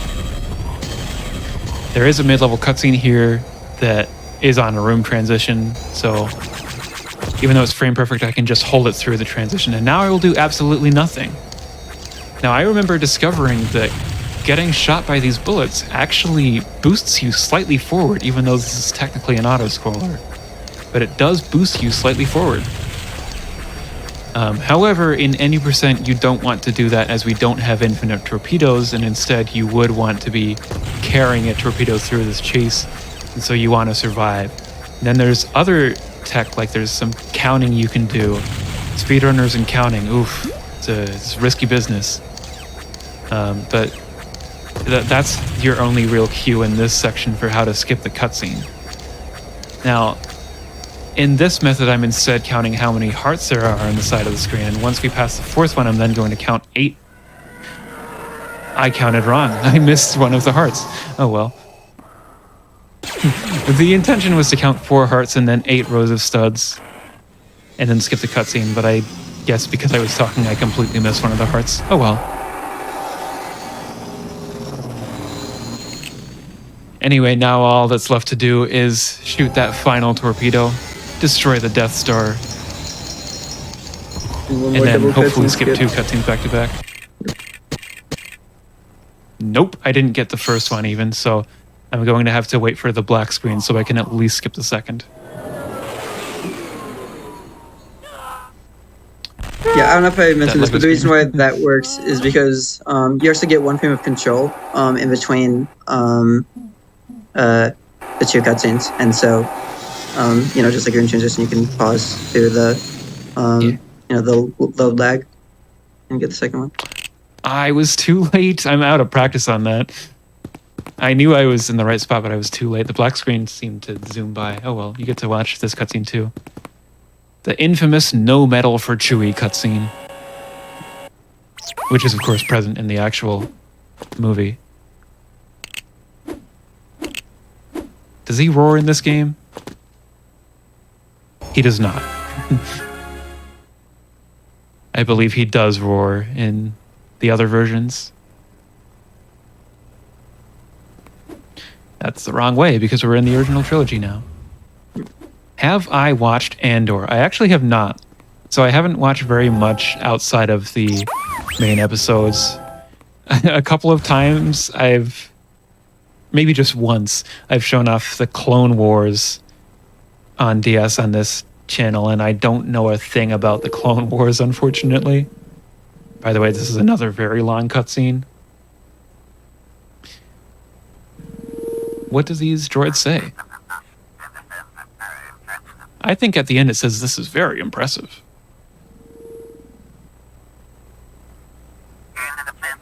Beer in the basement. I don't like beer. I think that's what I think that the probe droids are saying there. I think in Skywalker Saga, the newest Lego Star Wars game, there's one that says "beer in the fridge." That's what most of them say.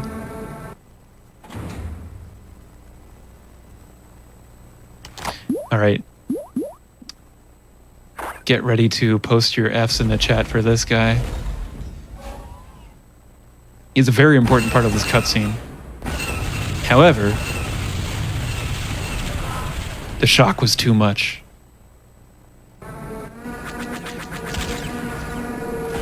We have... so it's a very cool skip, but I hate doing it.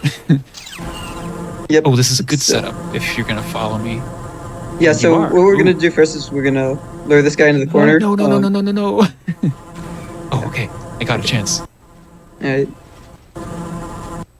Yeah, and so basically what we want to do is we want to like tow this guy, and that'll make us like go in a circle around him, and if we start the tow really close to the wall, we will end up out of bounds just like that, and we can skip the first two rooms and just go straight to the last one.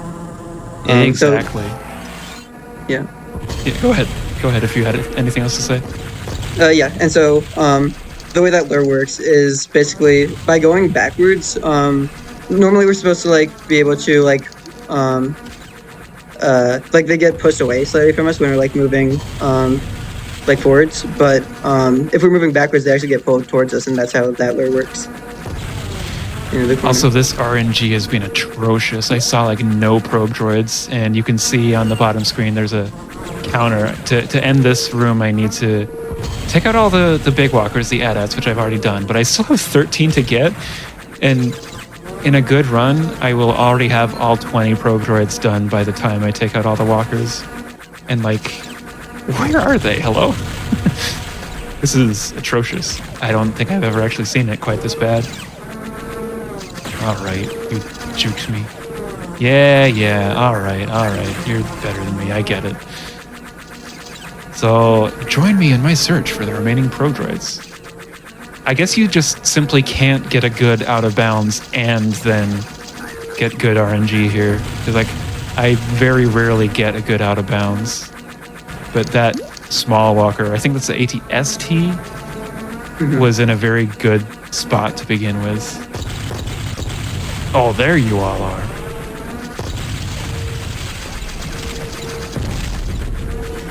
Maybe there's some more around here. I see you there. Enjoy the explosion sounds.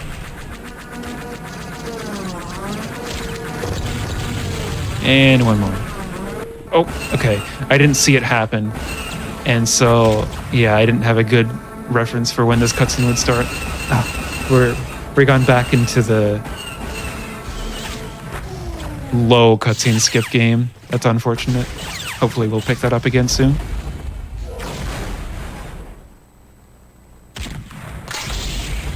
This is a pretty epic part of the movie, though. When he destroys the AT-AT. Dave's happiness. All right. So, unfortunately, this level isn't very fun coming up. It's an extremely technical level in free play. But remember when I said that the original trilogy loves block pushes?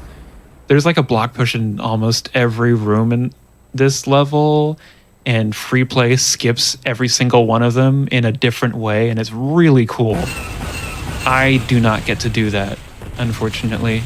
So there's going to be a lot of block pushing in this level.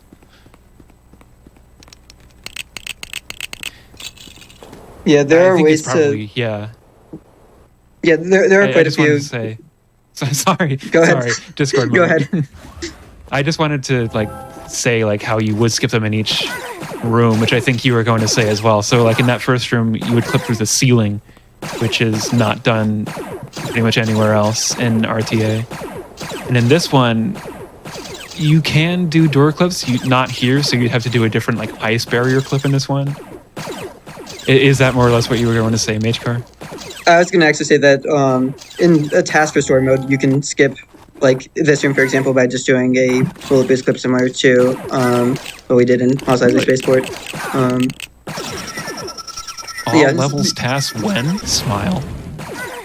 Eventually. Yeah, this level has quite a few different cool task only tricks in story mode. Yeah. Well, I mean, and in free play, honestly, because as much tech as there is in free play, there's a lot that I would still consider tasks only. We're going to see a black screen because there's an event cutscene happening in another room, but that's just basically that I now have C-3PO in my party that I could leave ahead of time. I don't think I ever mentioned that I was character swapping off of the levers as an animation cancel. It's faster. Although, if I did it there, it wouldn't matter because I'm just waiting for the block to push. I'm going to die during this block push sequence because it's such a long block push, and there are snowtroopers shooting at me the whole time. It is what it is. I could take the time to take them out instead, but I was already at 1 heart.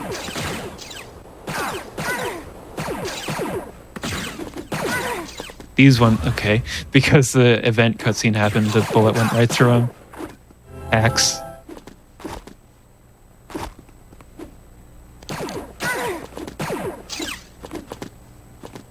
Alright, the icicle room right here. I missed. Okay, luckily I didn't die. In free play, we would be jumping around these, and someone who doesn't speedrun this game but helps with commentary for my first ever marathon run of this game, that's a harsh respawn. But shout out to Chris Sirius, who said that they were some pretty tight jumps.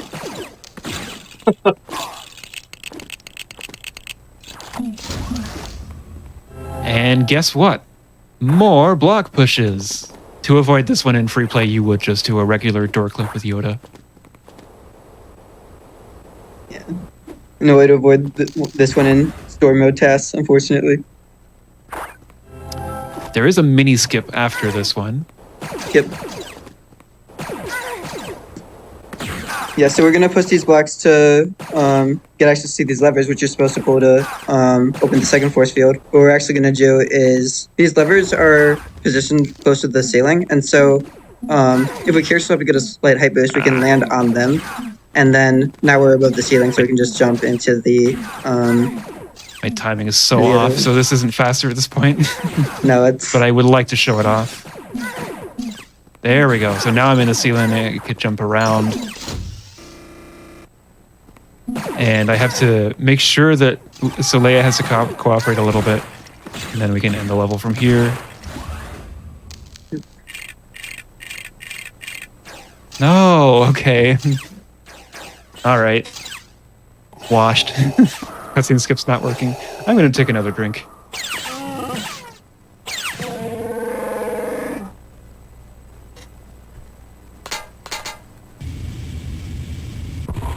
Of water, if that wasn't clear. Stay hydrated, chat. All right, the Millennium Falcon flies away. Luke gets inspiration from that because he doesn't talk to anyone in the cutscene. And we'll be going into Falcon Flight. If we were playing with music, I really love the Falcon Flight music. Unfortunately, it is like actual clips of the John Williams score. And even when it is compressed, Twitch can mute the VOD sometimes, and I don't really want that for my hotfix showcase. Neither does GDQ. They would be mad at me if that happened.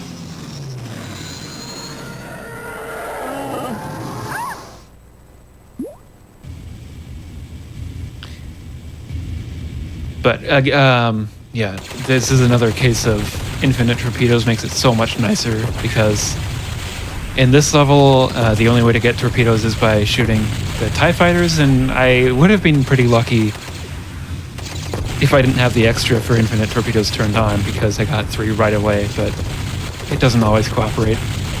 Shoutouts to this level and the mystery mini kit, where I think I've solved it, but I still don't know exactly how. Eric Dent, just a random user on GameFAQs, said that like it appears for no reason, and like so for a while I wouldn't know how to get it, and so for like mini kit runs I couldn't force it to spawn. But I figured out that like as long as I'm just shooting enough boulders, it'll spawn. I think it's tied to a specific boulder, but yeah, just one. I have no idea which.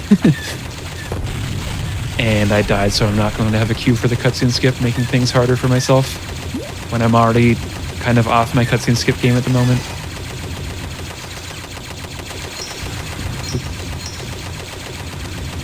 The frames are looking weird. That's like the game dropping frames, not my stream, I promise. The game does that sometimes. I actually had no reason to shoot there. I was just doing it out of habit. I think a lot of people just hold the shoot button in ship levels.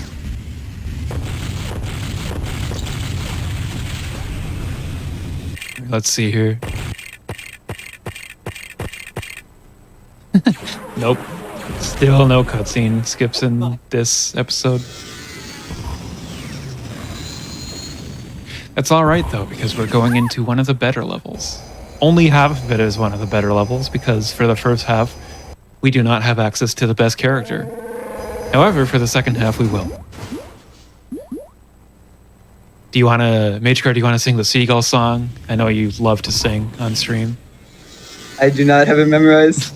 Go for it. See, I actually do, but I'm not going to sing it.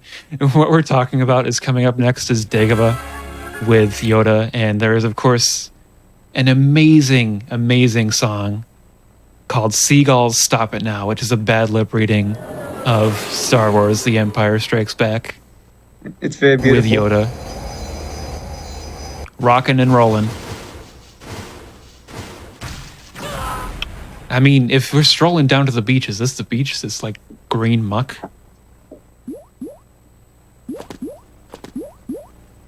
R2, I don't think you want to go swimming in that water. R2, what did I just get done saying? Oh no. Oh no, you really don't want to swim in there. R2 scream. Ooh, that looked rough.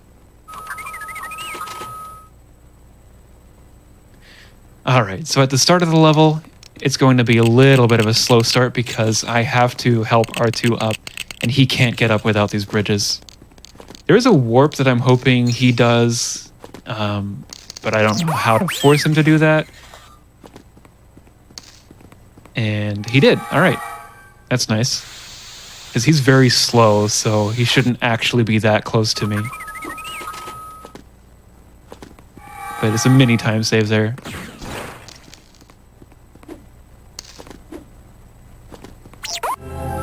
This cutscene gave me some trouble yesterday. Like, I just completely forgotten where this spot was.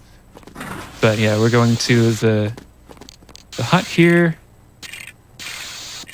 A little bit more to the... Really? Is it really this far? Okay. This is exactly what happened yesterday. Has it always been that far to the right? That's one of the setups I guess I've missed. Or didn't remember. This is unfortunate. An unfortunate episode to not be skipping the cutscenes because they're all long ones, but hey, it's the last run of the day for the schedule, I think. Or I hope. I read that right. Yep, you're the last. Alright. I'm not going to be too awfully proud of the time at this point. However, I have had a blast doing this run, and I hope you have all had a blast watching. Alright, Yoda can clip through doors. Enough said. He can also, like, double jump out of his super powerful attacks, so I can do 2 attacks there, and then double jump out of that, so it essentially looks like a quad jump, and then clip through another gate here. It looks like a really thick gate, but it functions the same as any old door. Yep, doesn't matter how thick the door gate is, Yoda just passes on through it. It's pretty special like that, and I didn't make that jump. It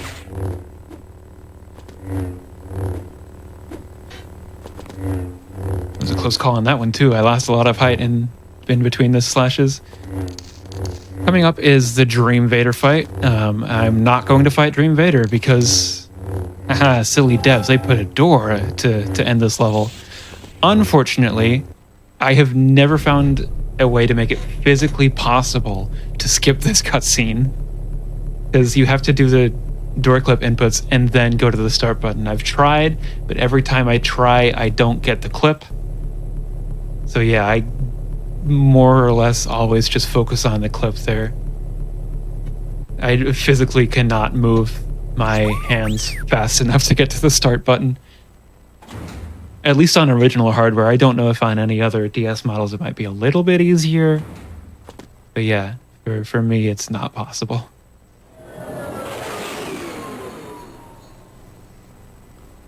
And there will be another long cutscene to start the next level as well. But there's actually going to be a lot to talk about. So, when they made this game and they took inspiration from what they were doing on the main PC and console version, they combined the last 2 levels of Episode 5 into one here. So they combine Betrayal over Bespin with Cloud City Trap, and they kind of do a whole cutaway section where it starts in the Bespin level, and then you do all the Darth Vader fights in the Cloud City Trap level, and then you cut back to Bespin. And so this is a really, really long level casually. I think it used to be longer in the run, longer than even Jabba's Palace, which is the next level you'll see and is another long one.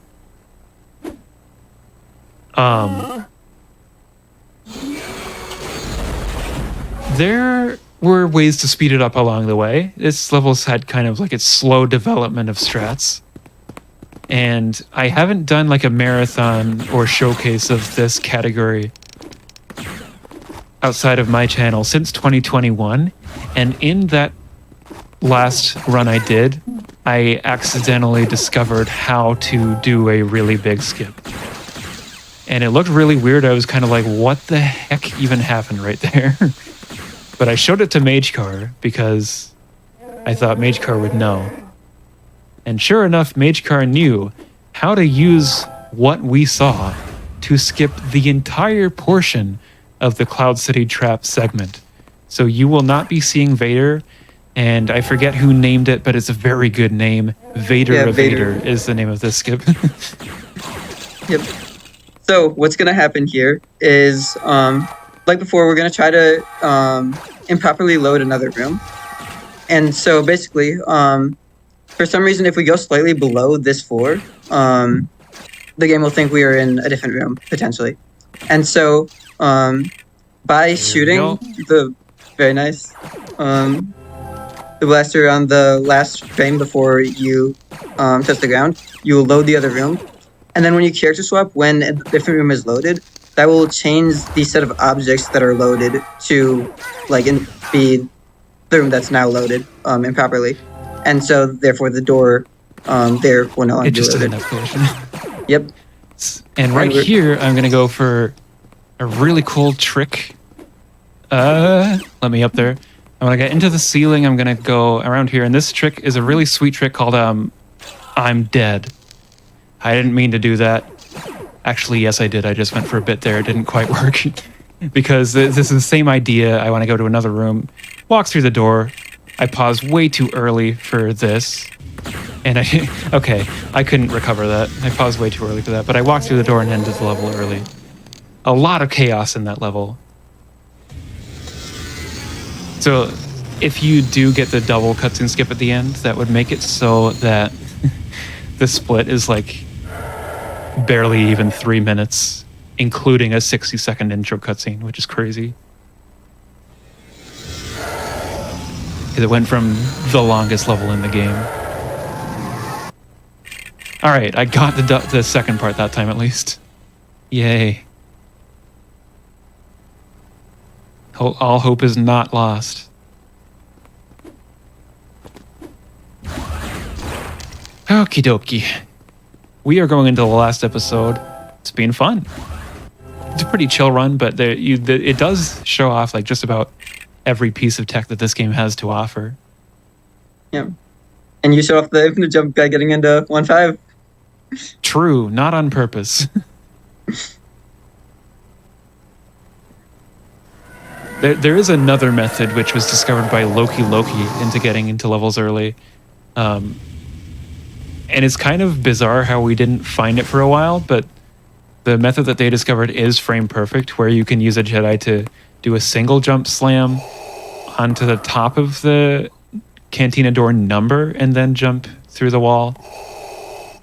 And to jump through the wall, you have to also do specific inputs, like you have to be neutral to clip first of all. And so, there's layers to why we might not have found it.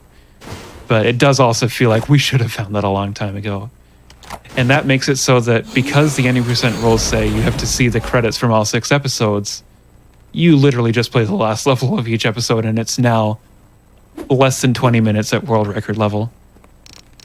Yeah, but before Loki found that, we had to do the very first level in order to actually unlock an infinite jump character who could get into levels early. Yep. But one less level. All right. Jabba's Palace is a really bothersome level because of these Gamorrean guards. I am going to make sure that none of them can come out, but when I fight them, they're also going to be really mean because of their axe, so there's just no way to fight them without taking damage. So when I go into this next room here to get my helmet, I'm going to die. There's no way around that. But I need to get a bounty hunter helmet so that I can use the bounty hunter panel. And I want to keep my bounty hunter helmet, which will not happen if I get attacked by an enemy, which is why it was so important for me to close their spawns. But I need the helmet through to the end of the palace section. So when I get Luke here, I swap to the other player and then change to Luke so that I can get the droids out. And so now I'm going to keep the helmet on player 2 until the end of the palace section.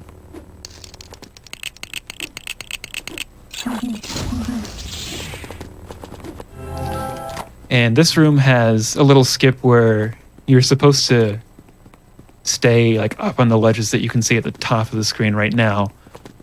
But I can just skip doing all of that and go straight to the end.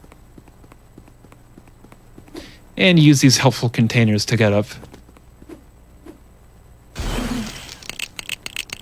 If you want to go for to get up, yeah. If you want to go for 3 detonator clips, you can skip the droids, but that is very annoying. Oh joy, yeah, because bounty hunters all have detonators. Mm-hmm. Yep, this is the only level. Play it really in story safe mode with you get this. a bounty hunter. All right. I'm really not getting the frame advances when it matters. So this is actually the only instance of there being a double cutscene in the middle of the level. There are 2 cutscenes here, and it's probably because they combined 2 levels again here, because we go into the level known as the Great Pit of Carcoon in the other versions. But you skip the Rancor fight entirely. It's not in this game. All right, skip the second part though, and now we keep going.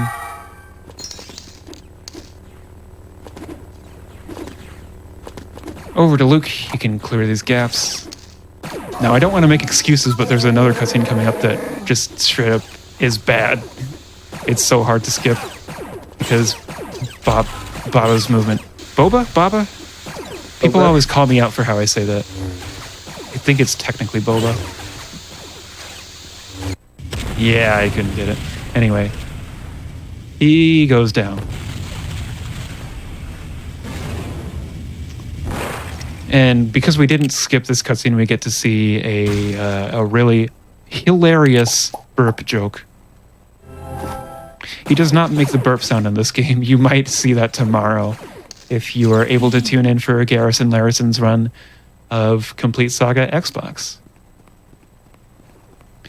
You only need one of these platforms here to come out because the double jump, you can delay it by so much that you can just cross those gaps.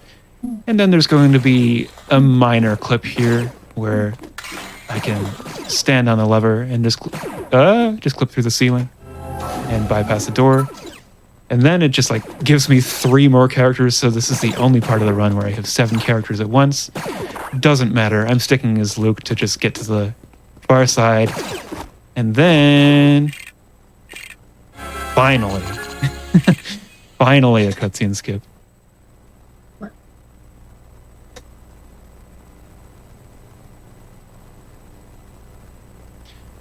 All right. So I wouldn't be that surprised if we're already coming up on the time of my PB in this run. My PB got it was a 1 hour, 40 minute, 58 second run. Sub 140 is very much possible because my sum of best segments is actually below 135, but that's all from like cutscene skip shenanigans. It's really mean.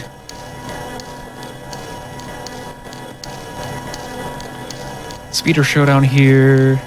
I guess nothing of note, but Magecar, did you mention earlier about the Walker clip also being in this level? Yeah, no, I did not. Yeah, in the next room, we could do a similar thing to back in Hoth. We can lure the ATST into a corner. Although the lure is much more difficult in this level and just very random, so RTA runners don't go for it. And it also saves much less time than in Hoth battle. I think it saved like 3 seconds. Something like that, yeah. Because you end up losing time in the last room because of, I don't know, you bug things out, and so you end up not being able to turn around, which makes oh yeah, that does make the last room really hard. Yeah.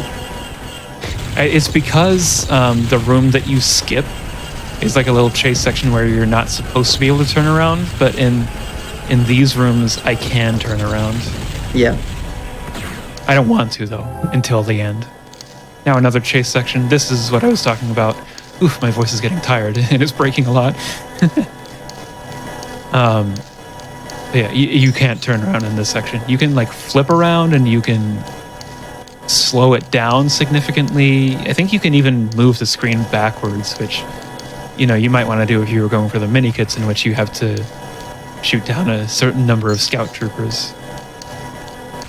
But yeah, other than that, it's a speedrun. Why are you doing that?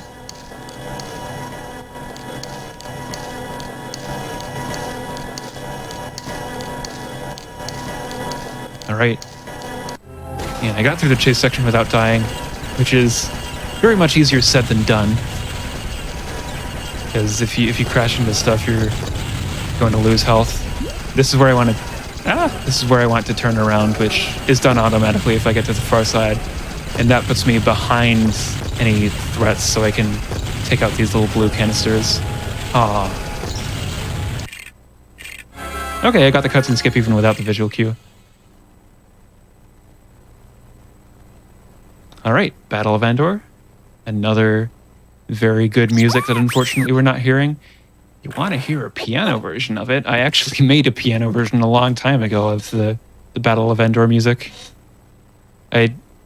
because I was crediting everything to video games, I credited it as being the Endor theme from Lego Star Wars 2. But yes, I have a YouTube channel. It is Laser Trap Productions, no spaces. Kind of a lot going on there because at the moment in my online stuff, I can't stick to one thing. I can't just pick one thing and stick to it, which means, you know, I'll probably never grow on Twitch because variety streaming is impossible to grow with, but oh well.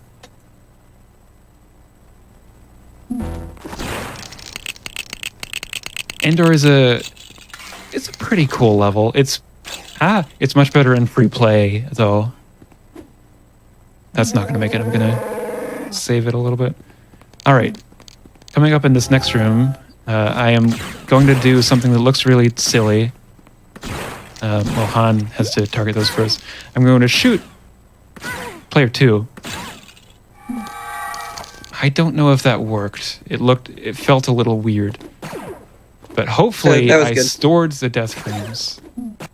And yeah, I can get into the transition, which you shouldn't be able to fall there without dying. You're supposed to call up the elevator. But storing death frames allows you to do that, and it's another of those funny storage things that MageCar discovered. So thank you very much for that. It's another block push skip, actually. Yep.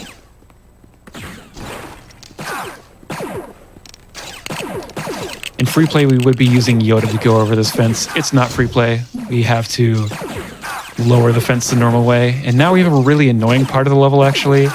So I can use the character swap height to get up there. Ooh, they're cooperating. No way. All right. So I have to get both players up there for these buttons. And usually when I try to get the second player up there, the player I already got up there wants to join me because they want to be helpful when they're only being annoying. But it's been a long time since I've seen them stay up there first try.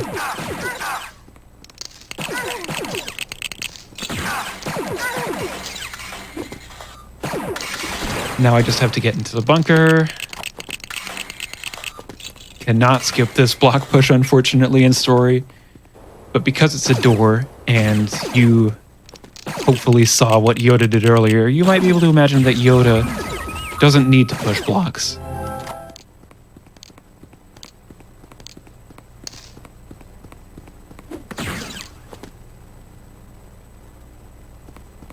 Yoda would also be able to just go through the force field that you see right here and not deal with going into the side rooms. But we do have to clear out the side rooms. Yep, I have tried so many things. We are so close, but unfortunately, we will spend the next 2 minutes or whatever in the side rooms. So can you character swap up there, or what's the other method? You jump on the canister right by the button you pressed, and then jump onto the thing below the third platform. Oh, that's doable. I'm gonna like waste time to try and go for this right now. I'm not getting around the corner. I'll give it like 3 more tries. I'm not getting around the corner. Yeah, I can't get around the corner. It's a big corner. Oh well. I'm gonna try to go for that next time I play this. So ordinarily what we used to do, we wouldn't get the third platform out and we would just jump on this thing where the platform is. And that was the, it's a mini skip to start with. But, just some casual Lego logic right here. Use the panel to free the switch. Yeah, don't be slow. And that gets one of those things. It powers off a quarter of the force field, I guess. It's a 4-part setup. Why wouldn't it be? Now on this side, we want to use R2 to activate the elevator, go up the elevator,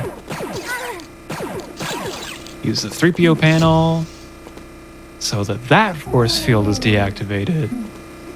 Pull the lever behind the force field, get some more power off. Classic Lego logic.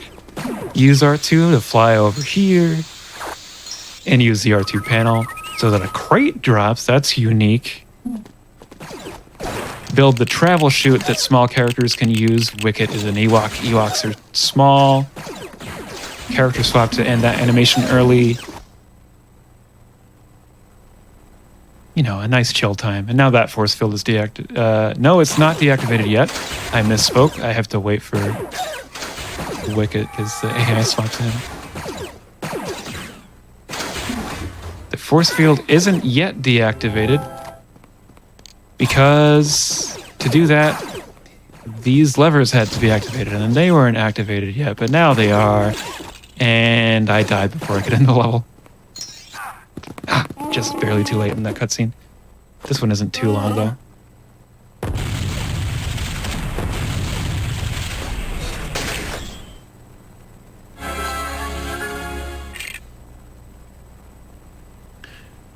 I'm trying not to be too audible when I'm drinking my water, so that's why I'm leaning back and kind of like awkwardly trying to silently swallow.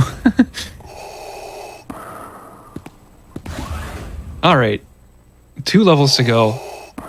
This level is like really, really cool and really, really painful is the best way to put it.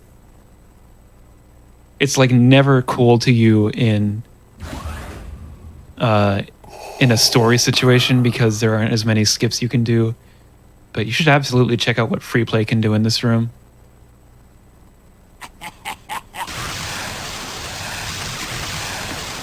This is another level where the entire level is a boss, but it's kind of more than just what happens with the boss.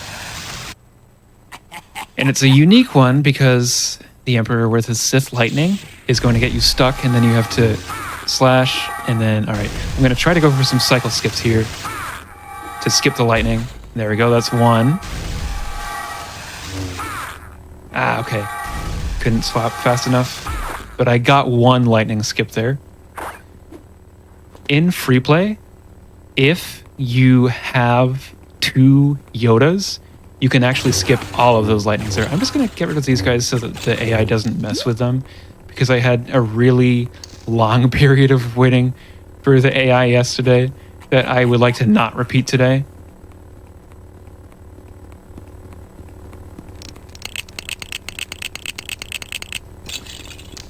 I have to build a fan to get up because, you know, giant fans that propel you in the air as you do. More classic Lego logic. This is the electric floor, and there is a frame perfect thing that would be useful if I got it. No idea how to time it though. Yeah, essentially, if you trigger the next phase as soon as on the same frame that the floor panel swap, they will stay on and actually damage the Emperor, and so you don't have to actually attack him. He'll just take damage as soon as possible. Yeah, and those electric floor panels are also very broken. They allow us to do some, if you character swap on them, you can cause some memory corruption bugs and actually corrupt the values to trigger the debug commands, which is a very fun trick. Yeah.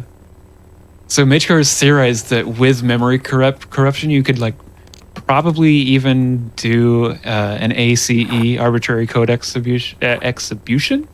What is that? I theorized that at one point, but that's not gonna happen. Okay. Well, that's too bad. But still, if you could open the debug menu like legitimately from story, that would be cool. And Vader still isn't following me. Come on, what's your problem, dude? I understand being Yoda and like being too fast for you, but come on, get with it. And hopefully a lightning skip there. Yeah, nice. The elevator part is a bit of a troll, so I want Vader to get on first of all. I want those guys on. And then I really want Luke to stay up, but he's not going to unless I swap to him real quick. Thank goodness for catching that. Don't slam those guys, slam the Emperor, please. That's an auto-target thing, which I didn't really want there. All right, get out of the way. Okay. Level is almost over. Really finicky one. There's a lot that doesn't go your way that like isn't really your fault in this one. Not that I want to make excuses. Oh boy. All right. cutscene skip game really fell off in this half of the run. Oh well. Nothing I can do about that now. There is one more cutscene skip that I will have to go for. That will be in the middle of the last level. And because the last level is a ship level and there's not really any tech in it, I don't have much to say about it. And I typically am really bad about remembering to give everyone a shout out who deserves a shout out. So I'm going to go do that during this level. All right. So thank you so much to MageCar for helping me with this, but also like making this game what it is as a speedrun. Like, you've made all of the major discoveries in this game. I have been running this game for 6 years, and I think I have found one actual skip. It was a big one, but you found the out of bounds to begin with, and I just found the route. So thank you for doing all of the crazy things you do, because you don't even speedrun this game, and you are a very valuable member of this community anyway. Yeah. Not time yet, Ray. I'm just giving shout outs because there's nothing really to say in the last level.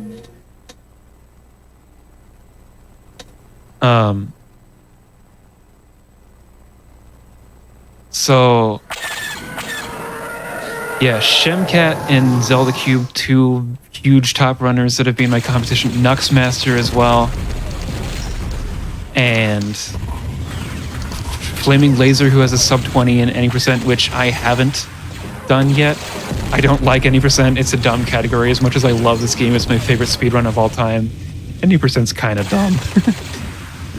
It's fun, but I think like the average level quality is like you choose bad levels to do compared to like the average level in all levels. The novelty also kind of wears off quickly, and the grinding it is very taxing.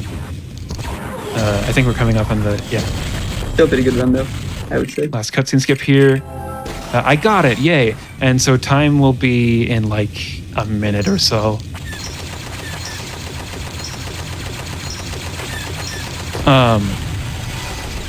Who else do I want to shout out? MageCar, who are you thinking of that I've missed? Anna is a pretty good runner who found a couple of setups, and is also better than me at like strats like the Anakin cheese, which is funny. Like I didn't get to show it off properly in this run. I showed you what would happen. But yeah, that's one. And of course, shout outs to the LEGO community. Always great to get a chance to be on here. I actually intend on making a video as well on my channel about more of the LEGO runs, and also like looking at why maybe they haven't appeared in some of the bigger GDQ events. It's a really interesting dive that I'm planning on doing. Because so far we've actually only had 3 in the mainline events, and I want to really up that total for next time. But this is an auto-scroller. I'm doing absolutely nothing. I have no inputs for the rest of the run. Let's get ready on time. I hope you've enjoyed watching. I have one more thing to say about the LEGO community before we jump off. But yeah, that is time. No cutscene crash. Sometimes that cutscene crashes. All right, the last thing I want to say about our community. So I'm a series community moderator along with We Super, Prince, Chimkin, and Loss. And we have worked together. I've been with that team for 2 years, and we are working on our annual Legothon now. Submissions are now open. So if you want to see a marathon of just Lego games, like there's a good mix of handheld, mostly PC, but a good mix of like all of them. We also welcome Bionicle runners into that event. Submissions are now open. That will be July 12th to 14th, and that is on the LEGO Speedruns Twitch channel. And with that, I think that's about everything wrapped up.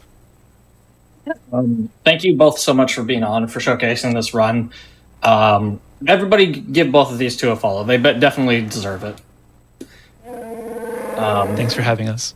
Yeah, absolutely. Yeah, pleasure to be here. Yeah, it was a pleasure to have you all on. Absolutely fantastic run, like I said. We do have more Star Wars for y'all. Unfortunately, we don't have any more tonight. Tomorrow we are back here 1 p.m. Eastern. We have more Star Wars games for you. Tonight, we're unfortunately going to have to say goodbye, but thank you all for watching, and we'll see you tomorrow.